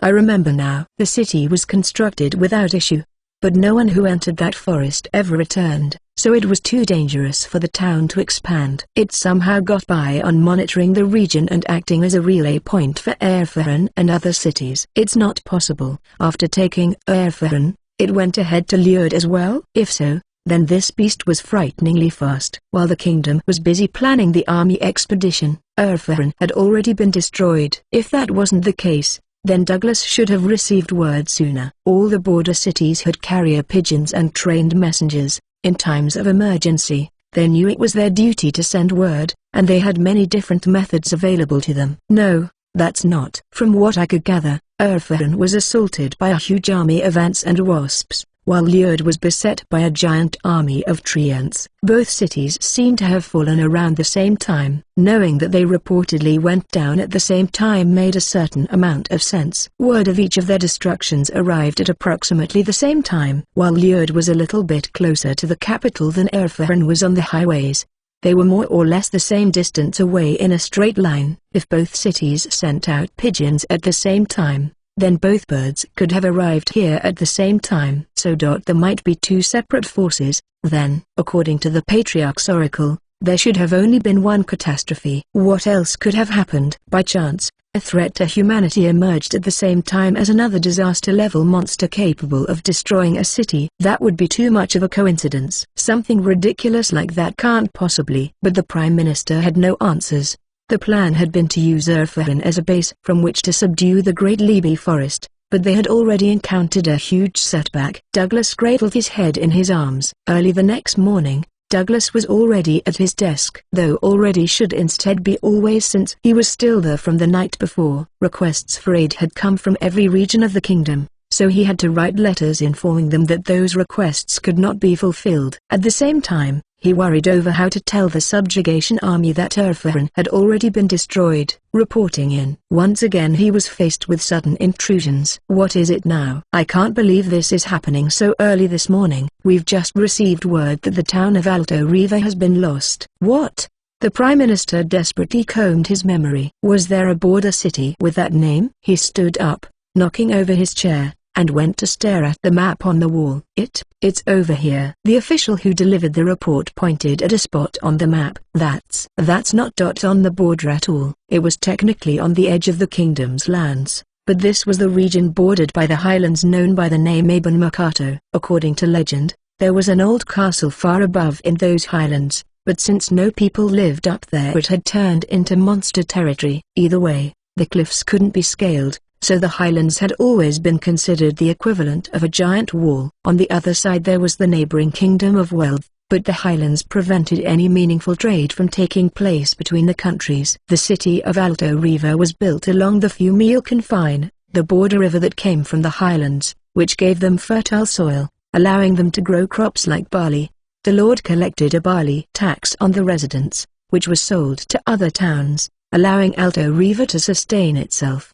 There weren't any dangerous monster threats in the vicinity, but the city was also rather poor, so they didn't really get any bandits. Why would such a peaceful city? The message came from a pigeon from the neighboring town of Ernstthal, and it says that a guard who escaped from Alto Vista claims that the city came under assault from an army of skeletons. In addition, he reported that this army came from the direction of Verdsud. It can't be. That would mean this skeleton army has already destroyed 2 cities. What the blazes was happening? Monsters were appearing all over the kingdom's borders. In a single day, they had already lost 4 cities, and the only forces they had for defense had been mostly assigned to the army which was on its way to deal with the catastrophe. Douglas wondered if it was a blessing in disguise that said force was already headed in the direction of Liud and Erfahren. I wonder how the subjugation army fares. We should be receiving regular updates from them. Considering how much time has passed since they departed, I believe they should be passing through La Colline either today or tomorrow. La Colline was an important transit hub for the kingdom. Travelers were able to head in the direction of both Liud and Alto Riva from there. From their last communique, the army should not have arrived at La Colline yet. The city had a special pigeon house. After they arrived, they would have to send their pigeons outside of the regularly scheduled pigeon flights. It would be no exaggeration to say that this army carried the fate of the kingdom. No, the fate of the entire continent on its shoulders. Hyes hadn't requested aid from other countries yet, but they did have official emissaries. Pigeons couldn't be sent to other countries, so the only way to get someone there would be by horse, but it was unclear whether their neighbors already knew about what was happening in Hyes yet or not. Basically, the kingdom had to deal with the threat on its own for now. Unfortunately, for the residents of the destroyed cities of Alto Riva and Verdsud, they don't produce anything essential, and the governing lords aren't from influential noble families. So, that region would have to be abandoned for the time being. Then, once the main threat was subdued, they could go back and reclaim it. So the subjugation army should just continue as planned to the Great Libby Forest. I suppose they can take a detour around Liud, which should keep them away from the Forest of No Return as well. I believe the road around there should have been laid to avoid that forest already. The city of Erfahren was destroyed, but how much is still standing? If they can take it back from the monsters and it can be used as a temporary military base, then maybe. In any case, since the army's current location was unknown, They couldn't send out a pigeon to them. Douglas didn't know when they would reach La Colline, so while waiting to find out, all he could do was compose a letter with all the information that needed to be shared with them. I have a report to make. For the first time in a while, someone exercised all the proper etiquette while also knocking before entering. This was, after all, the Prime Minister's room deep inside the kingdom's castle. There were procedures to be followed. The subjugation army has informed us that they have reached La Colline. Douglas was relieved that the report didn't lead off with the destruction of yet another city. I see. Then I shall compose a letter with information and their next set of orders. What? Is there something else? Yes, sir. The report also says that they will make contact with the enemy shortly. Make contact? Meaning the enemy is already there? How? If they went out of their way to let us know they would engage an enemy,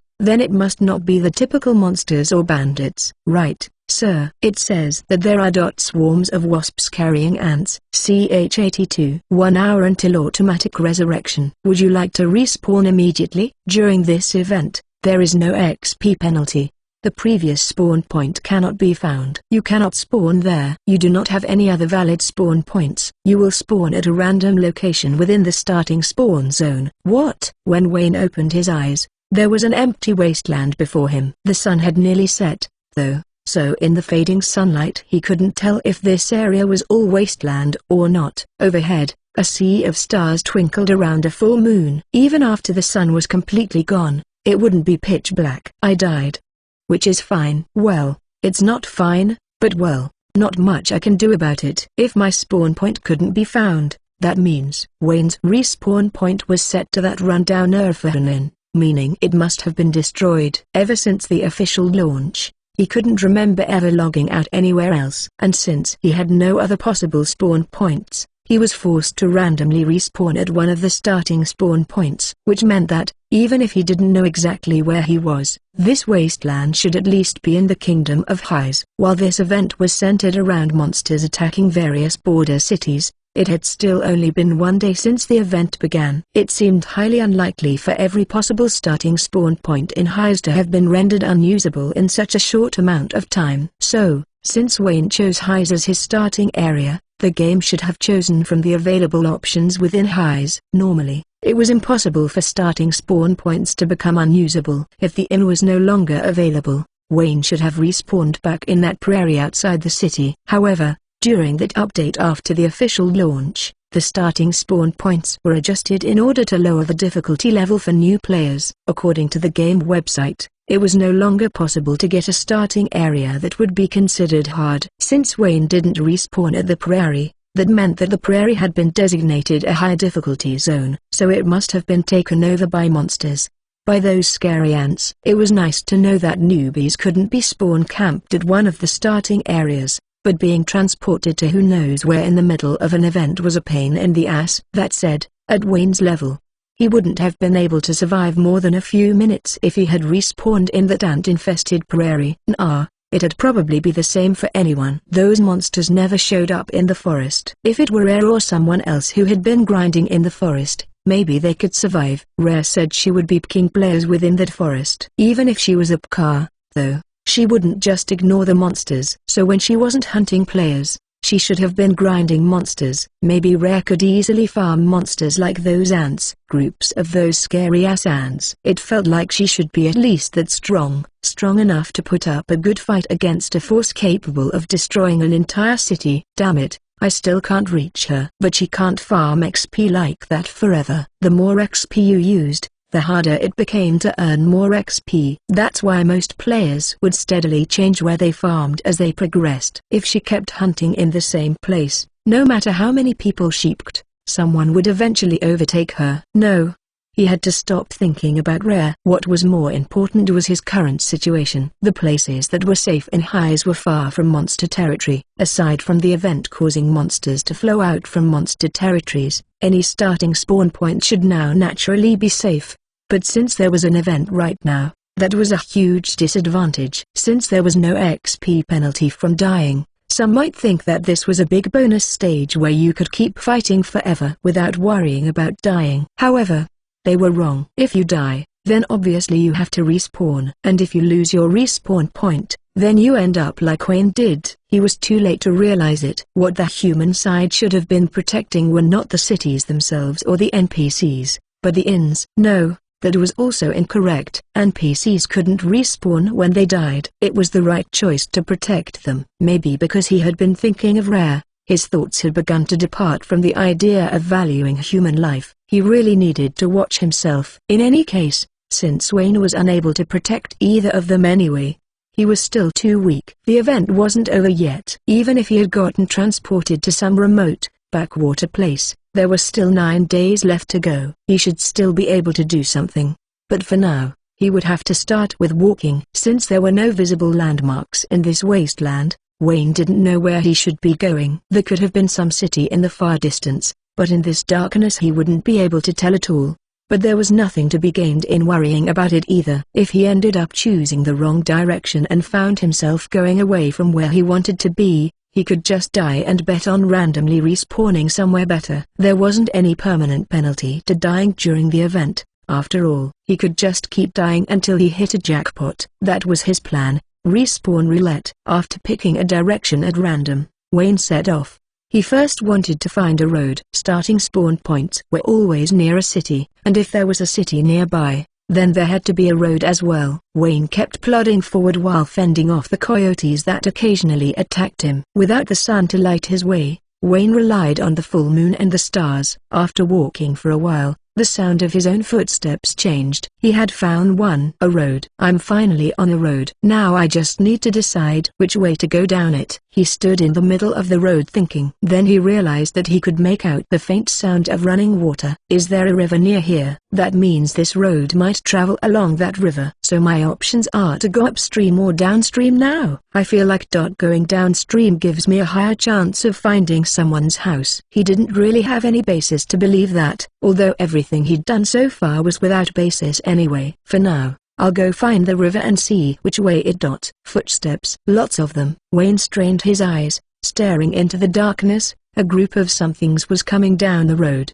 He stood there observing them for a while, but they kept on coming, giving no indication of whether they noticed he was there or not. As soon as he was finally able to make out their silhouettes, Wayne also reflexively started running in the opposite direction away from them. It was a group of skeletons. They had a pretty dark color, but not one meant for blending into the darkness. There might have been a reddish color or something. However, he couldn't exactly turn around to check now. Those were bad news. Wayne couldn't possibly beat them. It would be fine if he died here and got to play respawn roulette, but he didn't want to die either. If he was going to die, then it would be more efficient if he could take something down with him and earn even a little more XP. If he kept going down this road, he should come across a city. He would inform them of the skeletons, help them prepare their defenses, then wait until morning to intercept them. If he had a city backing him up, then it was possible for them to emerge victorious. If any of the skeletons gave chase,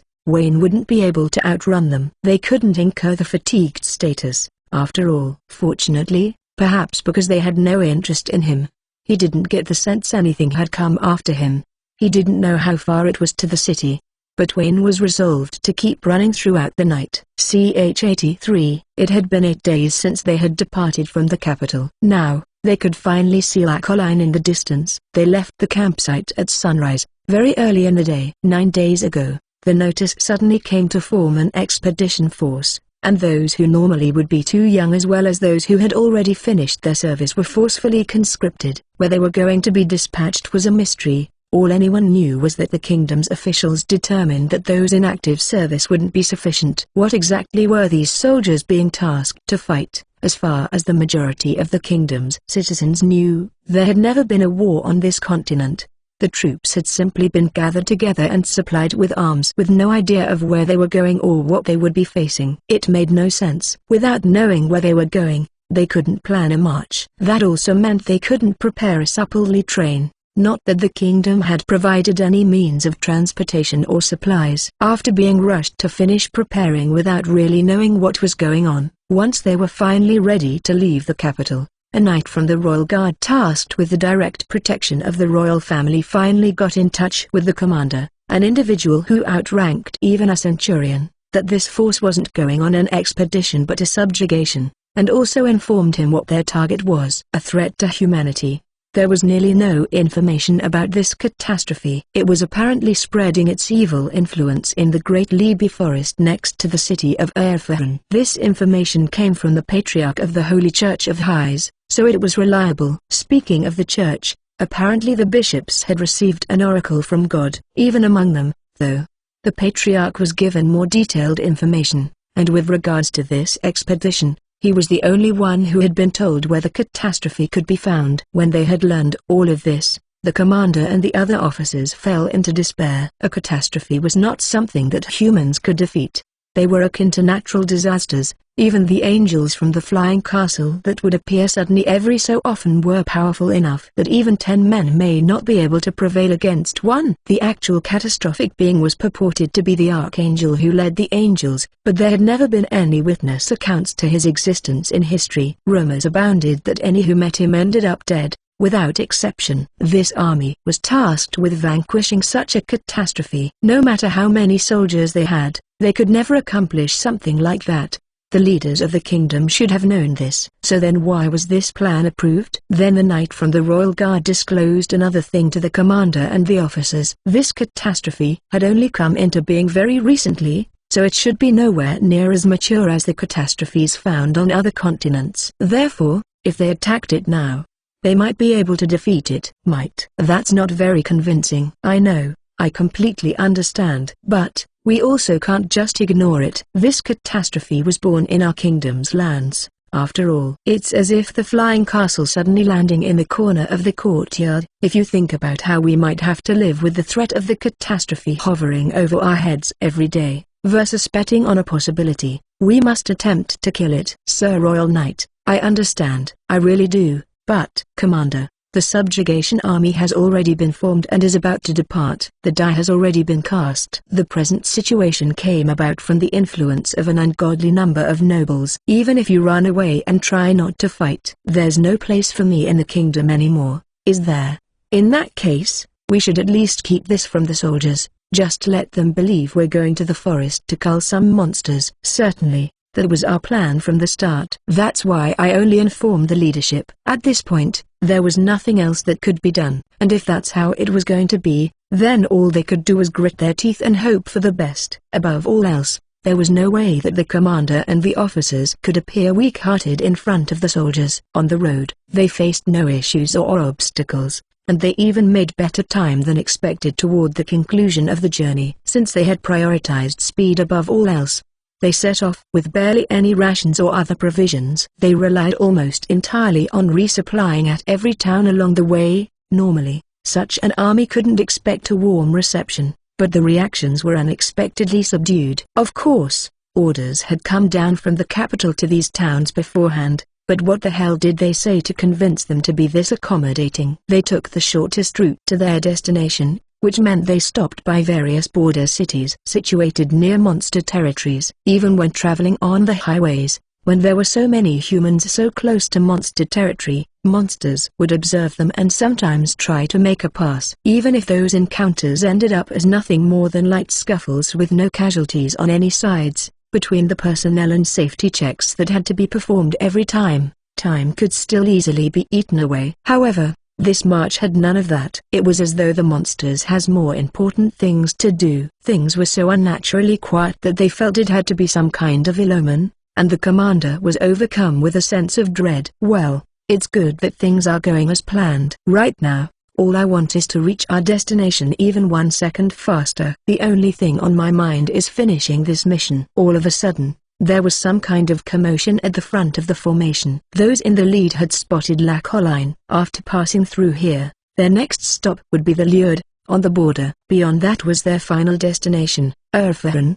and then the Great Libi Forest. There were no monster territories near La Colline, and it was also an important traffic hub, so it didn't have a city wall. The city was built on slightly elevated land, and it positively glowed as they saw it spread out before them. Even without a city wall, its size rivaled the capital, and its energy far surpassed it. For the soldiers who were seeing it for the first time, their excitement was understandable. One of the centurions, who was supposed to be in charge of the leading squad, ran back to the commander. If it was just to report that they had arrived at the city, it should have been fine to send a messenger. This wasn't a job the squad leader had to personally perform. "What is it?" "Sir, we will be arriving at La Colline shortly." However, look, up in the sky, on horseback. The commander had only been paying attention to the ranks and files of soldiers who were below his line of sight, so he then looked up for the first time. Far in the distance, he saw La Colline sitting atop a small hill, and the foremost of the subjugation army about to enter the city. This was unchanged from before. The problem was above that. Beyond La Colline, it appeared as though a dark cloud was approaching the city. No, it was too coarse to be a cloud. It was more like a bunch of grains that were steadily growing larger. "What the hell are those?" "We aren't sure, but it would be best to hurry up and get inside the city as soon as possible." The centurion's suggestion was sound. No matter what they were and whether or not they had to be dealt with, now that the army was here, they had to consult with the city lord. If those things were the catastrophe or monsters related to it, then it wouldn't only be La Colline's problem.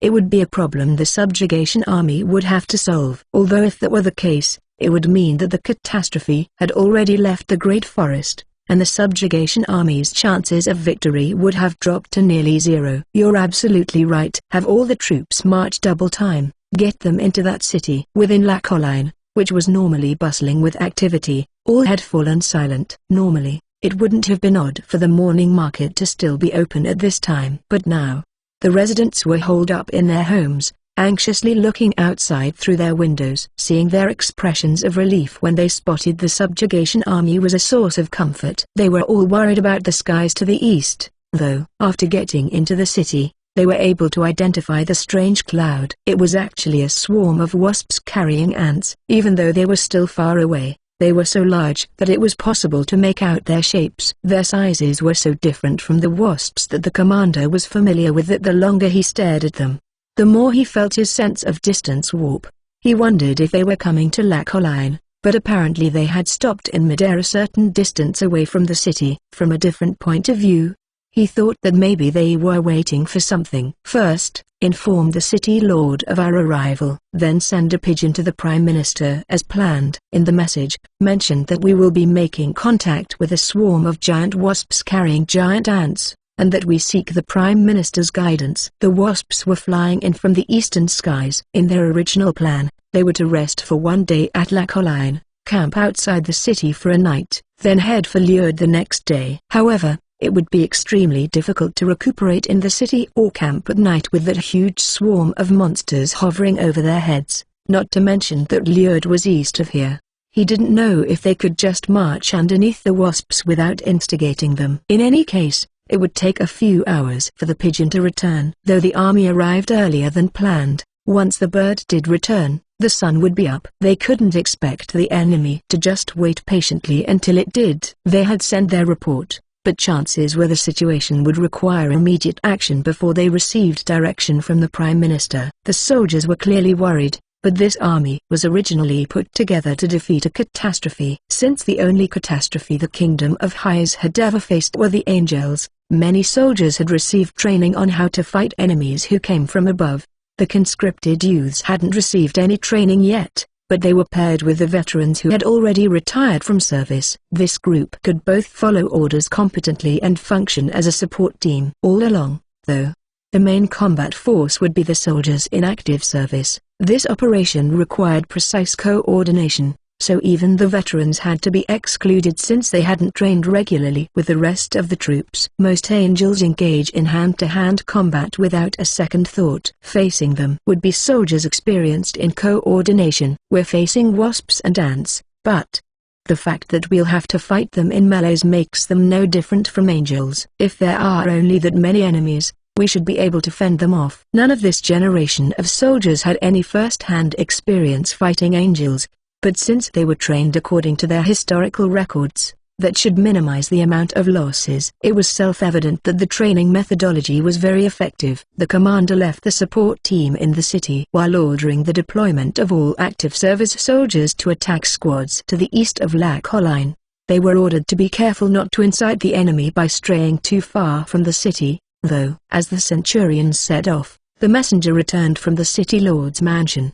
The Lord wanted to meet, it seemed. The commander left his adjutant in charge, then left for the Lord's mansion. It was fine. There shouldn't be any problems. CH-84, I'm grateful that you've come. Please, have a seat. After introducing himself at the Lord's mansion, the commander was brought to a reception room. While he had at least removed his helmet, he was offered a sofa while he still wore his armor. He wasn't even asked to hand over his sword. This would normally be a severe breach of protocol. Please leave us. If I need anything, I shall ring the bell. Otherwise, no one is to come near this room. The Lord cleared the room, then had a knight stand guard outside the door. He may have been the army commander, but it was unheard of for a noble to speak alone with a military man who had no noble blood. You've seen them, haven't you, Commander? Those insects hovering in the eastern skies. Do you believe they have something to do with the catastrophe? There's no need to be on guard with me. I've heard the news from the capital about its birth. The commander let out a sigh of relief. It would have been difficult to discuss the handling of those monsters without being able to touch on the topic of the catastrophe. Based on the Prime Minister's response, he may have to abandon this city in order to focus on defeating the catastrophe first. He didn't know whether the Lord would agree with that decision, but being able to share information freely was a huge boon. If they are unrelated to the catastrophe, then your forces will have to prioritize the catastrophe over my city. Am I wrong? I can't say anything for certain yet. At present, I have relayed the situation here at Lac Colline to the Prime Minister, and now I am waiting for his orders. I see. Regardless, I am thankful. Given your position, I'm sure you would like nothing more than to pass right through here and get to Erfurten even 1 second faster. Not at all. This is simply the situation. We only do what we must. My apologies. While things were quiet right now, the commander had visited this city before in the past, and he had felt that it was both a peaceful town and also full of energy. It was far from monster territory, and it was located at the intersection of many roads, which meant that it was easy to start a business. However, none of that had explained how bright its residents were. No matter how ideal the location was, if those in power were greedy or tyrannical, the people could never have smiled the way they did. He felt it again when seeing the Lord's mansion. Although this would be his first time meeting directly with this particular lord, he noticed that the size of the estate was far smaller and the number of knights on guard far fewer than what he would expect of a typical local lord. The number of servants appeared to be comparable, but there should have been many more knights. Were those knights off on some errand, then? In all likelihood, they were out patrolling the city, helping to assuage the citizens' fears, and monitoring the status of the monsters. The commander had come to the mansion immediately when he was summoned, but if he had delayed, perhaps he would have seen those knights cooperating with his men. The commander wished to cooperate as much as possible with this lord within the limits of the authority he had been granted. Prime Minister O'Connell wasn't a particularly close-minded person, but he was responsible for the health and interests of the entire kingdom. If it came down to it, he could be forced to abandon this region in order to safeguard the country. The commander himself was not just a soldier but a general tasked with defending the land. If the Prime Minister made that decision for the country's sake, he would follow his orders without complaint, resolutely turning his back on this city in order to accomplish the mission. And the Lord understood all of this as well. I know you and your men must be exhausted from the long journey, and we would like to show our appreciation for your efforts, but the situation won't allow it. This is Lac Colline's greatest shame. No, please, you needn't lower your head to me. As you said, the situation is what it is. Suddenly, a clear knock came on the door. Since it almost sounded like a door knocker, it must have been one of the knights using the back of their gauntleted fist. The knight had been told not to let anyone through, but he was now deliberately interrupting them. The commander and the lord exchanged glances. What's wrong? Did you need something? Sir, we've spotted a messenger from the expedition army. There may be an emergency for the common. Right then, a dull sound rumbled through the mansion, almost like a bolt of lightning had crashed down far away. More unidentifiable noises sounded intermittently, giving rise to a feeling of uneasiness. What was that? What happened? The door promptly opened accompanied by a panicked shout. Pardon me, Commander. The wasps have begun to move. Which meant whatever those sounds were, they had provoked the wasps. What could have produced those noises? My deepest apologies, my lord. I must go out to the city. I'm sorry, we're counting on you. My knights are also out there, and they will cooperate to follow your orders. Use them as you need. You have my thanks. Until we meet again. After leaving the mansion, The noises became much louder. He could see smoke rising into the sky from the east. He wanted to hurry over there as soon as possible, but all the citizens running around panicked made that nearly impossible. The commander somehow pushed his way through the crowds and ran through the city, noticing that there were people other than screaming residents mixed into the confusion. They were members of his army, the youngest soldiers. They were on the support team, and these ones had been stationed in the eastern side of the city. It exasperated him that they weren't helping the people around them, but they had never received any formal training either. Until very recently, he could have also expected them to have been caught up in this panic. "Hey, what's going on?" he yelled at a soldier he was able to catch. "Ants, sir." "The ants are shooting rocks." "Ants? The ones the wasps were carrying?" "Yeah, those ones." "Those ants fire black rocks that suddenly explode at the city." "Fire, right. The wasps were carrying ants." He had frivolously thought that they had attacked some ant nest somewhere and taken ants as prizes. He didn't really think about what the relation between the ants and the wasps were. He was completely wrong. That wasn't a swarm of wasps holding ants. It was a swarm of wasps transporting ants, in order to orchestrate an attack from the sky. The commander had never heard of monster ants that could shoot exploding rocks. They should be a completely different race from the wasps. But there was such a huge swarm. That's impossible. This situation would normally be unthinkable unless something had subdued both the ants and the wasps and now commanded them both. The only thing capable of such a feat was, "This has to be the work of the catastrophe." The tremor-like noises continued to go off even now. No. The commander had already stopped moving, but the sounds were getting closer. In other words, this was the sound of those exploding rocks. Even though he could hear them clearly, he simply could not conjure up an image of what was actually happening. At some point, the soldier he had grabbed ran off. But in this situation, there was nothing they could do. Maybe it would be better if they all fled. Anyway, he had to link up with the main force that was outside the city. He wasn't sure what they could do once he did, but he knew they wouldn't be able to do anything without his presence. The commander took the messenger with him as he hurried to the east. "Commander, there's a bell tower this way. You can look out on most of the city from the top." Unable to make much progress, the commander had felt his impatience reaching its limits when he heard the messenger call out to him. Yes. Before they reunite with the main army, it might be best to collect himself and try to get a firmer grasp of the situation first. While the bell tower the messenger had indicated was no far lookout tower, it was still taller than any of the other buildings in the area. It could at least be used to survey the state of the city. The first thing the commander wanted to do after climbing the tower was confirm the location of the subjugation army. After that, decide the best course of action to take to combat the situation, then make their way to the army. However, none of that was necessary. Outside of the city, the land to the east was all plowed. There was so much land that it distorted his sense of scale.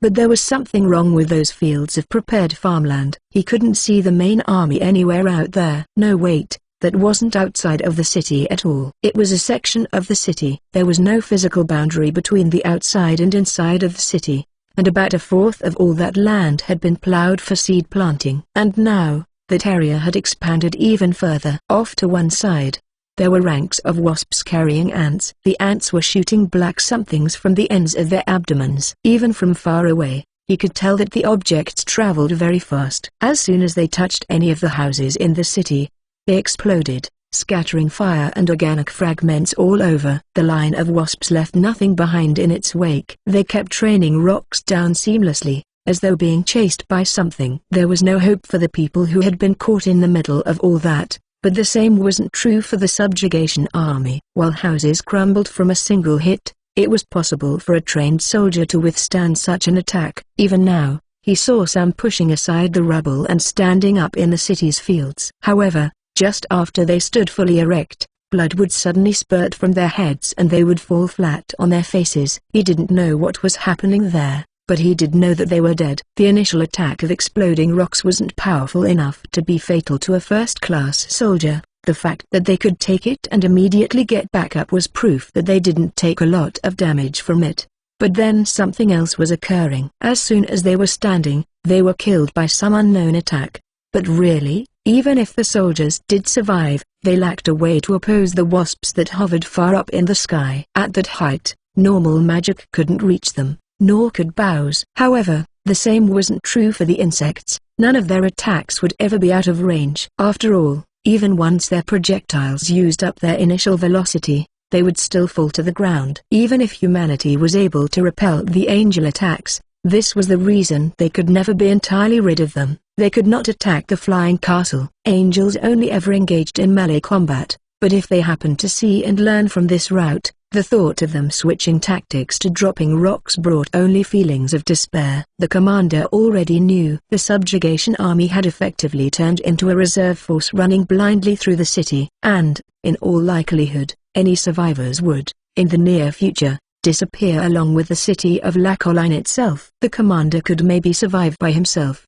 He didn't know what that strange attack was, but as long as he protected his head, he should at least avoid dying instantly. Perhaps some of the officers and highly skilled troops would be able to figure that out. The Lord too. He led those spirited knights, after all. He himself must have been strong as well, and if the Lord survived, then his undying bodyguards would too. But that was it. No matter how strong any of these people were, it was impossible to protect the citizens against an attack like this. This city was doomed. The subjugation of the catastrophe failed. Let alone the catastrophe, they couldn't even do anything against its vanguard. How would the kingdom handle the loss of one of its key transit hubs and commerce hubs? It also lost its main military force, its reserves, and its future soldiers in the youths who were conscripted for the subjugation. All in one fell swoop. There was no longer any way to mount an organized resistance to the catastrophe. Speaking of the future, if that swarm of wasps flies straight to the capital, even if the nobles survive, what will happen to the people? Ch-85. After desolating the city of La Colline, Rare had the flying and artillery troops descend. She put the flying, sniper pairs on clean-up duty, ordering them to take care of any survivors with headshots. Amazingly, there were a number of soldiers who were able to defend against the sniping. Since they all wore proper armor,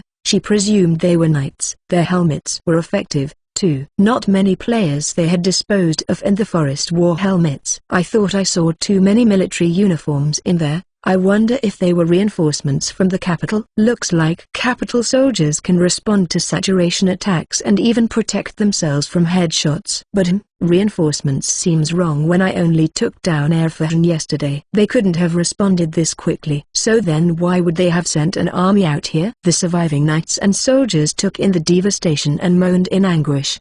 But then they also looked up into the sky and glared at the wasps with hate-filled eyes. Since they didn't die from any of the stuff before, if I have the Vespoids take them cordless bungee jumping, it's possible one of the soldiers could defeat a Vespoid in the air. And if they could survive bombing and sniping, then they might even be able to survive a fall from a great height. They could be too much for the ants to handle. The only ones in this city right now were Rare and the aerial squads. They were the only ones who could make it from Erfurt to La Colline in a day. Rare could just take care of the soldiers herself, but she still had forces who hadn't had a chance to shine in real combat yet. The Adamantite series. The only thing they had gotten to do so far was be lumberjacks. After this, she planned to head straight for the capital while ignoring the smaller towns.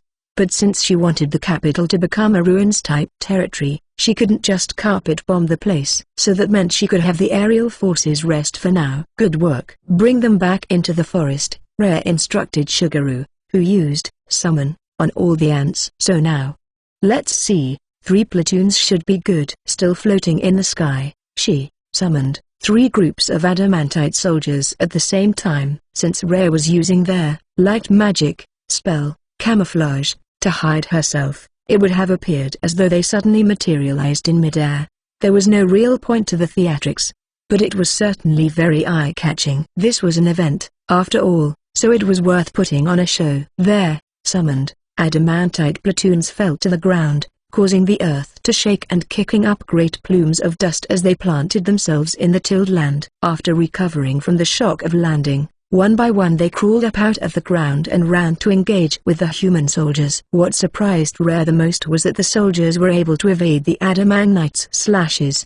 The players who came to have fun in the Great Forest would have died from the first attack. After dodging, the soldiers swung their weapons at the Adamantites. These attacks didn't seem hard to avoid, but somehow they ended up finding their marks anyway. The Adamantites were sturdier than the soldiers' weapons, so they got away unharmed. but if their opponents had better equipment, the living male probably wouldn't have been able to win. The soldiers were steadily culled mainly due to an overwhelming difference in pure specs, not from any lack of ability. They had honed their martial skills to this degree only to die because their equipment was so poor. Rare lamented that it was truly a waste. On the other hand, she had nothing but praise for these soldiers. First they survived the bombardment unhurt, then they immediately faced off against the adamantite soldiers, trying to stop them from advancing. They were essentially on par with Adaman leaders. They were marvelously talented. This also meant that they were about as strong as Yoro Izaka was back during the first event. Since there were only 3 platoons, that meant there were only 3 Adaman leaders as well, each in charge of the Adaman Knights and Adamansts in their respective platoons. The Adaman mages were providing cover and keeping the battlefield under control. While there weren't that many of them, with these knights protecting it, this city would have been much more difficult to conquer using ground forces. It was the right decision to have deployed her aerial forces, but the knights truly were both strong and scarce. Perhaps they were actually formal knights, in which case, if Rare's forces didn't kill their master first, then they couldn't truly be killed. If that master was in this city, that would mean they had also survived the bombings. Anyone who had risen out of the rubble was already in combat with the adamantite soldiers. If their master still lived, then they were still buried within the wreckage, or perhaps they were already among the knights in battle. The fact that the knights didn't try to find their master and instead dove into battle without hesitation meant that they had absolute confidence in their master's survival. She didn't see any of them awkwardly try to cover any of their comrades, so she didn't think the master had disguised himself among the knights. So, maybe they weren't actually in this city. Rare didn't think they would respawn in a destroyed city even if they died here. Just like players, followers would respawn in the last place they had slept, but for NPCs, she wasn't sure what would happen if that place was no longer available. While Rare idly searched for more survivors from the sky, enough human soldiers died to break the fragile equilibrium,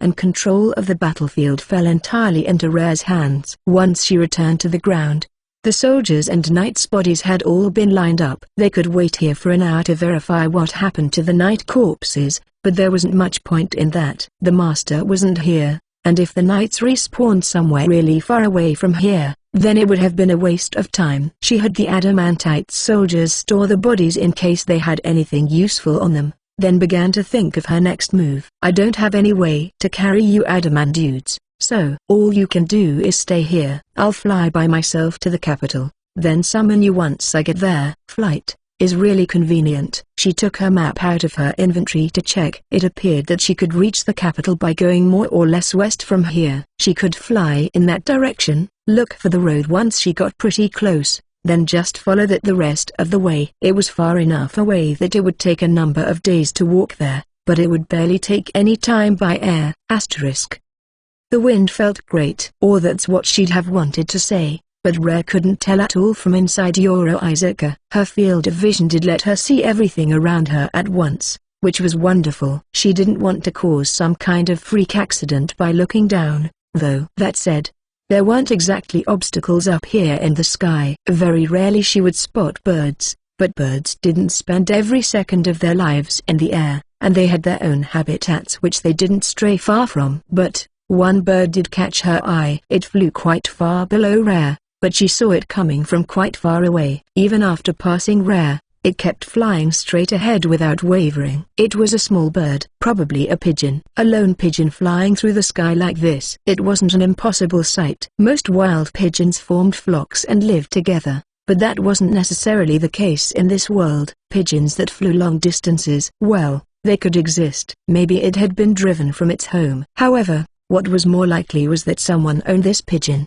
and it was being used to deliver messages, in which case it must have a specific destination, and the only thing in its path would be a mountain of rubble. That rubble used to be a city, which meant there was a person that was using this pigeon to communicate. Curious, Rare decided to catch it, but, sure enough, she used too much power and crushed it. Maybe it would be better to call Omnes here to deal with any more of them. As she examined the corpse in her hand, she saw something attached to one of its legs, so it really was a messenger pigeon. She wanted to take time to read the letter, but she also wanted to avoid wasting time. After coming up with an idea, Rare summoned ominous, and had him fly toward the capital in her place. For now, she dropped to the ground, then came out from Uro-Isaka in the shade of a tree. Then she carefully pulled the tube off the pigeon's leg so that she wouldn't get blood on herself. Some kind of cloth was stuffed into the tube. After opening it up, it turned out to be larger than she was expecting. What was written on it slightly surprised Rhea, but she was also convinced of its veracity. According to the message, the unusual number of soldiers at the last city had been apparently assembled to take out Rhea. It said that they were to subjugate a catastrophe,